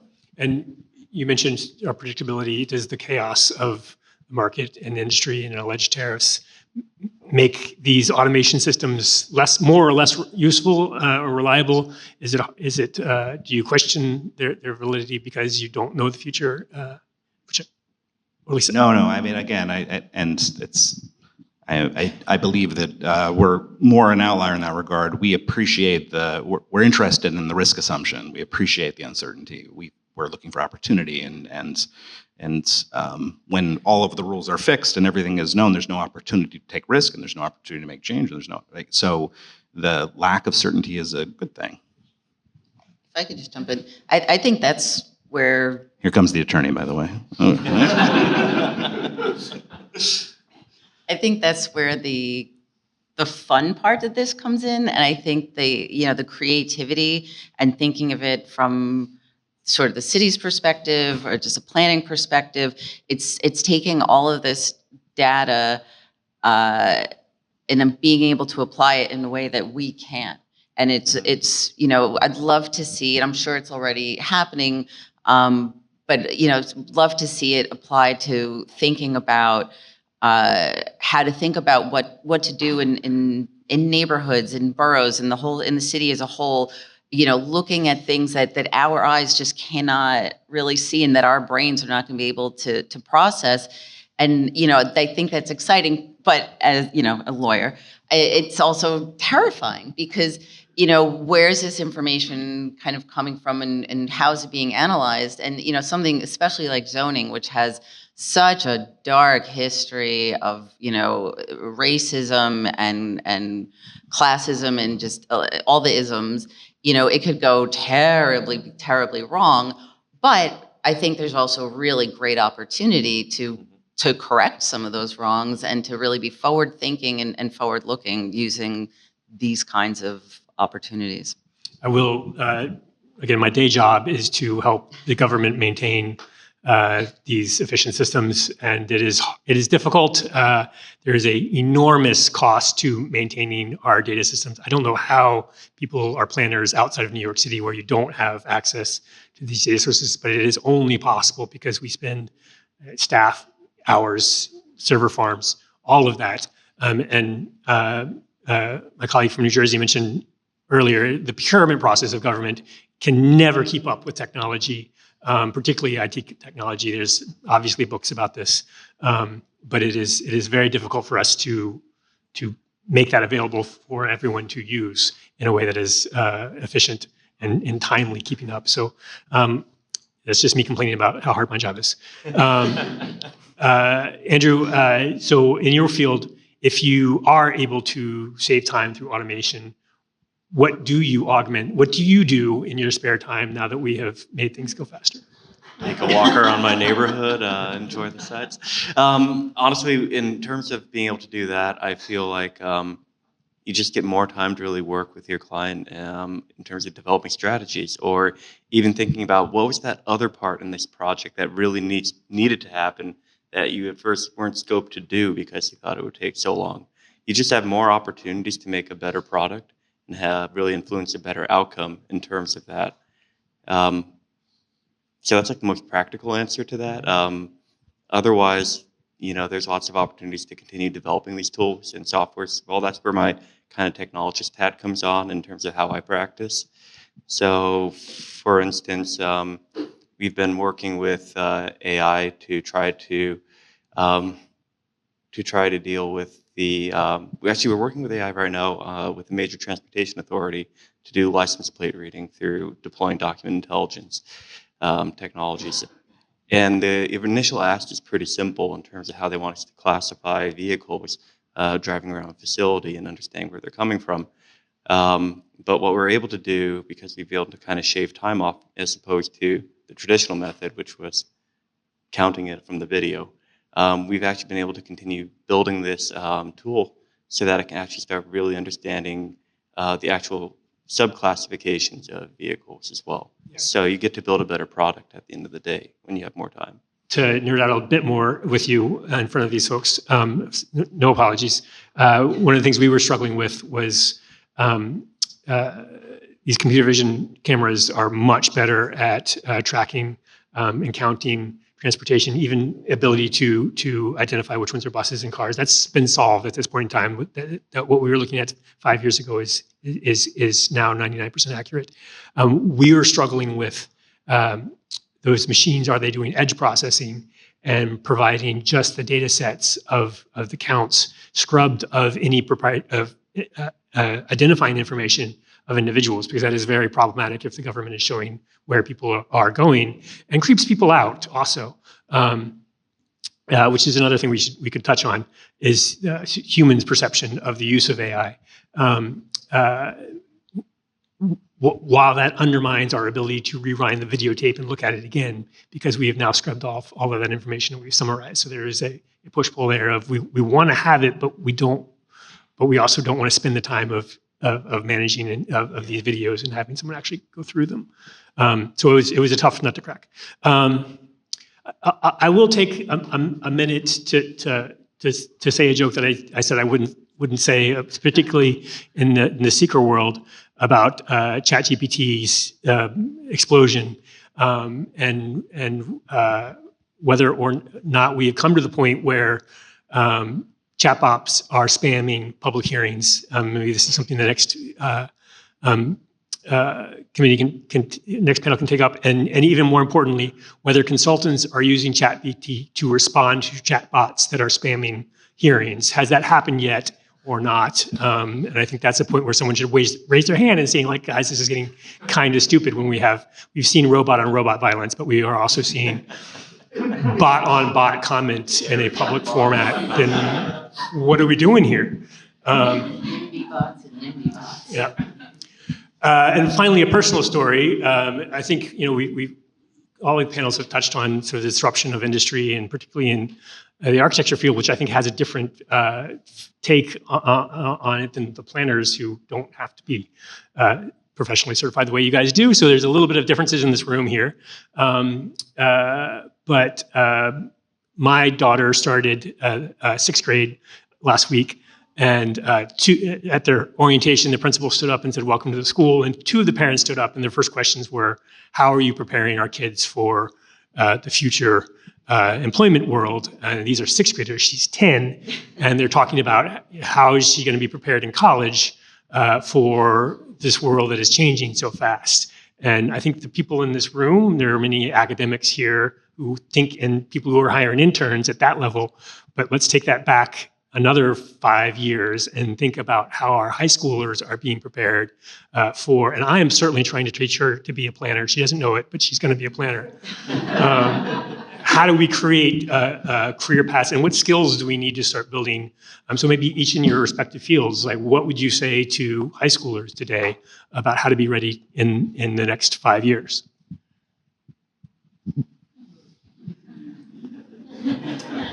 So I have a high schooler, and there's a lot more emphasis on performance and live evidence of skill building than there is on what we all remember and is redundant tasks like homework, right? Which is just you go home and you do it all. You're not necessarily learning.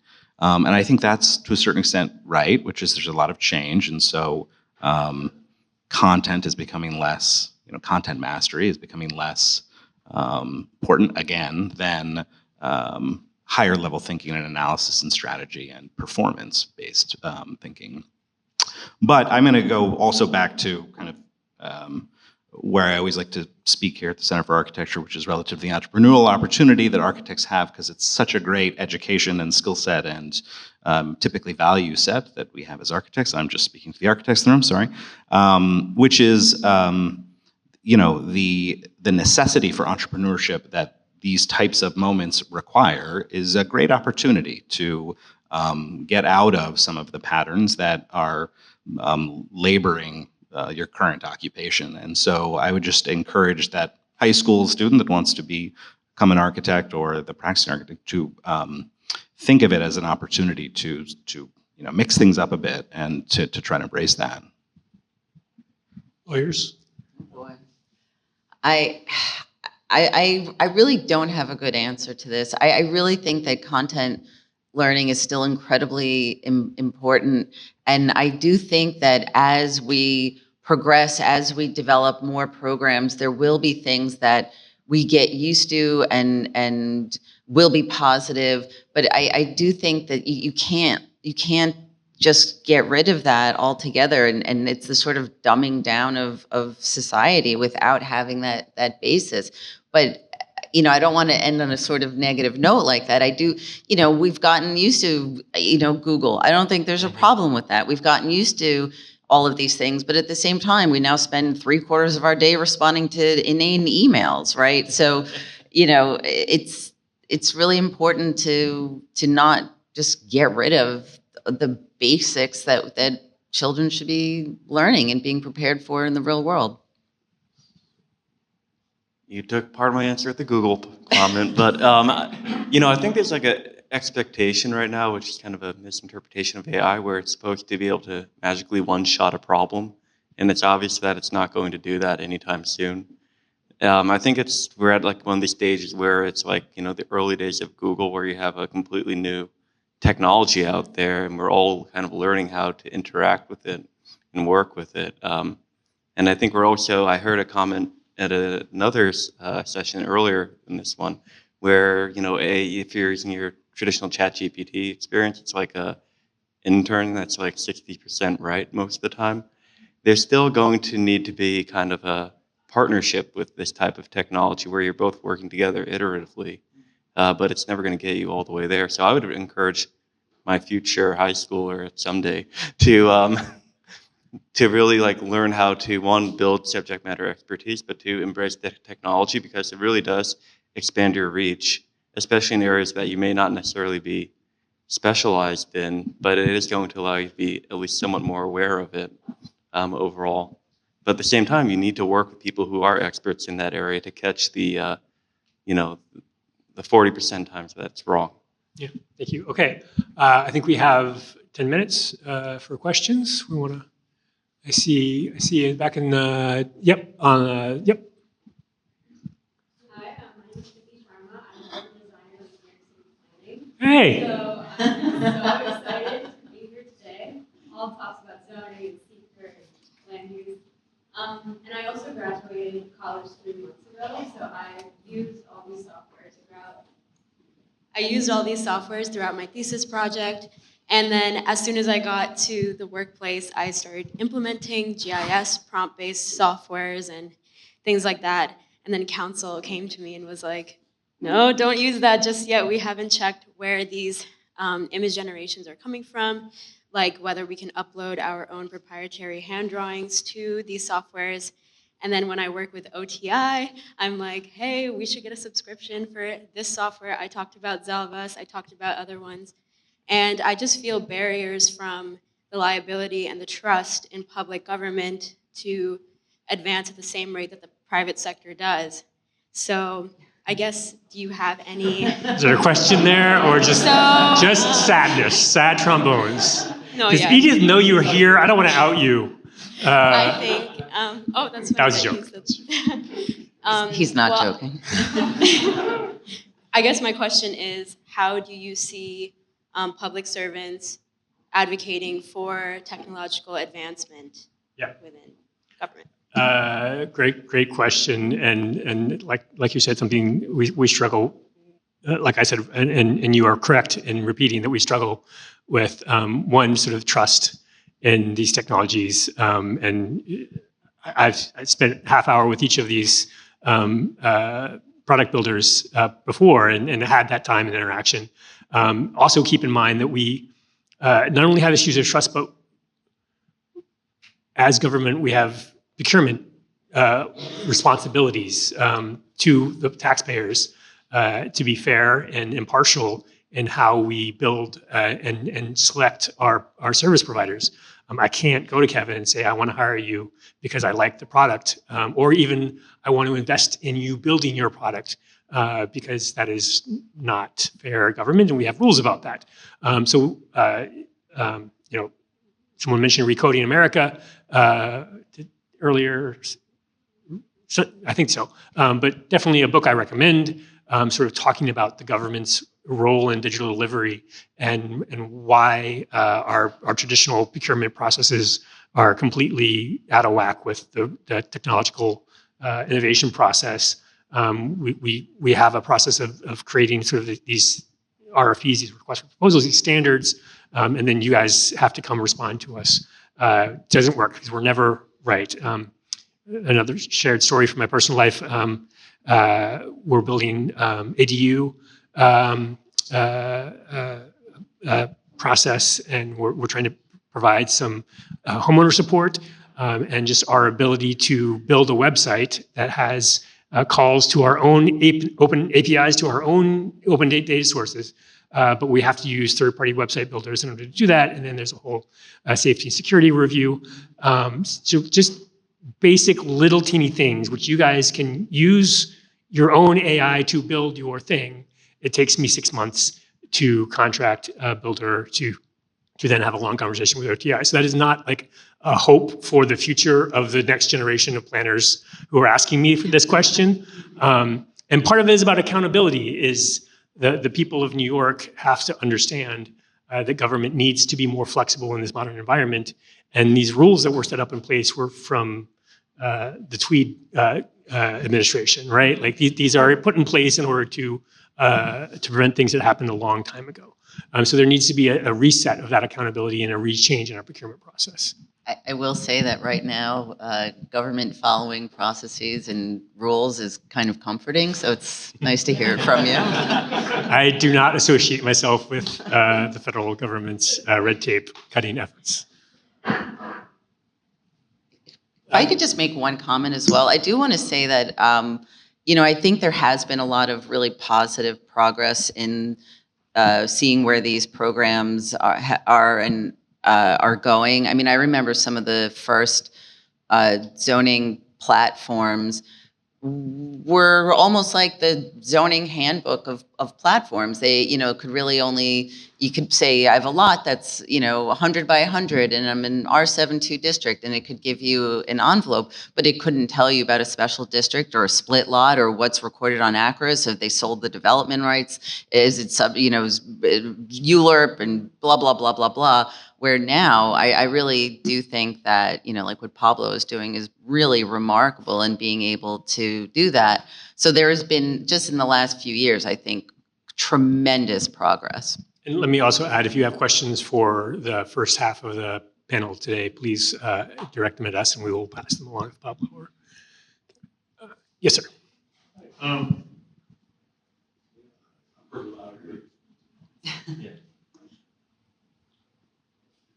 Hi, my name remains Ben Moore, and my question, there's some guy who said the only thing we have to fear is fear itself.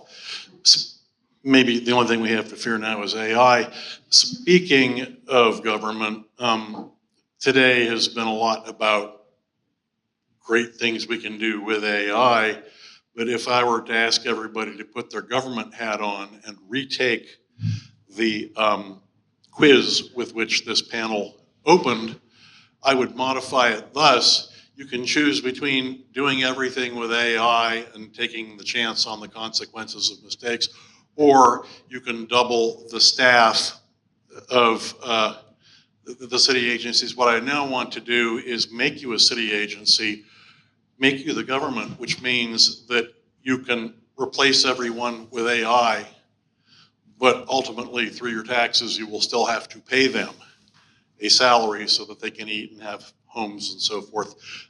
Does that complicate the picture? I'm thinking of the larger things that are being said about AI out beyond the design community. To be clear, I was not suggesting that we were replacing the young lady in the back seat, back of the house with AI, nor any of the plan examiners at Department of Buildings. They would still need to be due. So yes, there is always a civil service labor question in all of our efficiency work when we are automating things, and that is something maybe we could continue to talk about ethics on the next panel, is when you automate, and this is sort of like a conversation about technology changes in manufacturing as well. It was when you automate, what is the implication to the workforce? That is completely candid, and to respond to some degree, we have to be reactive. And we need to retrain those high schoolers and middle schoolers because they're going to just have a different future. And we cannot freeze technology in amber and assume that we are going to continue to be doing the same things, because that's, even from government's perspective, not the right answer. So we do have to work on slow and non-disruptive change in civil service so that we can make those. But the young lady is calling me out to have more technology, which I can't promise the students. Humans always figure out how to create new jobs. You know, I mean, like we now all do the self-checkout, right? So there used to be 2 checkers, and now there's 3 people helping you, figure out how to do the self-checkout, right? There's a gazillion IT people because, nobody knows how to Control Alt Delete, right? I mean, we kind of create the problem and then figure out how to fix it with another problem. We got 3 minutes left, so we get one more question. Yep.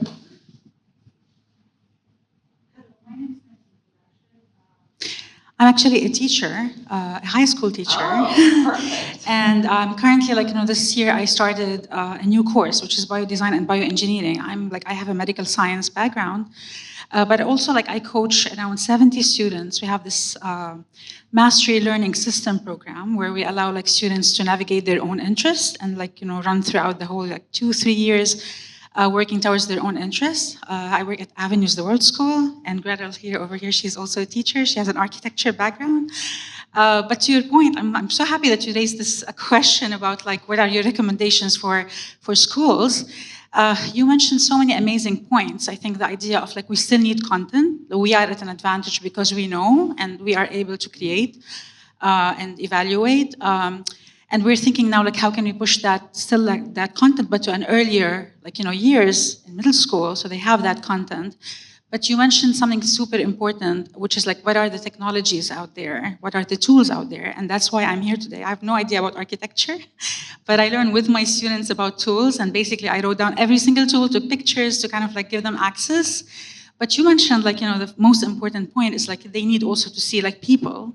I love the idea earlier, like, when somebody mentioned, like, oh, I want to do this ChatGPT task, but I wanted to think like, Elon Musk. Or so it's like, how can we give them the opportunity to see your work and see how you think in your different fields? So I don't have a question, but I have a tiny ask if we can have access to, like, to different, like, firms and different, like, all of you here, if I can have, like, if you can have access so that they can actually contact you and connect and, like, have mentorship in any possible way. So that's basically it. Thank you. I think that's a question to APA and AI chapters, right? Surely there are, sorry, I'm not an APA member. Surely there must be a committee on student education. Anybody from AIA New York or API want to? Is there a youth committee? Yeah, Suzanne, you want to take it? We are part of the AIA, and I will talk to her about, we have lots of mentorship programs and resources and committees and things like that. So, my other personal anecdote is my wife is a high school teacher in social studies, and she is really good at finding kids who submit ChatGPT answers. And I mean, she's really good at it. And yeah, I don't know how she does it, but she just loves catching them at it. All right, I think we're at time. Thank you. What this means and what this tells us is that there's a great deal of our society, or a larger portion of the society, as we know, that are not extended the benefit of the doubt. And that this comes dynamically from relying on the stereotype. Have you ever thought about what happens when you ask people, do you want the good news or the bad news first? Please, if you want someone on your side, give them the good news first. Again, going back to my beginning statement that the brain likes to be right? And so that once the brain is familiar with an idea, a concept, a stereotype, a trope, or a schema, it will sit in that until the information is repeatedly, imprinted on the brain's processing. It has to happen not just in one setting, which is why one workshop, one check of the box for attending a bias override is really not enough. Taking stock of how you receive your information, your news, who's speaking to you, and how you respond to that, and why. I oftentimes share with individuals, think about getting on an airplane. And the last time you got on an airplane, when was the last time you thought about why things are the way they are, why the voice on the intercom is who it is? Because studies have shown that large groupings will respond to a certain voice over the other. I'm talking of a male voice over a woman-identified voice. Being in a world where being in a society where all individuals are not experienced the same can feel taxing. However, there are tools to override this bias and its impact on our interactions, its impact on the way we do work, its impact on the way we do relationship. The last time many of us received any correction on how we do relationship, we were about 4 and 5 years old. Yeah, you were told to share, you were told to be nice and to apologize. And then we went to high school and college and work, and we just showed up here and we're supposed to know how to do this thing called relationship. And that is really somewhat unfair. And I say unfair in a society that has inundated us with a great deal of stereotype and schema vis-a-vis its entertainment and media to date. Overall, when we experience identity harm or identity anxiety brews up between two individuals, and what I mean by identity anxiety is that there is a physiological response, stress response to the difference, where members of the in-group and the out-group fear both being called bias and fear experiencing that bias, that harm. We want to avoid these short interactions and the inability to look people in their eye or ask follow-up questions, or those awkward connections, which oftentimes rely on stereotypical tropes, right? Those moments where individuals, maybe I have a colleague who is a 6'4" tennis player. That's kind of odd, but he's a 6'4" tennis player down in New Orleans. He runs the SPLC center there, and he's often mistaken for a basketball player. And not just mistaken, assumed, right? Like people will come over to him and ask him for an autograph, not knowing anything, not even knowing his name. making those stark assumptions. Again, I'm keeping myself here on the surface in light of recent events, but also it's important to note that the identity harm I was naming is something that can be felt in moments like this, that I'm mindful and careful of the language I use and the identities I address, not to avoid or not to undergird them at all, but to ensure that all individuals in this space feel heard, feel centered in this work, and certainly that the experiences of degradation are not kind of thrown to the wayside or sensationalized. And then finally, what happens with navigation burdens? The challenge here is that oftentimes the very people who experience the identity harm are left to emotionally navigate pulling out of that uncomfortable situation. And so it's more so important to ask the questions, but before we do that, slow down. The slowing down is the hardest part for a society like ours to do, especially when we're talking about AI, which meets the needs of efficiency, right, and productivity. But our reliance on those stereotypes, our reliance on that confirmation bias and that attributional error is due to stress. It's due to that time pressure, overthinking and doing too much at one time, or more so our brains multitasking. It's more so the difference between niceness and kindness, I would say. If you think about, go back to the airplane, go back to the airport with me for a second. When you get to the TSA agent and you hand them your documents, if you're in a rush, like I often am, right? They'll hand you back your documents and say, have a nice trip, and you'll say something like, oh, thanks, you too. And then you're sitting on the tarmac and you're like, why did I say you too? They're not going anywhere, right? But you just let it fly and they're used to it, believe me. But if in an encounter, right? In an encounter, you have a moment to slow down because you were on time and you have your latte in your hand and your music in your ear. They hand you back your documents and say, have a nice trip. And you say, thanks, I hope you get a break soon. Or maybe I'll see you on the way back. You have this moment for this relaxed banter.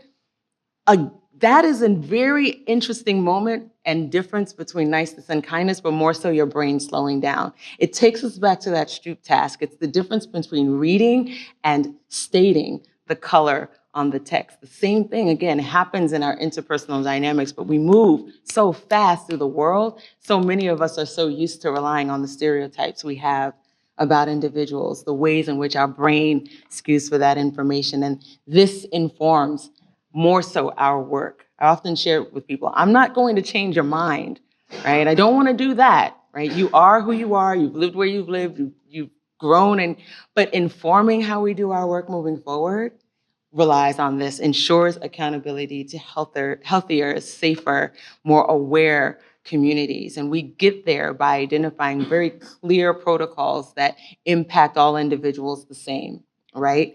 We ensure that in order to override biases in interpersonal dynamics, we must individuate individuals. I don't want to go too dark, but I have to share, right? One of the challenges, because you did hear that I worked in gender-based violence, but one of our studies found that sometimes for male-identified folk, when they hear things like ending violence against all women and girls, women-identified folk will tend to hear that as a communal battle cry, right? Like all the women and girls in my community, everyone I know and don't know. Whereby, more so, male-identified folk, again, in this socialized society, only think of the women-identified folk that they know, which makes it difficult, right, for those safety measures in communities and the things, for instance, like the Amber Alerts, right? They don't go out the same because individuals don't hear or think of their community in the same way. And so slowing down and individuating is some of the methods and modalities that we coach individuals through primarily leaders and stakeholders, being able to see and appreciate individuals for what they bring to each experience. And then counter stereotyping can be tricky, but it is possible. It is what happens when you just think of why you think the way you do. Why is it that someone would assume that their pilot on the plane, for instance, would be male, or the nurse is female identified and not the doctor, for instance, right? Why and how, if you want to shift out of that thinking. The perspective thinking happens over time, and it is an extension of the work that happens, that I heard happening here today. What happens when we really slow down and think about the experiences of the individuals that our work touch, and what happens when we do it together is ultimately the peer-to-peer contact. I'm sharing this with you on a broad scale for again, relative to this space, but also so that you are aware that these are conversations and tools and modalities that help, for instance, judges. Everyone but law enforcement is who I'm able to work with. I'll tell you that. That's for another day. But primarily, yes, everyone, right, who's doing this work, right down to the 988 operators, individuals who are manning the suicide prevention hotline. Same goes for them. How we see and perceive individuals, where they are relative to their identity. So if you think about what I've said today, and you think about those moments you hear people share things like, they were misgendered, or someone confused them with another individual who shares an aspect of their identity. And then like a week later, you'll hear someone go, "It was a mistake. I didn't even mean it. I don't understand why they can't let it go." Think back to the last time you were in some kind of situation where you felt like your life might have been in danger. You can go right back to that moment. I guarantee you probably can. You don't want to think about it, but you can. That is how their bodies experience identity harm, because the brain does not know the difference between a sharp tongue and a sharp object. It's moving so fast, it can't tell the difference, right? So the little fear on the inside that comes up when someone calls someone's name that if they're in an area they're not supposed to be in, or asks them to identify themselves, and they've been walking into that building ad nauseum for many times, right? That same physiological response is what comes up when they're trying to defend themselves. And so that, I don't want to say that would be the reason why someone can't let something like that go. No, that would be the reason why interpersonal challenges and tensions require a great deal of attention. I tend to tell people it's not more, DEIB has taken great experience over the last couple of years, but our ability to understand human behavior and human identities and interactions is much more tied to how we as well feel about our communities and our societies. I'm just going to share this quickly because I'm way out of time and over time, but I appreciate your attention. If you make a mistake, if you happen to misname, misgender, it is important to know the thing and ask. Just ask, how do I say your name? Don't make assumptions about one's identity. I so appreciate working with Kimberly, who forced, right? I don't want to say forced, but she was like, tell me exactly how to say your name. And I'm not a stickler for it, but it's important to be mindful of why it is important for people to hear their name pronounced, why it's important for people to understand that someone would take time. Again, the body is processing it very differently than most would assume. If you make a mistake, it is important to just quickly refocus from the embarrassment of doing so.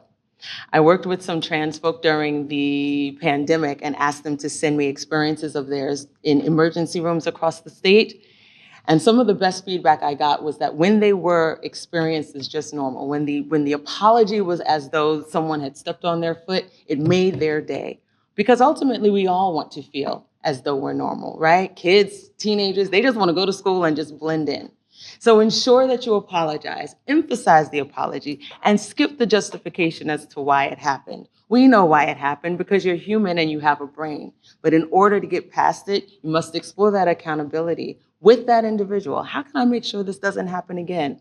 And thank you again for taking the time, right? If someone pauses and lets you know that you misnamed them in any way, right? It's helpful to appreciate the inability to do so. I've shared this, I didn't need to because I already walked you through the apology, but it's so important to apologize with just an I'm sorry. You all are not direct service providers, the nurses and the social workers, et cetera, but I often tell them, I understand can be a trigger, particularly if you're talking to someone or an agitator, if you're talking to someone who seems to not share your identity, because we all walk in our very unique shoes. And so I can only imagine how that must feel is a great segue into an apology. if you struggle with this. Again, I'm not trying to tell you how to do life out here, but this comes directly from the young people who allow me into their lives and allow me an opportunity to enhance what I bring to various audiences. I wish I had more time. I can nerd out about bias, anti-bias, the brain ad nauseum, and I really appreciate an opportunity to be an audience with you all today. But again, understanding how we process information, slowing down just a bit. If there's any way to slow technology down, we will. But again, acknowledging our dynamic impact on one another is the best way to build for the future. So I want to thank you again so much for this time. Thank you. Thank you.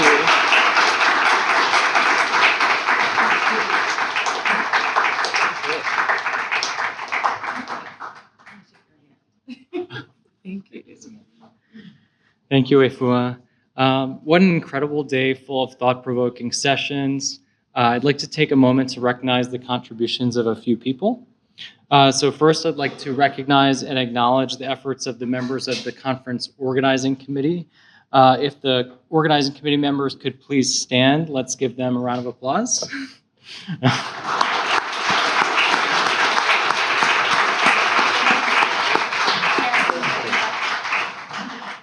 Second, I'd like to thank the AIA Center for Architecture for hosting us today and all of the center's employees who helped to make this event a successful one today. Third, thank you again to our sponsor, Kimley Horn, for supporting our conference today.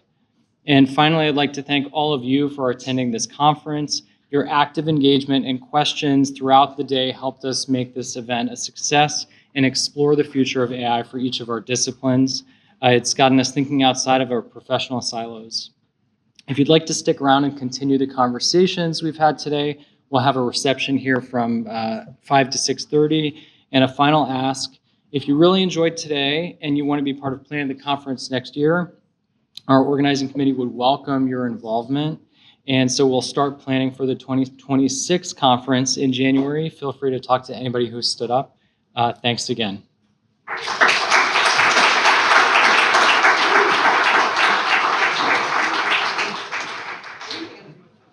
Oh, did you? Okay. Oh, there it is. You did,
AI and the future of community engagement. This panel has some of my favorite people and professional colleagues, including Sarah and Megan. And what this panel is going to talk about is how AI and advanced data analytics are transforming urban design. And as they do so, the question isn't what these tools can do, but how they can serve the most vulnerable populations and the people and communities most impacted by change.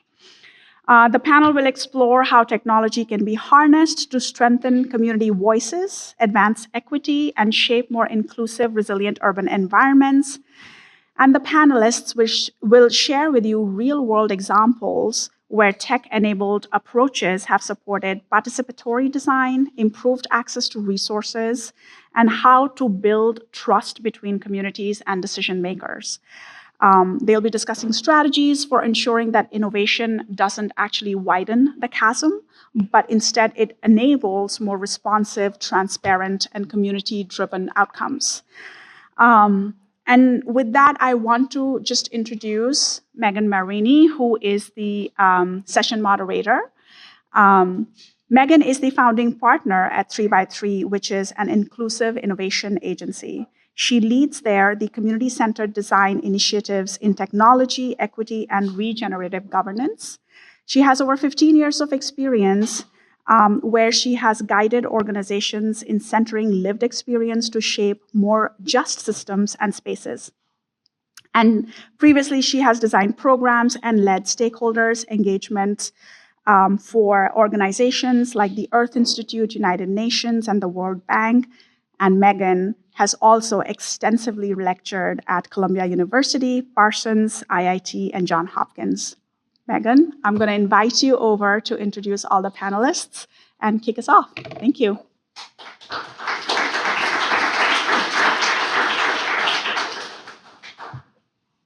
All right, can you hear me? Okay, great. So thank you for the introduction, Sachi, and good afternoon. Thank you all for sticking through all the panels and making it to the final one. We appreciate you. And if you've made it to this panel, I hope that it means that you believe that technology should exist to serve people instead of just replacing them.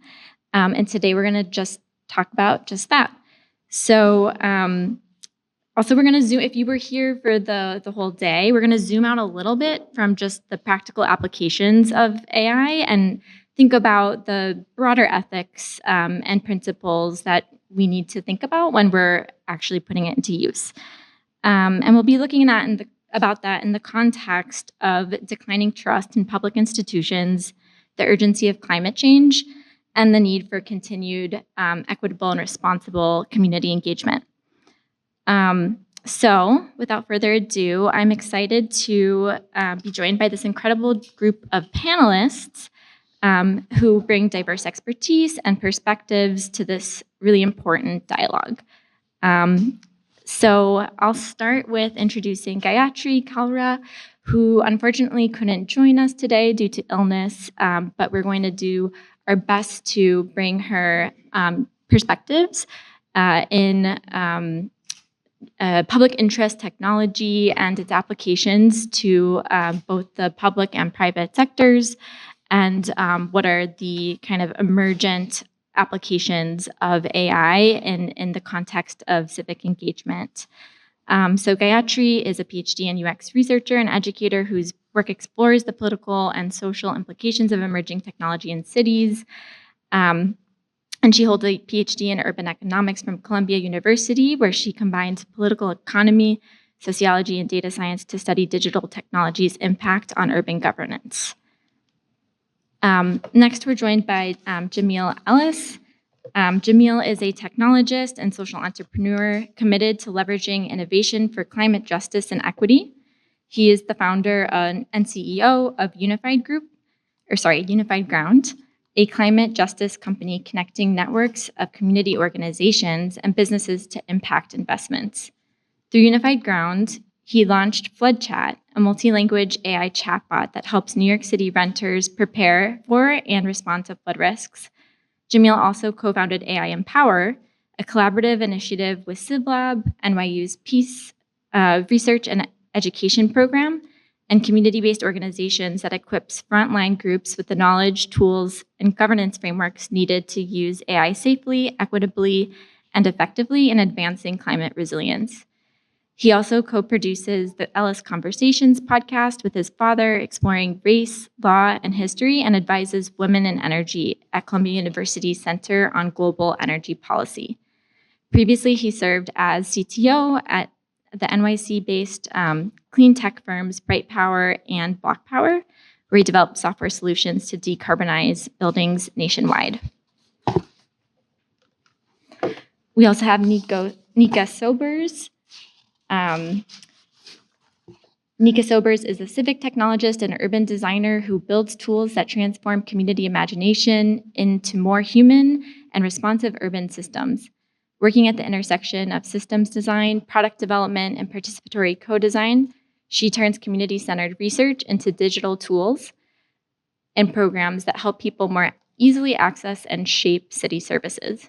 She currently serves as the Deputy Director of New York City's Innovation Team, I-Team, a creative lab in the mayor's office focused on improving how the city serves historically excluded communities.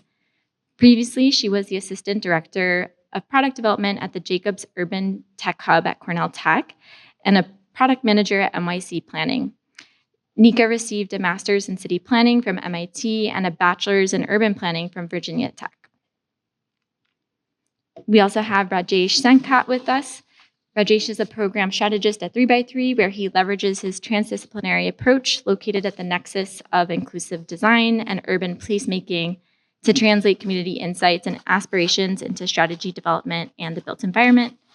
He's passionate about creating democratic and inclusive processes for communities to drive public agendas, priorities, and change. Before 3x3, Rajesh was one of the co-founding members of the Ontario Cabinet Office's Policy Innovation Hub, and he's played pivotal roles as part of the City of Toronto's Park, Forestry, and Recreation Community Engagement Team, Strategy Corp's Municipal Affairs Practice, and the Ontario Cabinet Office's Strategy and Innovation Team. He has his work and writing featured in Azure and Afternoon Magazine, and holds a Master's of Public Policy with a specialization in urban policy and municipal governance from the Monk School of Global Affairs and Public Policy at the University of Toronto. Okay, and last but not least, we have Sarah Williams, who is an associate professor of technology and urban planning at MIT, where she is also the director of the Civic Data Design Lab and the Leventhal Center for Advanced Urbanism. She combines her training in computation and design to create communication strategies that expose urban policy issues to broad audiences and create civic change. She calls the process data action, which is also the name of her recent book published by MIT Press. Williams is the co-founder and developer of Envelope.city, a web-based software product that visualizes and allows users to modify zoning in New York City. Before MIT, she was co-director of the Spatial Information Design Lab at Columbia University's Graduate School of Architecture, Planning, and Preservation. Her design work has been widely exhibited, including work at the Guggenheim, the MoMA, Venice Biennale, and the Cooper Hewitt Museum. Okay, so now we'll start getting into it. So we're going to do, before we move into our panel discussion, a brief kind of grounding presentation about our community-centered design values that 3x3 has been putting together over the past decade and so of practice to create a set of ethical guardrails for how to think about meaningful and responsible community and civic engagement. And we hope that this will set the groundwork for a launch pad for thinking about what types of ethical guide frameworks we need for thinking about how to apply AI to this practice. So I'm going to kick it over to my colleague Rajesh, who's going to walk us through this.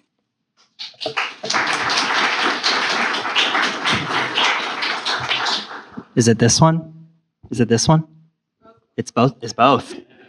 Perfect. Hi, everyone. So happy to be here, and thanks for sticking it out. I saw all the Canadians in the room perk up when they saw I was from Toronto, so I'll find you later. My name is Rajesh. I am a civic engagement practitioner and designer at 3x3. 3x3 is an inclusive innovation studio designing for systemic change. And what that really means is we don't just design products or visuals or other things. We design processes and relationships and ways of working that shift power and sustain change. And so for over a decade, we've been building methods that bring communities across the country into design, policy, and planning decisions, not just as consultees, but as real co-creators. And actually, our practice, I think, is starting to move from advocating for community-led work to more community ownership as part of this part of this ecosystem. And today we'd like to extend that to not just think about new technologies, but also to fold that into new civic practices that grapple intentionally with the forces that are shaping our publics. So whether that's the climate crisis, whether that's the growing trust deficit, but also artificial intelligence and generative AI. And so that means we're trying to approach AI not just as a shortcut to engagement, but as a sort of a scaffolding for deeper dialogue.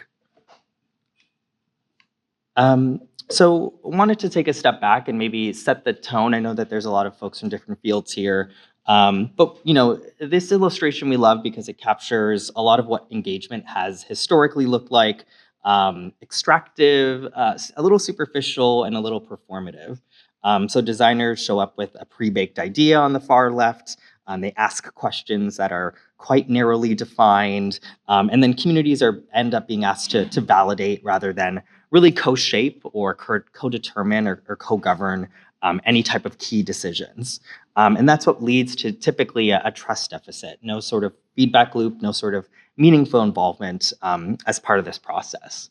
And as we look ahead, especially in the context of AI, I think we recognize that we have a choice where we can replicate that extractive pattern or we can build tools to enhance civic dialogue, to create richer feedback loops between communities and government agencies. And I love this Galaxy Brain meme because I think it captures an important sentiment around community-centered design, which is at its most powerful, community-centered design can be transformative. It expands what we know and how we know it. Community-centered design, we believe, is a counterpoint to that tension. It's about building feedback loops that expand and don't flatten civic imagination. And so for us, community-centered design, to those who might be unfamiliar, is a practice that treats communities as knowledge producers and stewards of individual and collective transformation. And I would say that this is particularly relevant in this moment as AI increasingly becomes part of our civic life.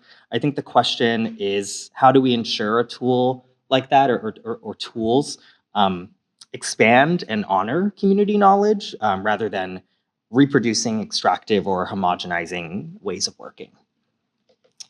And so one way we want to offer to anchor this inquiry through our panel discussion today is in our core set of 5 community-centered values that can ground us today in how to navigate this. So this first one that you see here is one of our first values is positionality and reflexivity. Recognizing that we all bring biases, experiences, and blind spots into the room. Positionality means being clear about the social and political context that shapes our perspective. And reflexivity means constantly checking in on ourselves or checking with others. So it's not just what do I see, but why do I see it that way, and how is that affecting the choices I'm making and the behaviors around me. And so in the context of AI, I think, again, this is critical. Models, for example, are only as unbiased as the data and the people that are behind them. And we are going to have time to go deeper in, but I'm going to, for the sake of getting to the panel, just move through these pretty quickly. The second value is about power. So who gets to decide and who benefits? So too often, engagement processes look participatory, but the real decision-making power remains unchanged. And so we look to Sherry Arnstein, who's quite a leader in creating this ladder of participation, who called this the illusion of participation. And her quote says, "Participation without redistribution of power is an empty and frustrating process for the powerless. It allows power holders to claim that all sides have been considered, but it maintains the status quo." In civic tech and AI, that same tension exists. Are we using tools to centralize decision-making further, or are we truly redistributing power? And what can that look like in real-world terms? Also importantly, what does ensuring digital equity in the application of Gen AI in civic context look like when we approach this as a larger framework? Inclusion, equity, and representation. I think these are concepts and terms we are all quite familiar with at this point. But importantly, this asks us to look at both processes and outcomes. So this value is about pushing us to design with and not for. We'll talk a bit more about the illusion of inclusion, but I think also this value surfaces this idea of pluriversalism. So this need to hold multiple worldviews and again, not flatten into a dominant narrative. AI may present a risk and an opportunity here. It can definitely surface diverse perspectives at scale, as we've seen as an engagement tool, but it can also erase nuance. And so how do we sort of strike that balance? So two more values to go, and so far the ones that we've talked about have been grounding us in reflection and redistribution of power, and the next two take us toward action. So how is trust built, and how are enabling environments created? This value, authenticity, transparency, and accountability, calls for an understanding that trust isn't given, it's earned through authenticity and transparency, and also carefully designed feedback loops that repeat, rinse, and expand on that cycle. Actually, Sarah's paper that we'll be talking through today has a great phrase here where she says, trust is connected to our understanding of the level of uncertainty in a situation and therefore the inherent risk. And so when applied to digital engagement tools, it's hard to truly understand the risk if we only have partial information, which can again create that or contribute to that trust deficit. Transformative trust is really where we want to be headed. That goes beyond transactions. So how do we create conditions for shared ownership and collective resilience? And the final one is on access, belonging, and care. It's about creating conditions where people feel like they can show up fully and that their contributions are welcomed and respected. In the context of AI, how do we design for care and belonging and leverage technologies so that it widens the circle of participation? And here on the slide, you can see a few different facets of cultural and contextual access that can help broaden our understanding of what access can look like. Let's skip this one. And so why does this matter? In a moment like today, where again, AI and climate and distrust are reshaping our civic fabric, these values we see as really urgent conditions or parameters for settling this conversation. We understand that this may evolve in application, or these values may evolve in application, but we're curious to see what they look like in practice and how we might collectively get there. So how do we ensure also, if we're using AI tools to steward community knowledge, that we also aren't reproducing capitalist logics and constraints around extraction and homogenization? So to help us get there and to imagine what that evolution will look like, I'll turn it to our all-star panel and Megan to bring us into discussion. Thank you.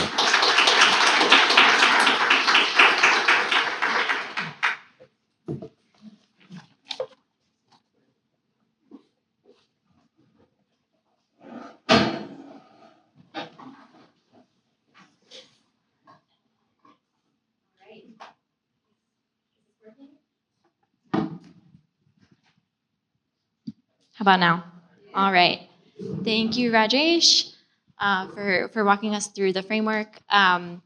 So with that context in place, I'm going to turn it over to the panelists to just ask a little bit about how some of these forces with sort of emergent AI, the climate emergency, declining trust in institutions, how are they impacting your work, and what are the biggest challenges you're working on right now, and how does AI intersect with that?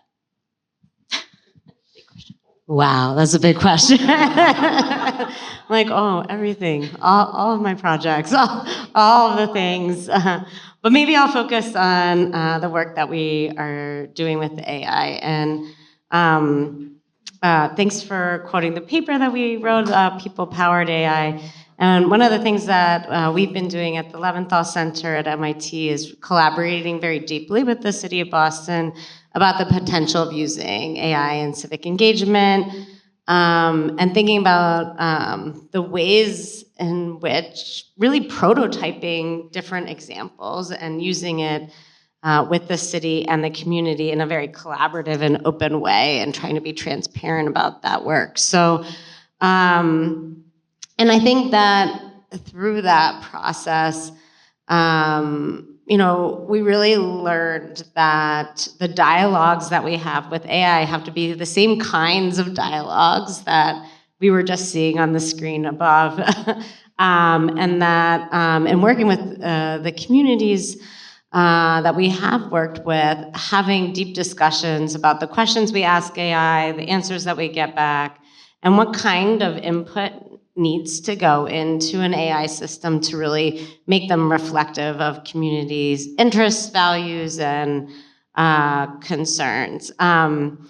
I would say, though, just one of the things, just kind of to bring a salient point across, is that one of the most challenging things that we do with communities is having conversations and documenting those, summarizing them, sifting through those conversations, and really parsing them. And I found that's one of the best ways that we have been able to use AI in terms of civic engagement. So just an example, we had a project on Blue Hill Avenue in Boston where we took thousands of pages of community meetings, documents, surveys, data, and then we had the results of the Blue Hill Avenue transportation plan, and we were able to work with the community, and they were like, well, we said this, how did you respond to that in the plan?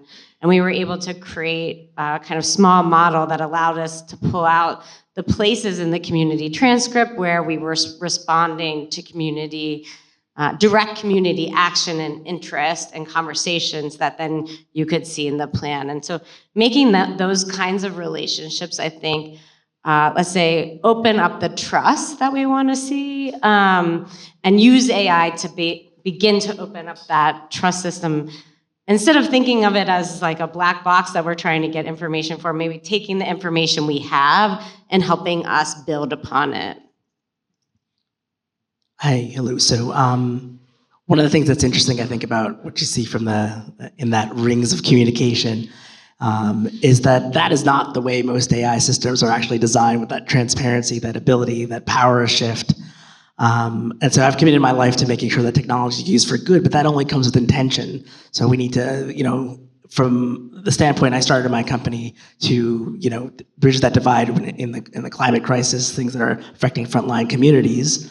And you could do that in technology in many ways. AI is just another tool to do that, but you do need to be intentional. And so the challenge of the moment is to understand that approach that was up there, where the challenges are. And there are definite challenges in ethics, there are challenges in bias, there's challenges in use of energy as a fight of the climate, and but that's not inherent in the technology. I think that's an important point. One of the points that we take is in AI Empower is that we do need to, understanding the technology and the power of it, and understanding that approach of what it really means to effectively engage with a community. You can intentionally use technology for good, and even for good for the climate. But that does take work, and it has to be intentional. And so that's the challenge at the moment I see. So an aspect of some of these big challenges that I'm taking on in my work through AI is really around trust, civic trust, especially in local government. So Rajesh, you had a definition of trust from Sarah's paper, and I think another definition I'll use around how trust kind of breaks down in government is usually their trust wanes when they feel like their needs and desires aren't actually acted on. And oftentimes that does happen in civic government, or in city government. You have a lot of residents saying, well, our neighborhood needs this, I need this, but I don't feel like government's doing anything about it. So there are a lot of folks in this room on this panel that are doing a lot of really great engagement work that's trying to be creative on how we're able to build trust and make sure that community needs are actually not only just seen, but acted upon in government. And I'm bringing this to my work specifically the work I'm doing on the innovation team and some projects we're doing around AI.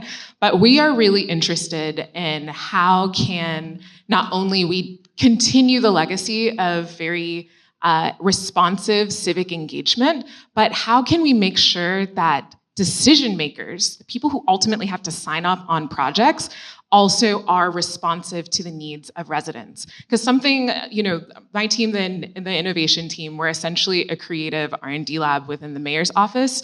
So we're tasked with coming up with lots of new projects and ideas that respond to the needs of low-income New Yorkers.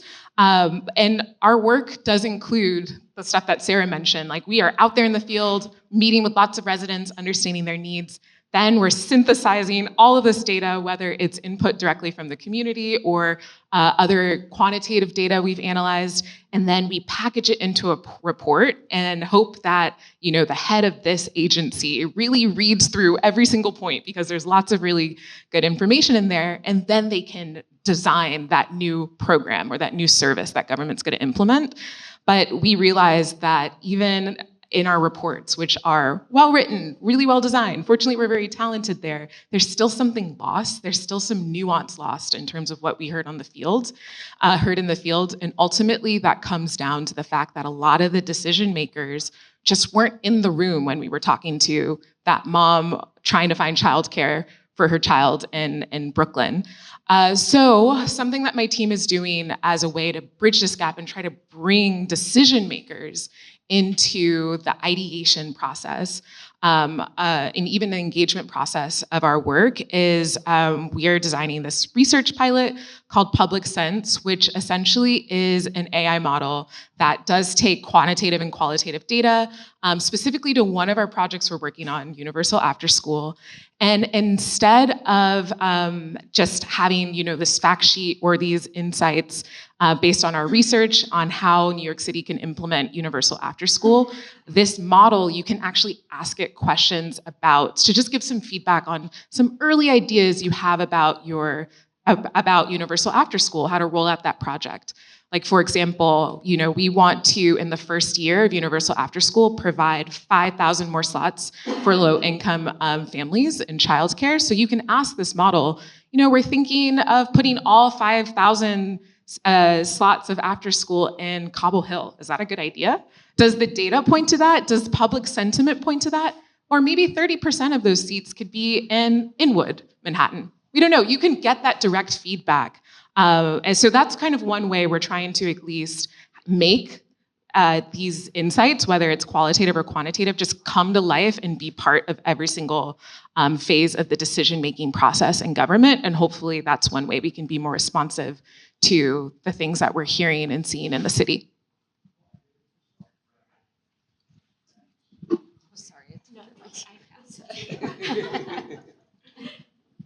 All right, is this on? All right, great. We all have mics now. I want to latch on to something, Jamil, you said about how, technology doesn't inherently have to cause harm or perpetuate harm. Like, we can be more intentional about it, right? And I want to, though, dig into what are the potential risks here? Like, what are the potential threats that we're looking at? And I'll turn it to Sarah. Your paper, People Power Gen AI, highlights those risks around AI and particularly their use in civic engagement. Which of them do you see as the most urgent for us to address? First or me? You first. Wow, that's a good question.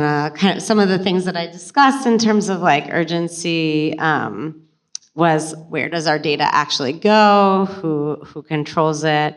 If we're using AI systems in governance, is it okay to be using a big corporate kind of AI system because we're putting in lots of publicly accessible data? We talked a lot about the risk of limited data, right? There's so much data that don't exist in AI system. See, I'm listing them all off because I feel like they're all urgent and necessary to address. I think as we begin to use AI systems, I think the biggest thing that we need to urgently address is how we interpret the results with the people we're working with. And I think, we know there's bias in the system already, that this is not a black box, but that in order to use it as a tool, we really have to think of it as our intern who doesn't have a lot of contextual understanding of place, can really put together a lot of documents in one place for us, but needs our expert help in interpreting the results that come out with it. And if we remember, it's kind of this novice companion researcher that might come with lots of its own biases based on where they grew up or where they're born. I think like that helps to deal with some of the challenge. But I would also say I think people talk about the lack of, let's say, equal data being the biggest challenge. Like if we could just get more balanced data sets or equity in the data that's added to AI systems, we could make them better. And I think that that's a never-ending call that is hard to fulfill. And I think one way we can deal with that challenge is creating what I call like RAG models that are specialized language models that take in specialized data sets that have the kinds of knowledge and questions that you're particularly asking, and it can then answer those again in the way that an intern can answer that. And so like an example of what I mean is just legalese around land use, right? It has a lot of jargon, it has a lot of unique words that are not common to large language models. It has specialized understanding of just to give you an example, one of my students was working on this, like, affordable housing. Like AI systems don't really know what that means. Like, I know that sounds like we all know what it means and we hear it all the time, but for them to kind of generate data about it. So like creating these smaller models. So to confuse you more, but maybe clarify a little bit, is that we are never going to have enough data to make these models super accurate. But we can start to develop smaller models that work towards our efforts and try to deal with some of the bias. Yeah, I'm gonna piggyback on that. The mistake that the biggest risk is these larger models. This approach that a lot of the larger companies have taken of large models having all the data in the world, it mirrors the data and it's also just not necessary. Smaller models that are smarter, a building model that is just about building codes is something it's far better. You can start to design models that I've seen a lot of models that are community centric, where communities build the models, and also start to look at the decentralized models so that you can control who owns the data. And I think that understanding that part of what we're seeing from the AI and the hype is the bigger is better. That's the greatest. For me, that's the greatest risk. That's the whole big data centers that are taking up clean water and destroying the grid in rural communities. That's the bias baked in. I do not want one of these big systems doing healthcare for me as a person of color. We need that transparency. We need to really give the care to humans. That's the greatest risk, I think, that it's at. And that's not, again, that is an approach in the way some of the technology is, but that's not how it has to be. That's not the power that some of this technology has to give us. But I think that is the greatest risk. I think just to add to that point a little bit is these smaller language models can have community control. Whose data goes into it can be controlled, who they allow to use it, where it's sold, who benefits, who profits from them. All of these questions can be done better on the smaller language models, yeah. So with that, Jamil, I'll go back to you. Your work with Unified Ground and AI Empower emphasizes this decentralized model. What are the early signs of success that you're seeing in that community-driven work? Well, the early signs of success are just the engagement. We started, like everything else here, we started by talking to the community. We didn't go with like, this is what is needed. We talked to community-based organizations around New York, and we found a tremendous amount of desire to engage. Despite the risks, part of it is out there. People in organizations are already using it. So we immediately, the success has been the engagement and the need that is there from these constrained organizations due to a lot of forces going on, which we won't get into, but they have a lot of work to do. And so they want to be able to activate the young people in the organizations that are able to do that work. On the higher end, we have organizations that have like sensor data and climate data, which they want to do advocacy around. And what we've mostly seen is the desire to be able to activate their own data, to put that data into a new, to write a proposal from a new source, because we got to find new funding sources, not at the federal level, translations, to activating data during small models, is like there is the desire to engage. And really what is needed is education, tools, resources, and a model for engagement is what we really see. So that the early signs is like tremendous engagement. So when we always have tremendous engagement from community-based organizations. There's a knowledge that they understand the moment and how they need to, and they understand the data and the value they have. And they want to have it act, and they want to be able to use it. I want to bounce off of that, because what I really appreciate about what you were describing with your work and your process is how you were able to meet, we hear this all the time, but meet communities where they are in this really sincere way. And I think sometimes that is a challenge with government. For example, if I'm going to bring it back to childcare and after school, because our team's working a lot on this, but if a parent wants to find a childcare program to enroll their child in, they have to navigate through 5 different websites, because 5 different websites mirror how government's organized internally. There are 5 different agencies that touch all these different programs. So every government agency gets their own website. And I don't think government's trying to make it difficult for residents to actually interface with government and get the things that they need.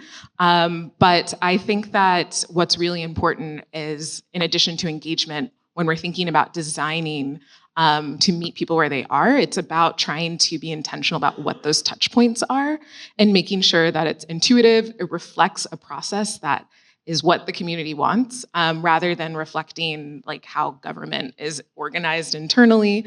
And I think that this is kind of reflected a little bit in how like technology products work in government too, and why sometimes government feels just a little opaque, or why it's really hard for people to feel like they could trust government. But we're working on it, and I think the biggest part of it is just really thinking the touch point or the interface of government and making sure it's relevant to people, rather than kind of making people contort the parts of their life to fit into the government's back end.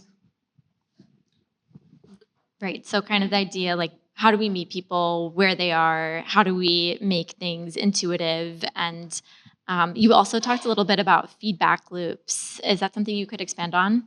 Yeah, so I mean, going back to this example of trying to design the government interface so it's more intuitive, ultimately, I want to give a shout out to NewYorkCity.gov's new website. I don't know if any of you opened your browser and looked at our new website, but one of the teams within the Office of Technology and Innovation, OTI, realized that when someone's trying to find information on government, like how can I pay for my parking ticket? Usually what you had to do is go to nyc.gov, try to find the Department of Transportation, then try to find a link to pay for your parking ticket. So again, this is not intuitive to someone.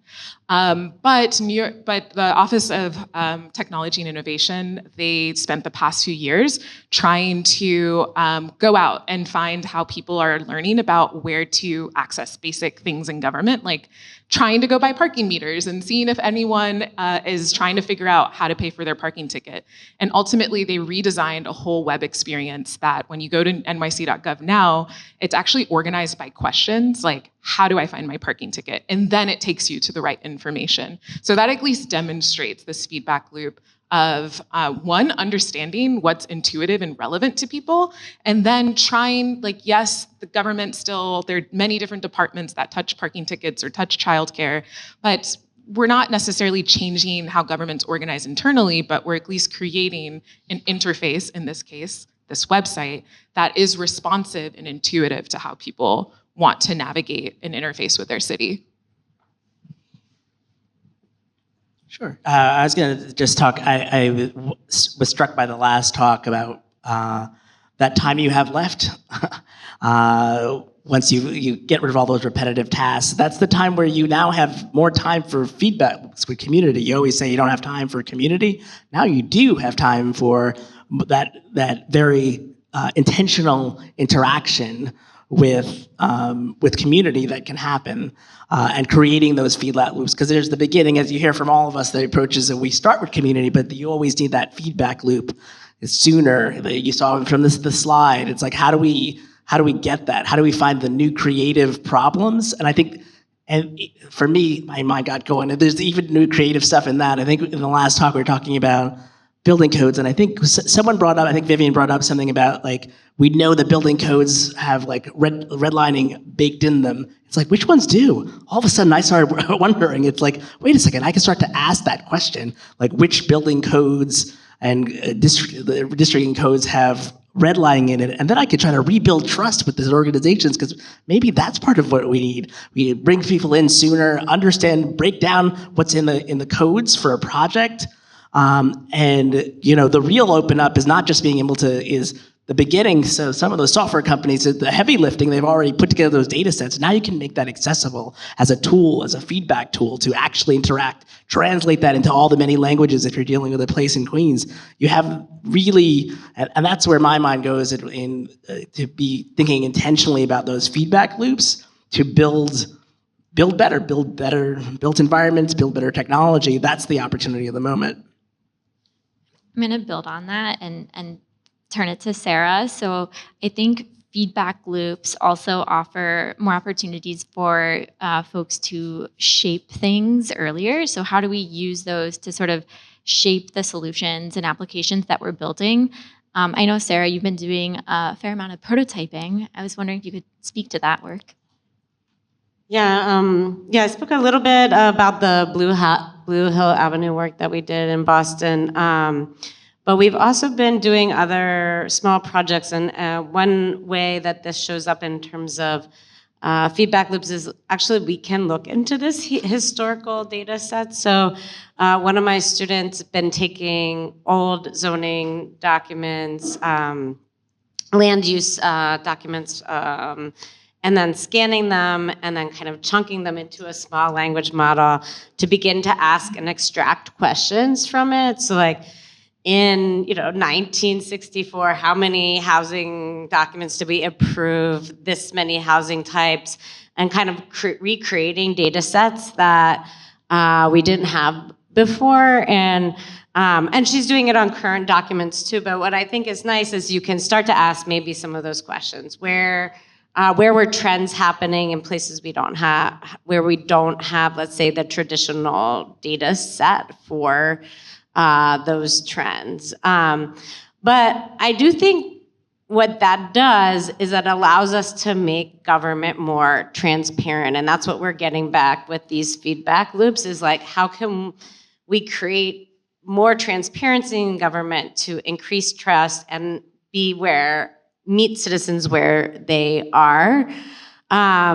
So another example of a prototype we've been working on with the city of Boston is actually going through all the city council meeting minutes and then looking at the discussions that city councilors have in the meeting minutes, and then how they vote, and then what they are discussing in social media. This is like not a study that's out yet, but you can imagine they don't always align. Surprise. But it's, and we know that intuitively already, I guess. Imagine all of us do that. But what's nice is to have a bit of a data about that, and that gives the public a way to have a feedback loop to their representatives. And so thinking about the tricks in which AI can make things more transparent is what I'm essentially saying. And so rather than thinking about it as this answer resource and ask it questions and give us answers, rather use it as a way to help elevate transparency in the processes in government, which are already very opaque. So take its black box technology to unblack box government. I want a t-shirt. Let's make one. I like that. Let's use that black box technology to unblack box government. You heard it here. I want to bring us home a little bit. I know we're getting close to the end of the day, but I want to ask Nika, as somebody who's working on some of these issues in the mayor's office, what infrastructure and policies do you think cities need to get this right? To get this right, I think overall we're trying to achieve a more holistic ecosystem of people, resources, and the processes to make sure our AI is ethical, or our applications of AI are ethical, that the way that we're even understanding how we should use AI is centering what people would like. So I think that I can break this down into 3 different parts of how we get to this holistic ecosystem. So the first one is governance. Like, we ultimately need people who really understand the frontier of AI, like what's happening on a technological level, policy level, thinking about ethics, and really coming up with standards across government, because it's really hard when I am responsible for, trying to process parking tickets, for me to think about what should the AI strategy for the city be? Like, what are all the possible applications? So we really need a strong group of people who are thinking about this holistically. So I want to shout out the AI Action Plan. New York City was actually one of the first cities to publish an AI Action Plan last year. And it's a list of about 37 actions around how New York City is trying to figure out what to do with AI. So it doesn't quite have answers, but at least gets at transparency of like how the city wants to approach it. And in order to even create this, this plan, I am trying to remember the exact numbers. I think I wrote it down, but like over 50 different city employees from 18 different agencies and external stakeholders. So a lot of different minds together thinking about this. So the second part is the technical capacity. So not only do we know how we should use AI, but who is going to be doing it, actually, like using these tools, developing these tools, especially tools that residents really want or affect residents' lives. So I think about this a lot because, maybe for selfish reasons, I find myself being usually the only product person on my team. So I want more colleagues. I think that would be great. But also too, it's really important that, because the field of AI is still so new and nebulous in terms of how we're going to use it in our cities, being able to have the right talent at the right time to be able to then shape exactly how, at least from with focusing on civic value, how we want to use AI publicly. This is important so that we're just not always using pre-made tools from the private sector. We actually have an opportunity, if government is able to be skilled and bring in the right people and make sure that we are bringing in residents into the process, we also too can define what the future of our AI tools are. So that's really important. And the last one is a culture of accountability. Going back to Arnstein's ladder, I think that there's a lot of really great resources that are kind of at that information, like informing level of Arnstein's ladder. For example, there's another initiative out of New York City government. It doesn't have a cool name, but it's called Local Law 35 Compliance Report. But essentially, we need that on a t-shirt. We need a tagline. So essentially what this document is a list of all of the ways AI is being used in New York City government by department. So whether it's Photoshop tools that Department of City Planning is using, to ShotSpotter, which is what the NYPD uses to detect gunshot noises. There's a whole list, and it tells you what vendor it came from, how it's being applied. It's really great information, but you have to find it and you have to figure out how it's relevant to you. So I think there are ways to dream bigger and get higher on the rungs of Arnstein's ladder and find ways that we can really start thinking of more citizen or resident control, like residents actually initiating ideas of how they want AI to be used in government, and actually even owning part of that process, I think is something I would be excited. And that's what wakes me up every morning to try to get to that answer. And ultimately going to the other rungs from the 3x3 presentation, it's an ultimate act of care, really through being able to see residents as co-owners of not only shaping how technology uses or how government uses technology, but ultimately what the whole landscape of AI looks like moving forward that centers public interest and public value and residents rather than relying on black box private tools. Sarah, I know you've been doing, yeah, thank you for the snaps. Absolutely. We have some good t-shirt mottos going. Love it. Have like a silk screen in the back. Real-time press printing. Sarah, I know you've been doing a lot of, supporting a lot of city agencies with AI strategic planning. I was wondering if you would speak a little bit to that and some of the challenges that those folks might be working through right now. Yeah, I mean, I think what's great about New York is it was one of the first that had an action plan. And also, I think the city of Boston has one currently, but I think the groups that I've been working with mostly have been city planning and thinking about, well, what are the ways in which we can use it to help our work in city planning? Well, civic engagement being one, which we've been doing a lot of, but starting to really think about strategic planning around data analytics that city planners do all the time. What are the kinds of processes that they can start to format? And I think that right now, in lieu of having any kind of strategic plan in city planning offices, people are using AI. They're doing it. They're already doing it.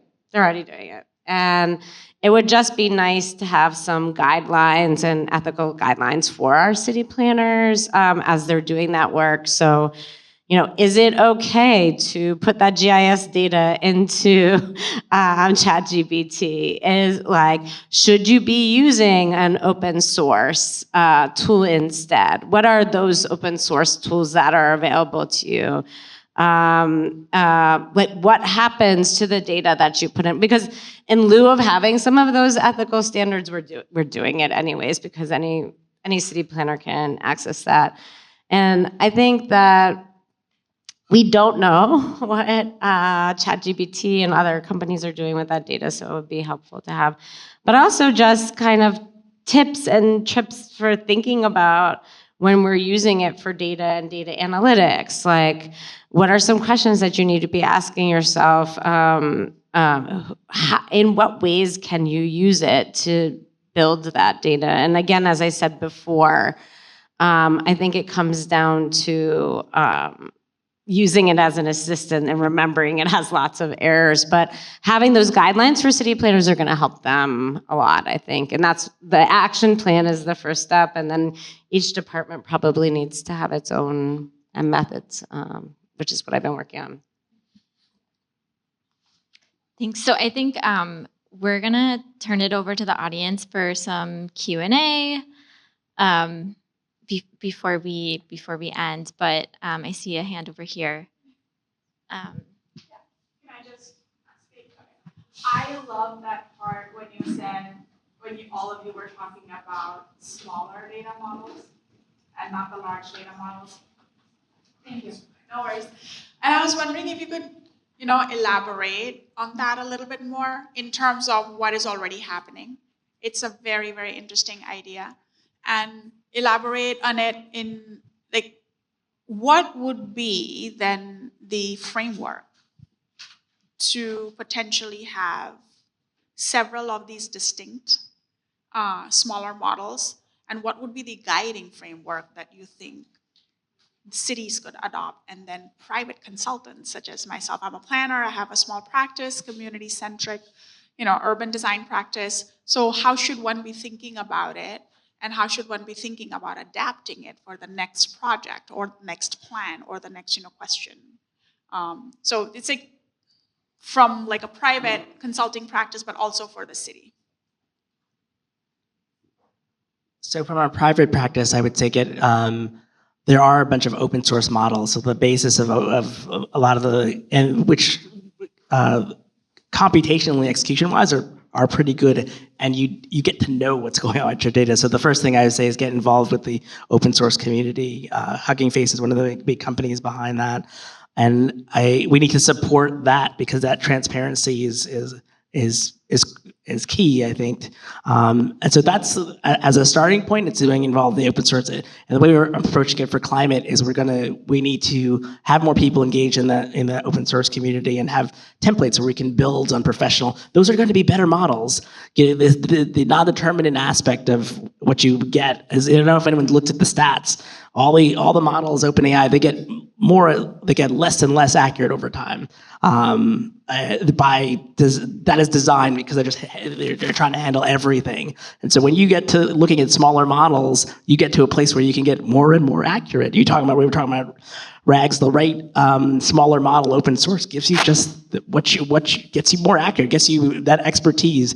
We were talking before about content. You get to put your own content expertise and your own questions. That's where, I think that's just an approach that people need to need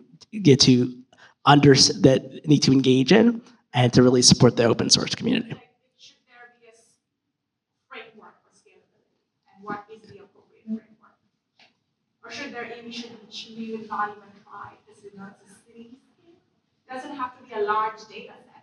Yeah, I mean, maybe I'll clarify too, like when we talk about smaller language models, I think there's two ways to think about a smaller language model. One is really a RAG model, which is so it would be like a discrete set of files that you have, let's say like all of the files that I did, like all of the research that I did on the Blue Hill Avenue transportation plan, from the community meetings to the surveys to 311 data to past reports to, I'm getting, is that me? I don't know.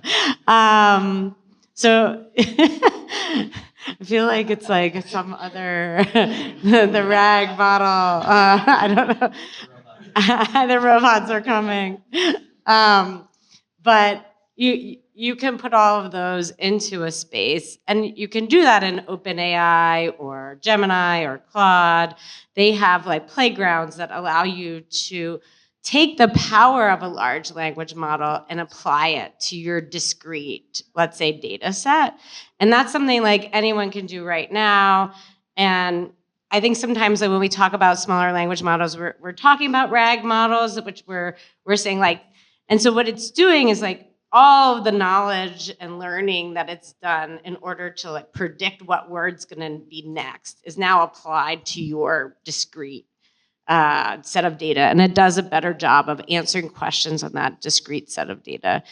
And then there's another area of small language models, which is talking about, is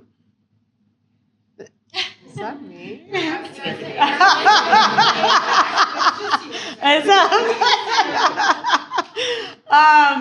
Sorry. But there's another set of small language models that are really building a model itself. And these smaller language models are built on discrete sets of data, and they're trained on these discrete sets of data. And so the statistical learning that they have are only on this group of data. They are more energy efficient, so they have less problems with the big energy and water usage that we're talking about. You have more control over what's going into it. Therefore, communities can create access models to those models, and they can have control over their data. So rather than right now, like large language models just like extracted all our data from the world, we don't know where they got it from. Yeah, my Facebook page, your face, I mean, just like all over. And so with the smaller language models that have a different kind of training, different kind of energy use, they become kind of these knowledge resources that you can then begin to connect together in kind of a like distributed, in like what we would consider like more like a distributed web. And so you could imagine the Boston, or actually, no, let's not talk about Boston. Let's talk about New York. You could imagine New York has its own small language model that has information, resources, specialty knowledge about New York, its citizen. It's built more on the character of the people who live there. It's like built by them, maybe even in schools. And that all would go into a small language model. And New York could create a community ownership model that says the community of New York owns this model. If you want to know something about New York, you have to ask the community if you have access to it, or you pay the community to work on that model. So that's like what we're talking about, like community ownership model. So when we talk about small language model, we're in this space where there's two of them. So right now, as a practicing planner, you could really like use a RAG model. You could use OpenAI or Gemini or others to like work on that body of knowledge of the questions you want to ask and help it to get. To build these other smaller language models, it takes a little bit more technical know-how and innovation. And I think that I would like to see a model where we have more of those in order to be more representative of like the very diverse communities that we work in, but also deal with the theft of our data. Like if we want to like make data less biased, let's not like give it to the large language model. Let's make that contribution benefit of the community. So if they contribute ideas about their community, they own those ideas through these like distributed network. I don't know if that helps explain, yeah. Let's go here.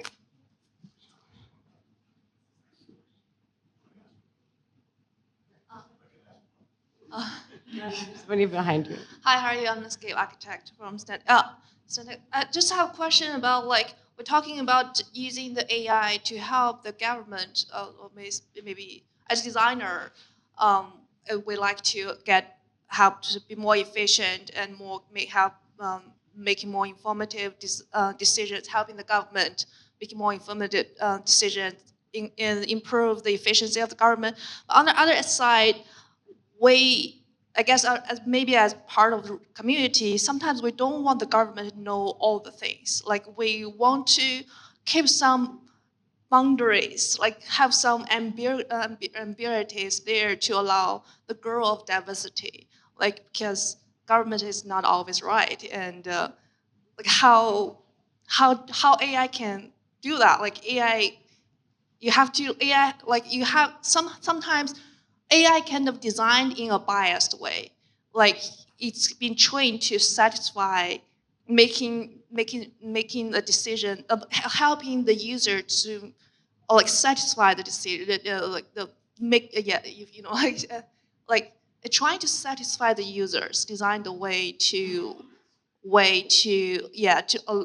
tailor the way the model is building the way, trying to fit to the purpose of users. So how we address that, I can start. I think that going to the scale of the use case is really important. So for example, with the initiative that my team and I are working on, it's really specific to universal after school, focused on specific neighborhoods and families with children, middle school and younger.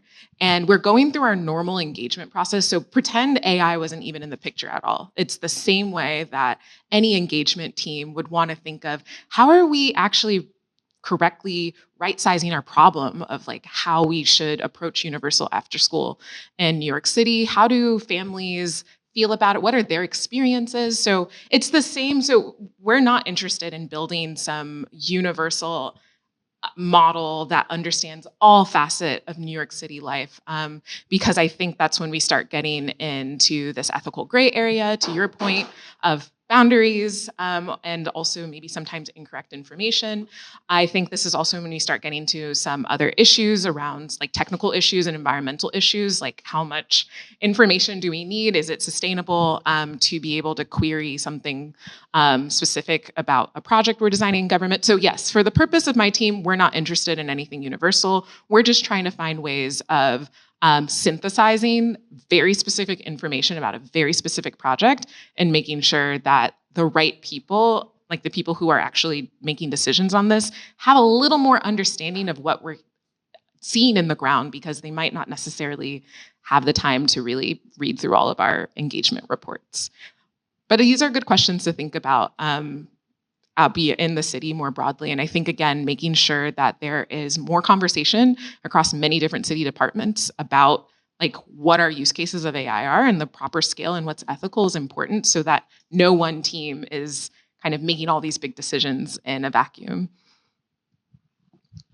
I just want to bring it back to something to build on that, is that this is not about, it's really not a technology question. It's like the time you save from those tasks, just want to bring it back to this, is like that is for more of the honest community engagement, the honest human connection that you need to make. It's not about what gets at this point, yes, we've talked about some ways you can build better systems, but fundamentally, with that extra time you got from one of the technology tools that was presented earlier, extra time you spent on doing less email, you now have extra time that because that 60% intern did that, that's the time you now have to think about the big human problems, the engagement problems that you don't always get to think about. And now you have that, the opportunity. I think about it, putting humans, when we talk to organizations, we're trying to figure out, like, okay, now that you have less money, people need to focus on things that only humans can do. And okay, so how do we use AI to remove these repetitive tasks and get to the things that we know humans did, and that human interaction? And so it becomes less of a question of the ethical issues and more of a question of, think about the human things you need to do, the community things you need to do, the stakeholders, the things you can rethink in a process. Now you got the time, do it. Like, how do we use AI to put humans more in the loop? That's right. There it is. All right. T-shirt. Another T-shirt. Let's take one more question in the back.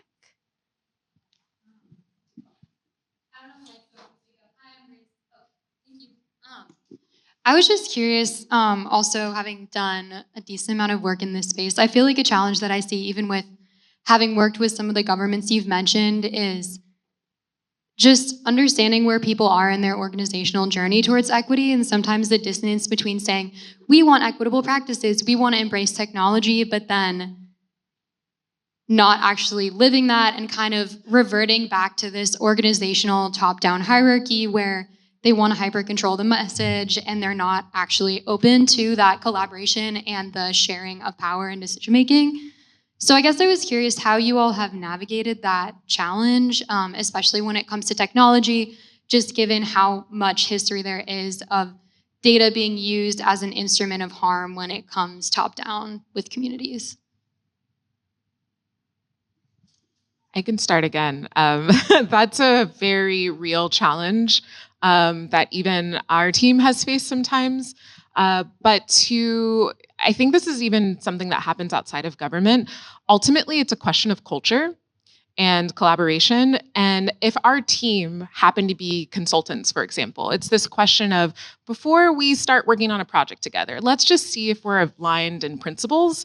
Let's give you some understanding of what our processes are and why we do things the way we do and how we get to these decisions. So our team is it's kind of like that in government. Like, we are a very community-centric team in all parts of our process. Our process is also very different from other government teams, like in terms of the amount of research we do, the variety of research, how we have a lot of ways that we go through like ideation. It's just sometimes unfamiliar for some government teams. So we're still we were tasked to work on a few specific projects, and fortunately we're able to work with agencies that were very receptive to joining this journey and kind of learning what it looks like to have a very community-centric creative process. But when our team expands and we work on more projects, I think it's this question of how much are we able to dedicate our time to still spread this culture of community-centric creative work throughout government so that we just aren't the only team operating from these principles. But then there's also this other question too of being very intentional about intake, like picking who our collaborators are, so that we're not trying to do things that are unethical and just like out of alignment with our principles on the team. I think that's a really good reminder, though, of how when we're thinking about AI, we cannot forget the data, the organizational, and the cultural scaffolding that we need to get these systems and solutions right. Yeah, and I would just add, I think this is just like important in all processes. I think what Nika said is, whenever we're working with technology, it's advancing before the ethical standards have been put into place. And I think it's always important to ask yourself, how and in what ways can this technology cause harm? And really explore that. And I think that's a nice way that like they're doing that with their team and is a great example of that. And then to say, what is my positionality in wanting to use this technology? Like, what do I seek to accomplish and achieve? And like, when you ask yourself that question, sometimes you'll find like, maybe it's just for technology's sake but I think like those two questions are really important as you begin to build your ethics around like technology use. Who could I intentionally be harming and why? I think that's a good segue for our last and final question. So pen to paper, if you had to write one guardrail for civic leaders and designers and planners to ensure innovation serves the communities most impacted by change, what would it be? You kind of started right there. That's principles of knowing what the harm is. But I think this principles point is I recently was at a convening around sensor data and community use. So we had sensor manufacturers, community groups, and what the conversation turned into, because we cared about how do we do the center community, we started with principle. It came back to like, we're dealing with like flood, where there's, the city has like FloodNet is one of the things out there. There's sensors that help detect when extreme flooding happens. And that all the projects that were most successful, they start with principles. They start with the stuff that we had up there. And that's the way with the most technical things. We're talking about air quality, but starting with the principles of how you interact with community and people, and making sure that everyone is on board with that. That's step one. That's that has to be part of those principles, that governance that has to be there. Something that I really dream about is community ownership of novel technology or AI specifically. And in order to get there, how are people able to even shape or own something that they might not necessarily find relevant in their lives? So I think a big thing that I think about is how can these conversations around what's happening with AI, how it's applying in government, be relevant to people, and not just have these conversations in a vacuum, not just have government kind of doing their thing and like no one really knows about it. So I think, for example, going back to that local law 35 with the list of all the AI applications with government, I think that's a really great start, but I think a little bit more about what would it look like for government to be really proactive and like let people know what's happening, trying to find these intentional, intuitive touch points for people to interface with government. But it also ultimately comes down to how can these conversations and just feel more relevant to like the mundane parts of someone's life. Anything else you want to add to your prior answer? Prior principles? No.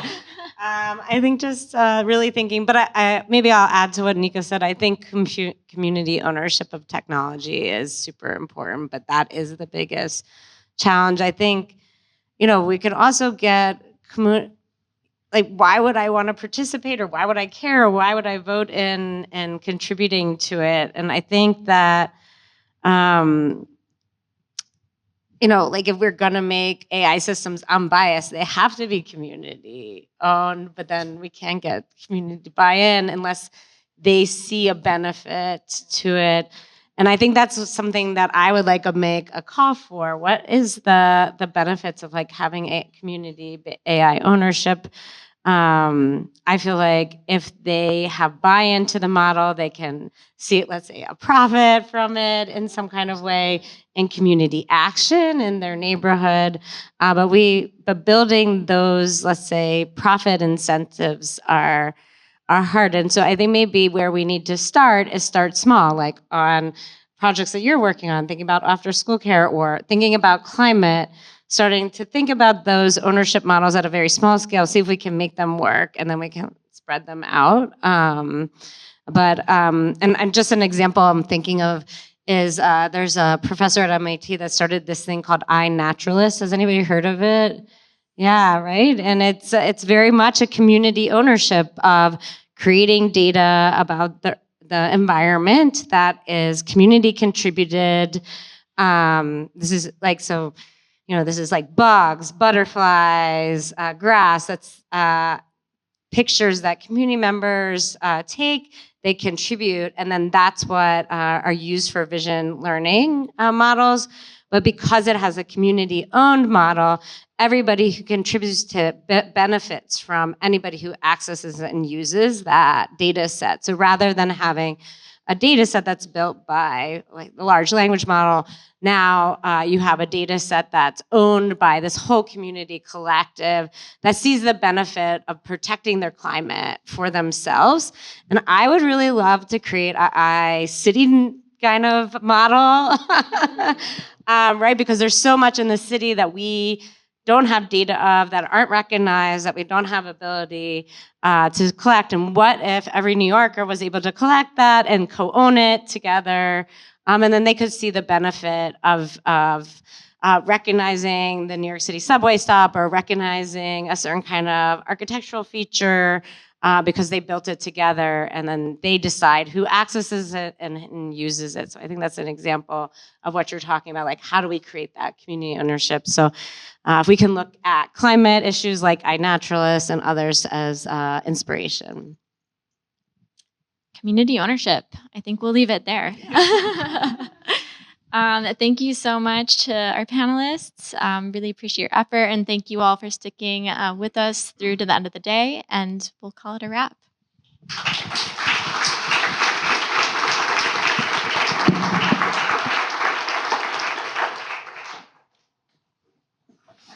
Well, thank you very much to our panelists.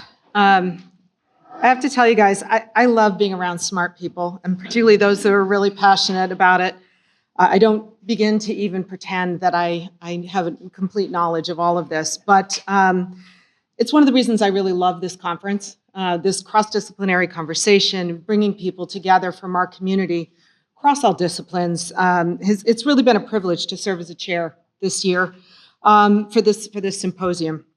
I think you're all going to agree that this was a very inspiring day with conversations, and these are just some of the words that I'm pulling out. Aside from technologies, it's tools, it's tactics, it's touch points, and I love that word transparency, which I think is so critical for this conversation. But now I'd like to emphasize one more facet of this mix, and we've been talking about it, but I want to just bring it to the fore. We also have to consider that one of the components is our own internal programming, how we're processing information as people, as humans. And for this, it gives me great pleasure to introduce our closing keynote. Slide. Oh, am I supposed to do a slide? Sorry. Maybe. All right, I'm going to keep talking. So our closing keynote today is Efua Addo, sorry. And for me, I'm going to do a little side here. So I firmly believe that you can't always count on where inspiration is coming from. And sometimes it arrives in the most unexpected places. And for me, in finding our closing keynote, it was jury duty earlier this summer. Thank you. And it was one of these things, I don't know if you guys have been to jury duty, but you basically get put in a room and you don't really have a lot to do. And for this time, I don't know why, maybe it was the first time I noticed it, there was this video playing. And it was about, now obviously in the setup of jury duty and what your roles and responsibilities are, but there was a conversation that came up about inherent biases and how we process information. And sometimes we're not even aware that we're doing this. So in watching this video was where I became introduced, if I can use that word loosely, to Efua Addo. She is the Chief Program Officer at Perception Institute and a trauma-focused mental health specialist who specializes in the intersection of trauma, justice, and equitable trauma-informed service provision. She is a nationally recognized advocate. Efua supported White House roundtables in 2015-2016, intervening public systems, interrupting the sexual abuse to prison pipeline, and has facilitated training for over 10,000 people. Efua created municipal, state, and federal legal training curricula and court-based programming to transform approaches to gender-based violence and address the needs of system-involved women and youth with the New York State Unified Court System and with the Center for Court Innovation. She has consulted with A Call to Men, V-Day, Women's Prison Association, and the Southern Poverty Law Center, and is on the board of Girls for Gender Equity. For over 20 years, Efua has served as an advocate while also pursuing art as a professional vocal and performance artist. She debuted in concert at Carnegie Hall in 2009. In 2016, Efua was selected as a Move to End Violence Fellow and by Essence Magazine as one of the Woke 100 Women Blazing Trails to Achieve Equity. She is a graduate of the University of Virginia and Fordham University and is proudly from Brooklyn, New York. At the end of a day focused on the technical aspects of technology, Efua's closing note will serve as a powerful summation to bring the conversation back to the human perspective. How do we as humans process all of this information? What vision should we consider adopting in assessing the role of evolving technologies, their implications, their challenges, and the benefits? At a more personal scale, how do we advocate for a paradigm shift in our understanding of urban environments and what it actually means to be human? Ladies and gentlemen, Efua Addo.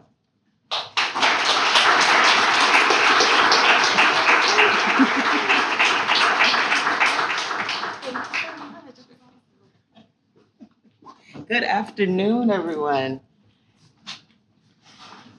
I don't want to repeat that, but it is such an honor to be here this afternoon. Thank you to the panel that I just had an opportunity to sit in the audience to. It was a wealth of information, and hopefully what I'm able to share with you today is a way to tie all of that information together relative to our work over at Perception and also relative to my work as a New Yorker, as a human being. That is what brought me to this work. And so, yes, if you have served jury duty in the state of New York, California, Pennsylvania, possibly Texas, they're figuring it out right now. You may have seen my face. I'll tell you a little bit about how that came to be. But first, my name is Efua Addo. I'm the Chief Program Officer at the Perception Institute. And we are the administrative arm of the Othering and Belonging Institute out at Berkeley, where John Powell, who has been serving for about 40 years, shaping an idea around belonging, conducts a wealth of research around the mind science of bias, the neuroscience of bias, obviously more so how our brains process difference and identity. And so I'll be sharing with you in brief, I'm going to tie it in. I often share that I am concretizing about 450 years of history, every single identity's experience on this earth and our interpersonal dynamics with one another into about 20 minutes. So stay with me. I speak fast, I talk fast, but feel free, towards the end, you can slow me down and I can answer some questions. I'll be referencing a couple of studies, and if I move too fast and you would like an opportunity to peruse those studies and review them more, feel free to email me, reach out to me, and I can point you in that direction. I pour through a great deal of research on a continued basis and lend this work across some sectors that I'd like to share with you now, more so which those sectors are. And so, again, it is an honor to be here among individuals who craft, build, conceptualize space, how we utilize that space, how the body, the mind, and ultimately our interpersonal dynamics access that space, in addition to space acquisition, I also work with the National Association of Realtors. For the last 4 years, we've been working on how to ensure that fair housing initiatives are upheld and have added this core of curriculum to their larger curriculum, and it is now required for all real estate agents, licensed real estate agents, to experience bias override training. In addition to those real estate agents, this work also ensures accountability by our judicial system, primarily here in the state of New York, which has dedicated a significant line in their budget to ensuring that all of their legal stakeholders, prosecutors and the defense bars, as well as their judicial and magistrate bars, also experience bias override training. I came into the work about 10 years ago and was working primarily in advocacy, creating court advocacy for youth who had experienced domestic sex trafficking. And I realized real quickly while I was providing some overview to stakeholders that they lacked an understanding and awareness of both trauma, but also identity and how that is processed just on a daily basis. And so I am hoping to walk you through a little bit of how I was able to even introduce that concept to that world. However, I'm going to tell you that the rubber met the road in 2020 for a lot of us, right? More so the bottlenecking at our emergency rooms here in the tri-state area. As the pandemic hit, as many communities were overwrought and overrun with a lack of resources, a lack of information, and a lack of access, the New York State Department of Health reached out to me to find out how we could ensure that bias experienced by the professionals did not directly undermine the expertise that they brought to their work every day. This was crucial because we had healthcare professionals who were working overtime, some who never went home as the pandemic hit our city.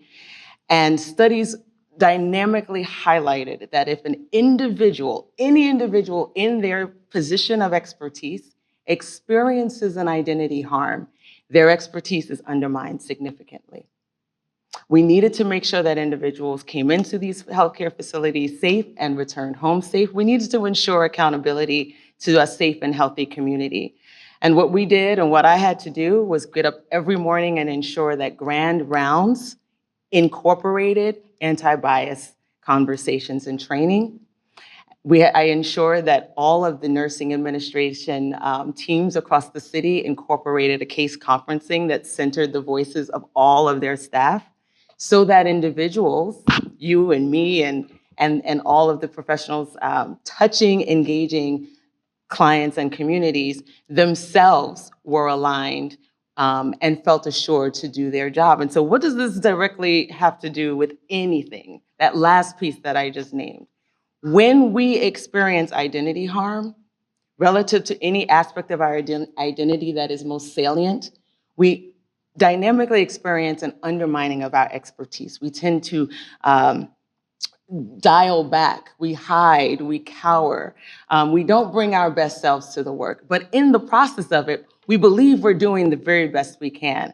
Ultimately, we are just human beings. And so I'm going to let the veil drop a little bit and get a little comfortable with you all. I'm going to hopefully walk you all through an activity or two to help wake you up and explain and explore exactly how the brain processes difference, particularly, and I'll share some caveat. If you've been what we would say socialized in these continental United States for between 4 to 6 years. So if you attended school, lived here for a significant amount of time, specifically in this society, I'll be sharing with you some stats relative to that experience. And so what gets in the way of our ability to, for instance, implement the models that were shared, or the need, or kind of relies on the need for smaller models to pull the best data from, are these dynamics here. And what you see in the arrows is bias. Bias lives in the nuances of our interactions. It's in the nuance of our interactions with our institutions, with the systems that we rely on, and certainly how we experience our identity when someone is responding or reacting to us. the frequency with which they respond to a hello, the frequency or the lack thereof, if they hear a hey miss or hey sir. And so as a society, we've been grappling with this. I believe that in a room such as this, I don't have to go too far back into history. So I'm going to rely on our collective awareness of where we are as a society to help deliver this message to you today, understanding, right, that there is dynamic disproportionality. It is important to acknowledge that we all have bias. If you have a brain, you possess some. And it is the dynamic quality that separates us in this animal kingdom from other creatures. It's the tiny hairs that stand up on the back of your hair, or in my instance, my neck, right? That give indication when something is not comfortable for our body and our being to move forward with. However, when we take into consideration the collective, our communities, how we are reared, how we are brought up, those biases are shaped, or those ideas, I should say, ideas are shaped by our exposure to and our inability to access more information about other individuals. Hint, the underlying that I'm sharing here is, where then do we learn the things we learn about other people? Where then do we learn how to react to the other? Without dynamic interaction, we rely on information that we may not even have ourselves as human beings. We might glean that from a joke, from television, from the media, to fill in information about others. So I want you to ride with me for a second on one of the IRTs, one of the trains that exits the station, the 4 train up on, what is that? Not Fordham.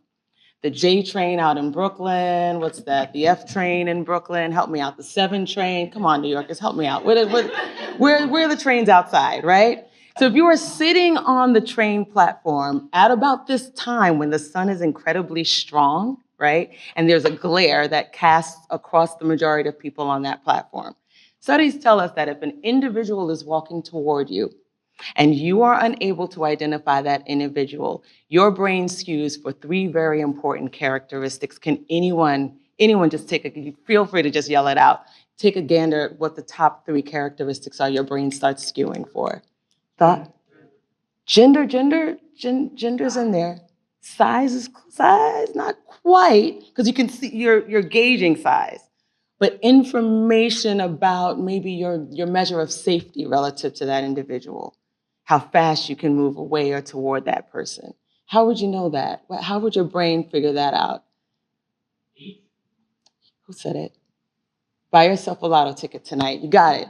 Age. And we know this, you go to the drugstore, there's aisles dedicated. We don't actually absorb that information, but we realize right after some time that there's a great deal of attention toward youth vitality, right? And upholding one's age. And we are a society, this specific one, these continental states here, right, are unique in that we don't uphold age and wisdom in the way that other societies do. And so research tells us that if we perceive an individual as walking toward us and you've been socialized in these continental United States, your brain skews for age, gender, and racial categorization in milliseconds right behind the other. Your brain has to. You've been taught for a very long time, ad nauseum, that those characteristics are important relative to your gender identity, your sexual identity, and your racial categorization. Age gives you a lot of information, right? If I identify as a woman, cis woman, I'm sitting on the platform, I need to know if the person moving toward me is someone I can take over or who can take over me. Can I get away from them quickly or not? Right? And you can figure that out by the gaits and the movement of someone's walk generally. And in New York, it's a little trickier to tell because we're in good shape here. We are going up and down those train steps, right? However, at the same time that our brain is skewing for that information, if you don't know who that individual is, you don't have readily available characteristics to indicate the identity of that person, you will fill it in. You are going to come up with anything that tells you you're either safe or you're in danger, and you have to move away. Okay, give me a moment to tell you why that happens. You are processing so much information at one time. Now, when it reads that your brain is processing 1 million bits of information at a time, it's not 1 million thoughts, feelings, and emotions. It's literal bits of information. And if you're neurodiverse or ADHD, sometimes they have voices and you hear them and you think that they're, to-do things on your list. But bits of information that just come through your mind every single second. Your body's relationship to the Earth's gravitational pull, whether or not you left the stove on, dynamics like that. But you can only ascribe feelings, thoughts, and emotions to about 40 bits of that information. And so what happens when you are introduced with an individual, an identity that is foreign to you? Well, based on your authority in society, based on your proximity to power and control, you then will likely try to correct that identity in your mind. Okay, give me a second. I hope this is making sense, but I'm gonna slow down a second. Oh, now, the next slide is oftentimes generally an activity. But I'm going to walk you through this so that you can get a sense of exactly what happens to the human brain if you are processing multiple individuals walking in the door. Think a nurse or a doctor at an emergency room. Think the old token booth clerks down in the train station. They don't have them anymore. Or a law enforcement officer, TSA agent, right? Why is the TSA agent reacting to an individual differently than they're reacting to me or to another subset of individuals? So stay with me for a second. If you can see it, it's a little small. I realize sitting here that I need my eyes checked, but I'm going to ask you to start at the far end where it's with blue. And I want you all together with me to read across and then down to the second line together. We're gonna just do it in a walking manner, okay? On the count of 3, I'm gonna test our ability to speak in unison, and I want you all to say hello. So 1, 2, 3. Hello. Okay, here we go. Now I'm going to be the loudest voice. You follow me until you can't hear. You keep following even if you don't hear my voice. You just keep reading. Stating, see the task at the top? Stating the color of the text. Stating the color of the text. Here we go. Together. Blue, red, green, black, green, red. Keep going. Blue, black. Keep going. Black, blue, green. Keep going. Red, green, red. Keep going. Blue. I know, this is terrible, that thing that I did there. What did I do? What happened? Second row, second column. What happened? Just tell me what happened. What did I? Our brains are all messed up. Well, you're not that messed up. Give yourself some credit. But what happened? You went from, well, let me ask you this. You were seeing and reading.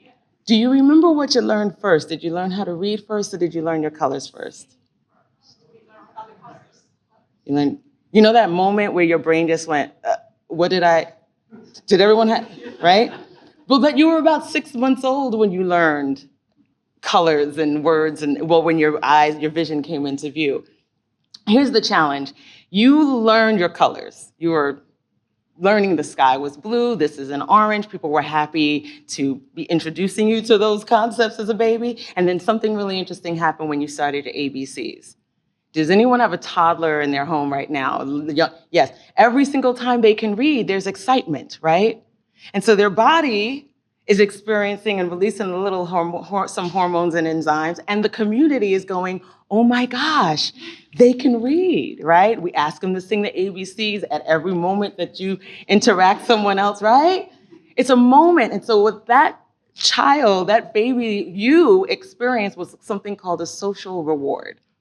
Same thing happens when you eat, when you're at dinner. If, and I don't want to make assumptions, right? Sometimes many of us grew up in an environment where you did sit down to dinner and you satiated yourself and it was a positive experience, right? Airplane into the baby's mouth, all these things, right? The baby goes, this is a good time. Eating is fun, right?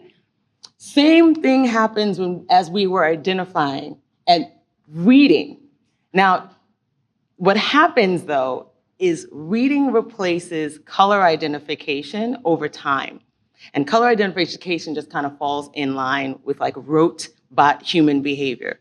And so you know that if you're on the subway or you're driving and you see a billboard and it doesn't have all the letters, you don't need to see all the letters in order to read, right? You've seen letters and words over time. Reading became your default mechanism. Does that kind of make some sense? So there's so many times in your life where you don't see all of the letters, but you know how to read. Now I want you to think about a color in this room. You can see one, don't look at this screen, something else. Look around and see if you can identify a color without seeing its object. I'm sorry, I keep hitting this. But can you identify a color without seeing what it's attached to? It's might be kind of tricky to do that. And the reason that's difficult is because our brains rely on some object permanence. It is almost impossible to separate the color from the object over time. Now, yes, there are individuals who experience what they would call colorblindness relative to the grayscale, but still able to identify some gradation of color. More so that it's difficult to see individuals and not see them is ultimately what the Stroop task, which was created back in 1935, tells us. Oddly enough, this task was created relative to the tobacco industry. Very interesting, right? And marketing back then. But when I share the Stroop task with individuals, I share that it's important to also slow down. And so you'll see, I think I just clicked over to the next. I generate this twice, and I'm going to ask you to read through it with me twice. And keep in mind what we knew the first time. Just be human in it, though. Are you all ready for this again? Just be human in it. Just be in it. You ready? Blue, red, green, black, green. Keep going. Red, blue. Yep. Keep going. Red. Keep going. Yes. And the reason it is so difficult is because that is the relation, the schism between your unconscious and your conscious brain. Your brain was still processing things, still worried about dinner tonight and the event and the drinks, and did you return the email, and oh gosh, it's Friday, and right? And I'm asking you to do this. It can be really tricky for the brain to stop doing what the brain is built to do. Now I want you to take a look at this slide and tell me, shout it out, this is a brilliant room, how many triangles you see in this figure. Oh, you guys are too smart. I should have known with individuals who dabble in angles all day, right? Now I will say there are some judges and magistrates who held me down for about 45 minutes on this topic. There are no complete triangles, and you know that because it requires 4 complete angles, 4 complete sides. Individuals will see so many, but they see 30, I've heard 30 triangles because they can see the ones in the middle. Their brains, I don't know what they're seeing, but their brains are working overtime, right? The brain will confirm what it believes. Does that make some sense? The studies show us, and an aspect of the mind science of bias relies on confirmation bias. That is, our brains like to be right, right? And so even though the answer is 0, we know this, someone somewhere will justify. And I tell people, well, if I gave that triangle to you and told you to play in the Philharmonic, you'd fail. You'd be a terrible, terrible instrumentalist, right? But also, we don't need to see the full triangle to know what a triangle is. It's the same as if I placed you in a closet, closed the door, turned off the light. You're not going to look for the handle on the roof, right, or on the ground, because all around the world, the handle is at about 33 inches from the ground, 30 or so, right? It's around here. Now think about your morning routine when you wake up in the morning. Oh, everyone has a different routine, but I want you to think about going from your bedroom to the bathroom to the kitchen maybe, right? And the goal is to get there and pour ourselves some tea, some coffee, some juice. Well, all along the way, right? You're waking up, you're groggy, you might have your phone in your hand, even though we're supposed to be doing the, non-tech thing in the morning. You step on a lingo, you step on an animal, you kick over something, right? Again, a million bits of information going through your brain, and you're processing some feelings and thoughts and emotions. When you get to the refrigerator or the counter in your kitchen, why is it that when you take out a cup and the pitcher, you can pour it in there without thinking about it? You didn't open up your pocket and pour your coffee into your pocket. You didn't take off your shoe and pour your coffee. You're preoccupied. You got your phone, you've got your devices. Now, I would love to tell you it's because your behavior has gotten used to the process of making coffee, right? And that you're special enough for your body to do that. But there's something else that happens.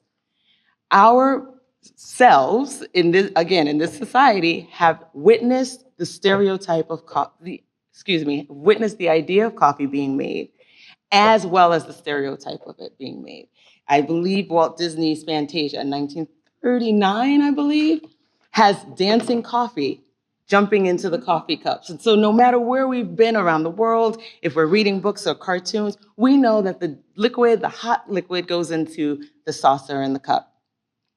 And so our bodies become used to that behavior, similar to how we process, again, individuals as they walk through the door, individuals as they come into view of us. Again, processing that information relative to your specific experience. And so give me 1 second because I want to reiterate the role of stereotype and attitude, and that those two come together to deliver behavior, how we ultimately treat, interact, talk to, or don't with one another. Oftentimes the attitude, how the feelings about a group are not feelings that we've discerned on our own, but information that we've discerned from a third party. I don't want to go too dark because it is Friday evening and you all deserve we all deserve a great weekend, right? After the week, month, years we've had. But I think it would be helpful for you to take a look at the role of stereotype across dimension, the role of stereotype across sector. Because there are certain identities that we became aware of during certain television programming shows. One day, back in the day when we had one channel, one TV show, one channel and one broadcast system, we all sat in audience to the explanation of a certain identity and how we should react to it. And that then is how we learn about other identities. Think about how we oftentimes refer to teenagers. Sometimes if I bring up teens or adolescents, people will exasperate. Oh gosh, teenagers, right? We roll our eyes first, right? We've learned that, right? Because then you go home and you got a lovely teenager. They might be a little ornery and a little quiet here and there, but ultimately teenagers across the nation aren't like the gangs, right? They're not running through like the warriors scaring everybody. No. But we have that general reaction to teens in our lives, to young people in our lives. And the same happens with other groups and identity groups. Something very interesting happens to the human body when we experience that identity harm, the undermining of our identity. And I want to share with you first what that looks like and how it feels. And I'm going to use this room as an example because there are no windows. This is interesting. Or maybe that's a window, that there, yeah.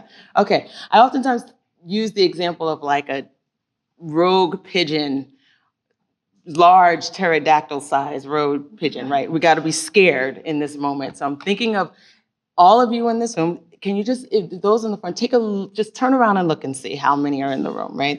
We're pretty packed in here. And so based on this general grouping of individuals, let me look at time, okay. Studies tell us that in an instance of fright, so let's change it from a rogue pigeon. Let's pretend we're all about to see the ball drop at Times Square. So this is the ball here, right? We're all here. Now, if a truck backfires on 39th Street, if we're all at 42nd, right? That's a loud boom. Studies tell us that based on our trauma, or our reactions to trauma or a stimulus, we're all going to react in a different way. Does anyone know what their reaction is to a loud boom? I'm a runner. I am a runner. I am a New York runner. I will book it and I will see you I'll talk to you when I get home, right? I've been in enough of those situations, okay? Yeah, but some of y'all are freezing in place. Anyone know if they're a freezer? It's okay, be a freezer. Be a freezer, yeah, because you oftentimes are the witnesses. Thank you. I would know nothing. Yeah. It really is. This is how it happens. And then there are the fighters. Who are the fighters? The ones who would like, what's that sound, right? You're a fighter, right? right? And pushing the freezers out the way. Like, I gotta find out what it is. That's what study tells. And the reason that happens is primarily because of the human body reaction. So we're all human in this space. There are three, and there's a fourth called fawning. Fawning oftentimes is the reaction in an interpersonal dynamic, in a violent encounter or a manipulative encounter. But in a traumatic stimulus encounter, we're going to react one of three ways. We're running, we're freezing, or we're fighting, right? Because our body is doing this. Your heart rate increases, your body temperature increases, and your brain diverts your attention away from cognitive thoughts. You know this if you watch Law and Order. Every time, right, Vincent goes in to ask them the question, they're like, I don't remember. And then someone's like, how could they not remember? It happened because the brain can't remember. The brain is focused, right, on survival, and the brain will do anything it needs to do in order to survive. However, as jarring as this is for the human body to experience, unfortunately, it is what happens when I say every single time, almost every single time an individual experiences an undermining. And what I mean by undermining is, and I so appreciated the panel right before me, is what happens when an individual is tasked with identifying themselves relative to the space or to the group. And identity harm is not experienced only in a pejorative manner, right? So someone does not have to experience out and out, abject, explicit degradation.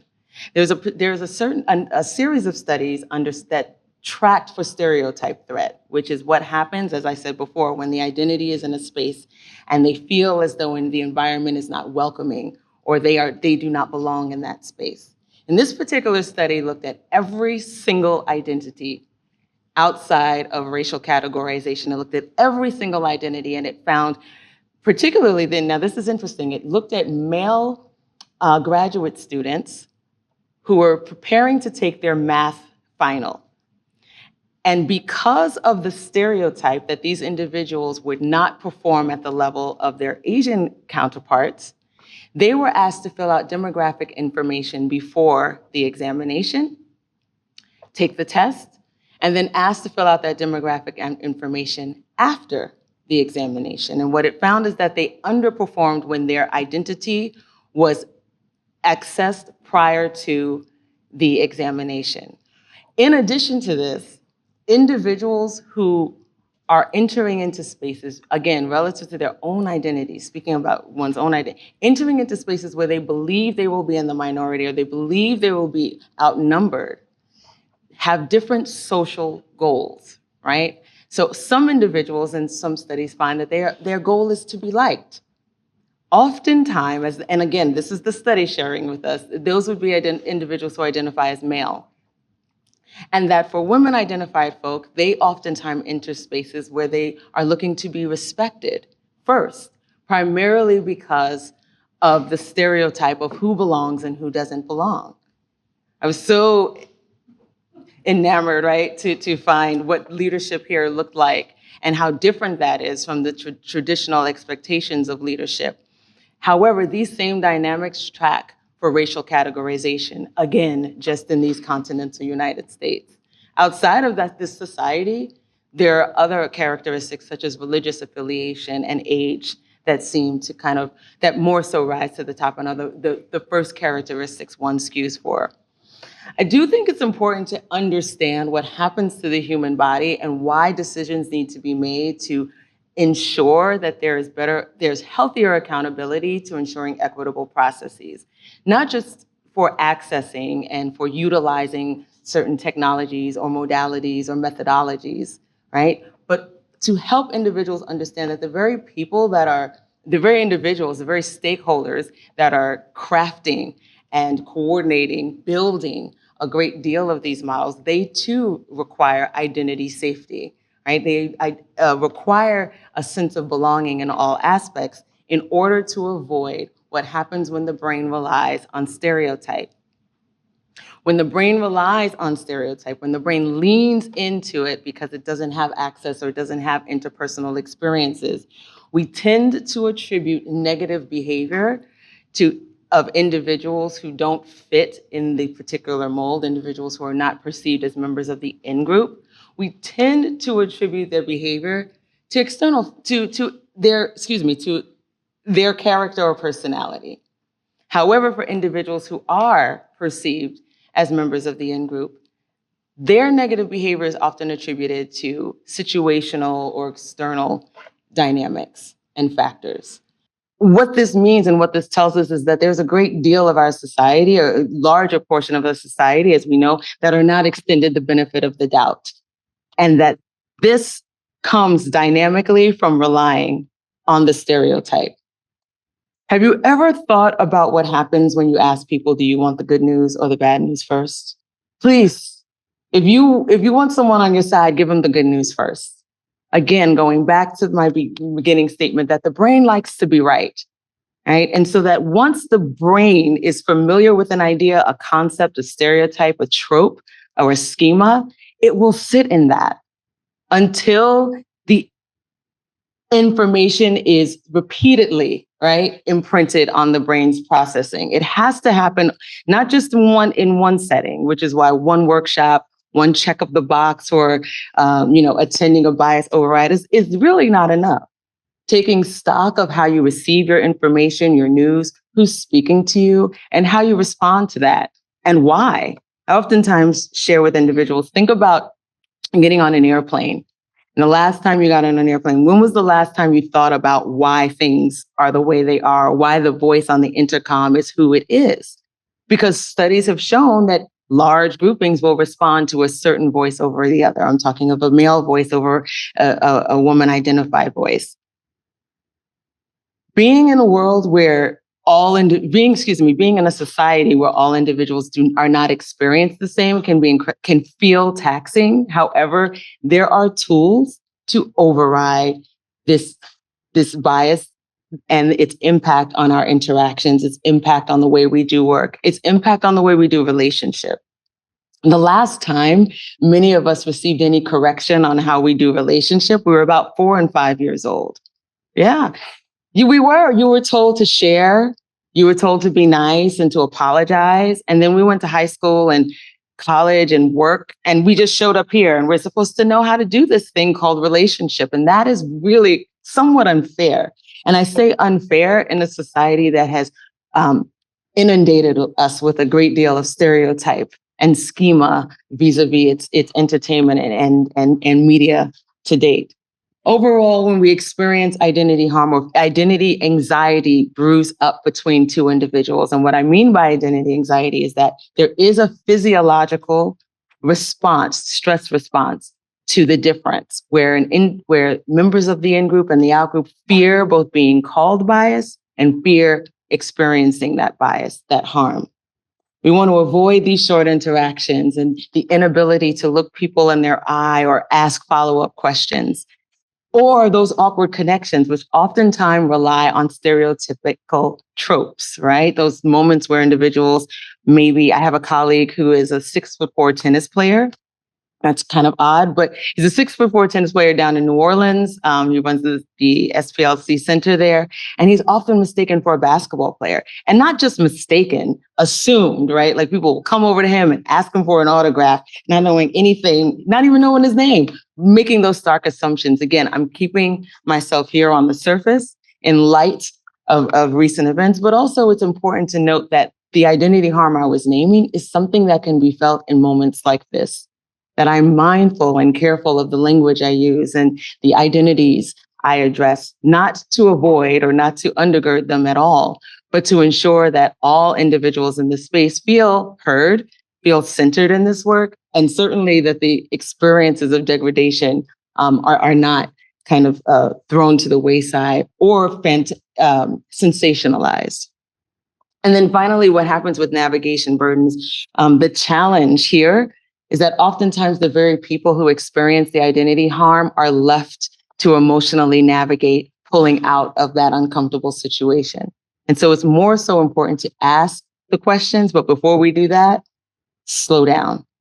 The slowing down is the hardest part for a society like ours to do, especially when we're talking about AI, which meets the needs of efficiency, right, and productivity. But our reliance on those stereotypes, our reliance on that confirmation bias and that attributional error is due to stress. It's due to that time pressure, overthinking and doing too much at one time, or more so our brains multitasking. It's more so the difference between niceness and kindness, I would say. If you think about, go back to the airplane, go back to the airport with me for a second. When you get to the TSA agent and you hand them your documents, if you're in a rush, like I often am, right? They'll hand you back your documents and say, have a nice trip. And you'll say something like, oh, thanks, you too. And then you're sitting on the tarmac and you're like, why did I say you too? They're not going anywhere, right? But you just let it fly and they're used to it, believe me. But if in an encounter, right? In an encounter, you have a moment to slow down because you were on time and you have your latte in your hand and your music in your ear. They hand you back your documents and say, have a nice trip. And you say, thanks, I hope you get a break soon. Or maybe I'll see you on the way back. You have this moment for this relaxed banter.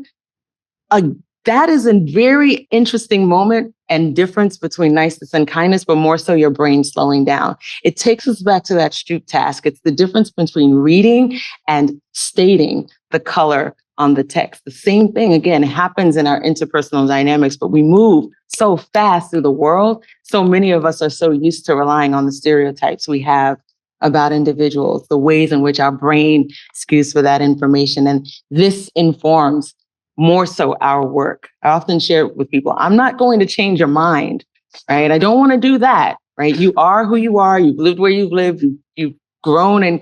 But informing how we do our work moving forward relies on this, ensures accountability to healthier, safer, more aware communities. And we get there by identifying very clear protocols that impact all individuals the same, right?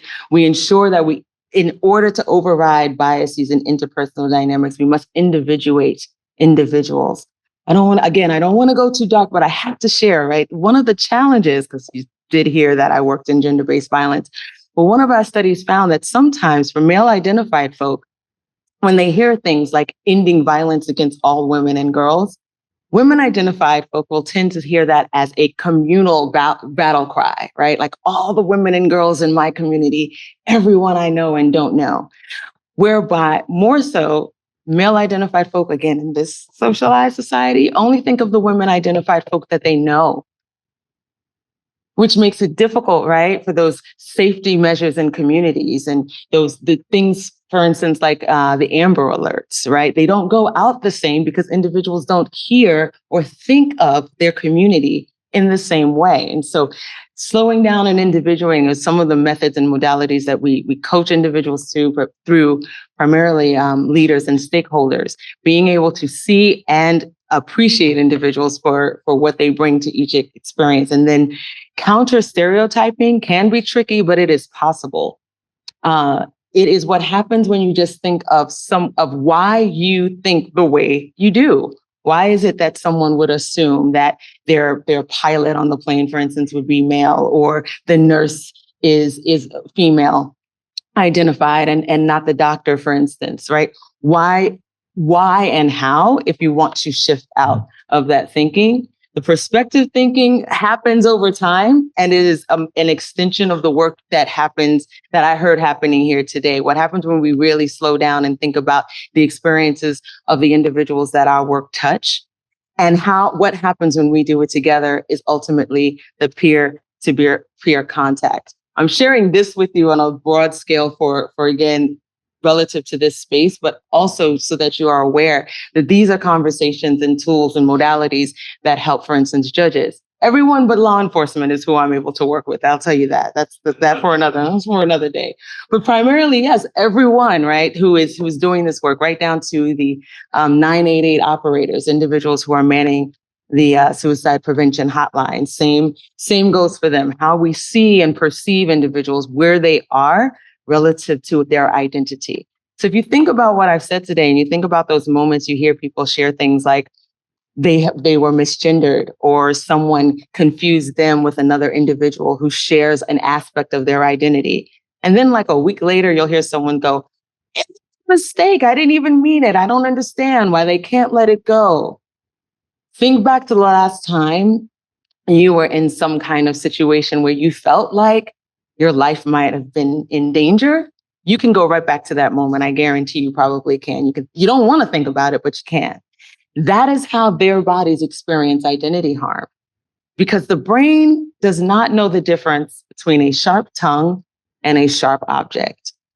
It's moving so fast, it can't tell the difference, right? So the little fear on the inside that comes up when someone calls someone's name that if they're in an area they're not supposed to be in, or asks them to identify themselves and they've been walking into that building ad nauseum for many times, right? That same physiological response is what comes up when they're trying to defend themselves. And so that, I don't want to say that would be the reason why someone can't let something like that go. No, that would be the reason why interpersonal challenges and tensions require a great deal of attention. I tend to tell people it's not more, DEIB has taken great experience over the last couple of years, but our ability to understand human behavior and human identities and interactions is much more tied to how we as well feel about our communities and our societies. I'm just going to share this quickly because I'm way out of time and over time, but I appreciate your attention. If you make a mistake, if you happen to misname, misgender, it is important to know the thing and ask. Just ask, how do I say your name? Don't make assumptions about one's identity. I so appreciate working with Kimberly, who forced, right? I don't want to say forced, but she was like, tell me exactly how to say your name. And I'm not a stickler for it, but it's important to be mindful of why it is important for people to hear their name pronounced, why it's important for people to understand that someone would take time. Again, the body is processing it very differently than most would assume. If you make a mistake, it is important to just quickly refocus from the embarrassment of doing so. I worked with some trans folk during the pandemic and asked them to send me experiences of theirs in emergency rooms across the state. And some of the best feedback I got was that when they were experienced as just normal, when the apology was as though someone had stepped on their foot, it made their day. Because ultimately, we all want to feel as though we're normal, right? Kids, teenagers, they just want to go to school and just blend in. So ensure that you apologize, emphasize the apology, and skip the justification as to why it happened. We know why it happened because you're human and you have a brain. But in order to get past it, you must explore that accountability with that individual. How can I make sure this doesn't happen again? And thank you again for taking the time, right? If someone pauses and lets you know that you misnamed them in any way, right? It's helpful to appreciate the inability to do so. I've shared this, I didn't need to because I already walked you through the apology, but it's so important to apologize with just an I'm sorry. You all are not direct service providers, the nurses and the social workers, et cetera. But I often tell them, I understand can be a trigger, particularly if you're talking to someone or an agitator, if you're talking to someone who seems to not share your identity, because we all walk in our very unique shoes. And so I can only imagine how that must feel is a great segue into an apology. If you struggle with this. Again, I'm not trying to tell you how to do life out here, but this comes directly from the young people who allow me into their lives and allow me an opportunity to enhance what I bring to various audiences. I wish I had more time. I can nerd out about bias, anti-bias, the brain ad nauseum, and I really appreciate an opportunity to be an audience with you all today. But again, understanding how the body, how we process information, slowing down just a bit. If there's any way to slow technology down, we will. But again, acknowledging our dynamic impact on one another is the best way to build for the future. So I want to thank you again so much for this time. Thank you. Thank you.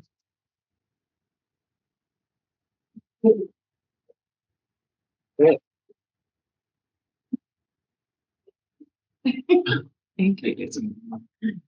Thank you, Efua. What an incredible day full of thought-provoking sessions. I'd like to take a moment to recognize the contributions of a few people. So first, I'd like to recognize and acknowledge the efforts of the members of the conference organizing committee, If the organizing committee members could please stand, let's give them a round of applause.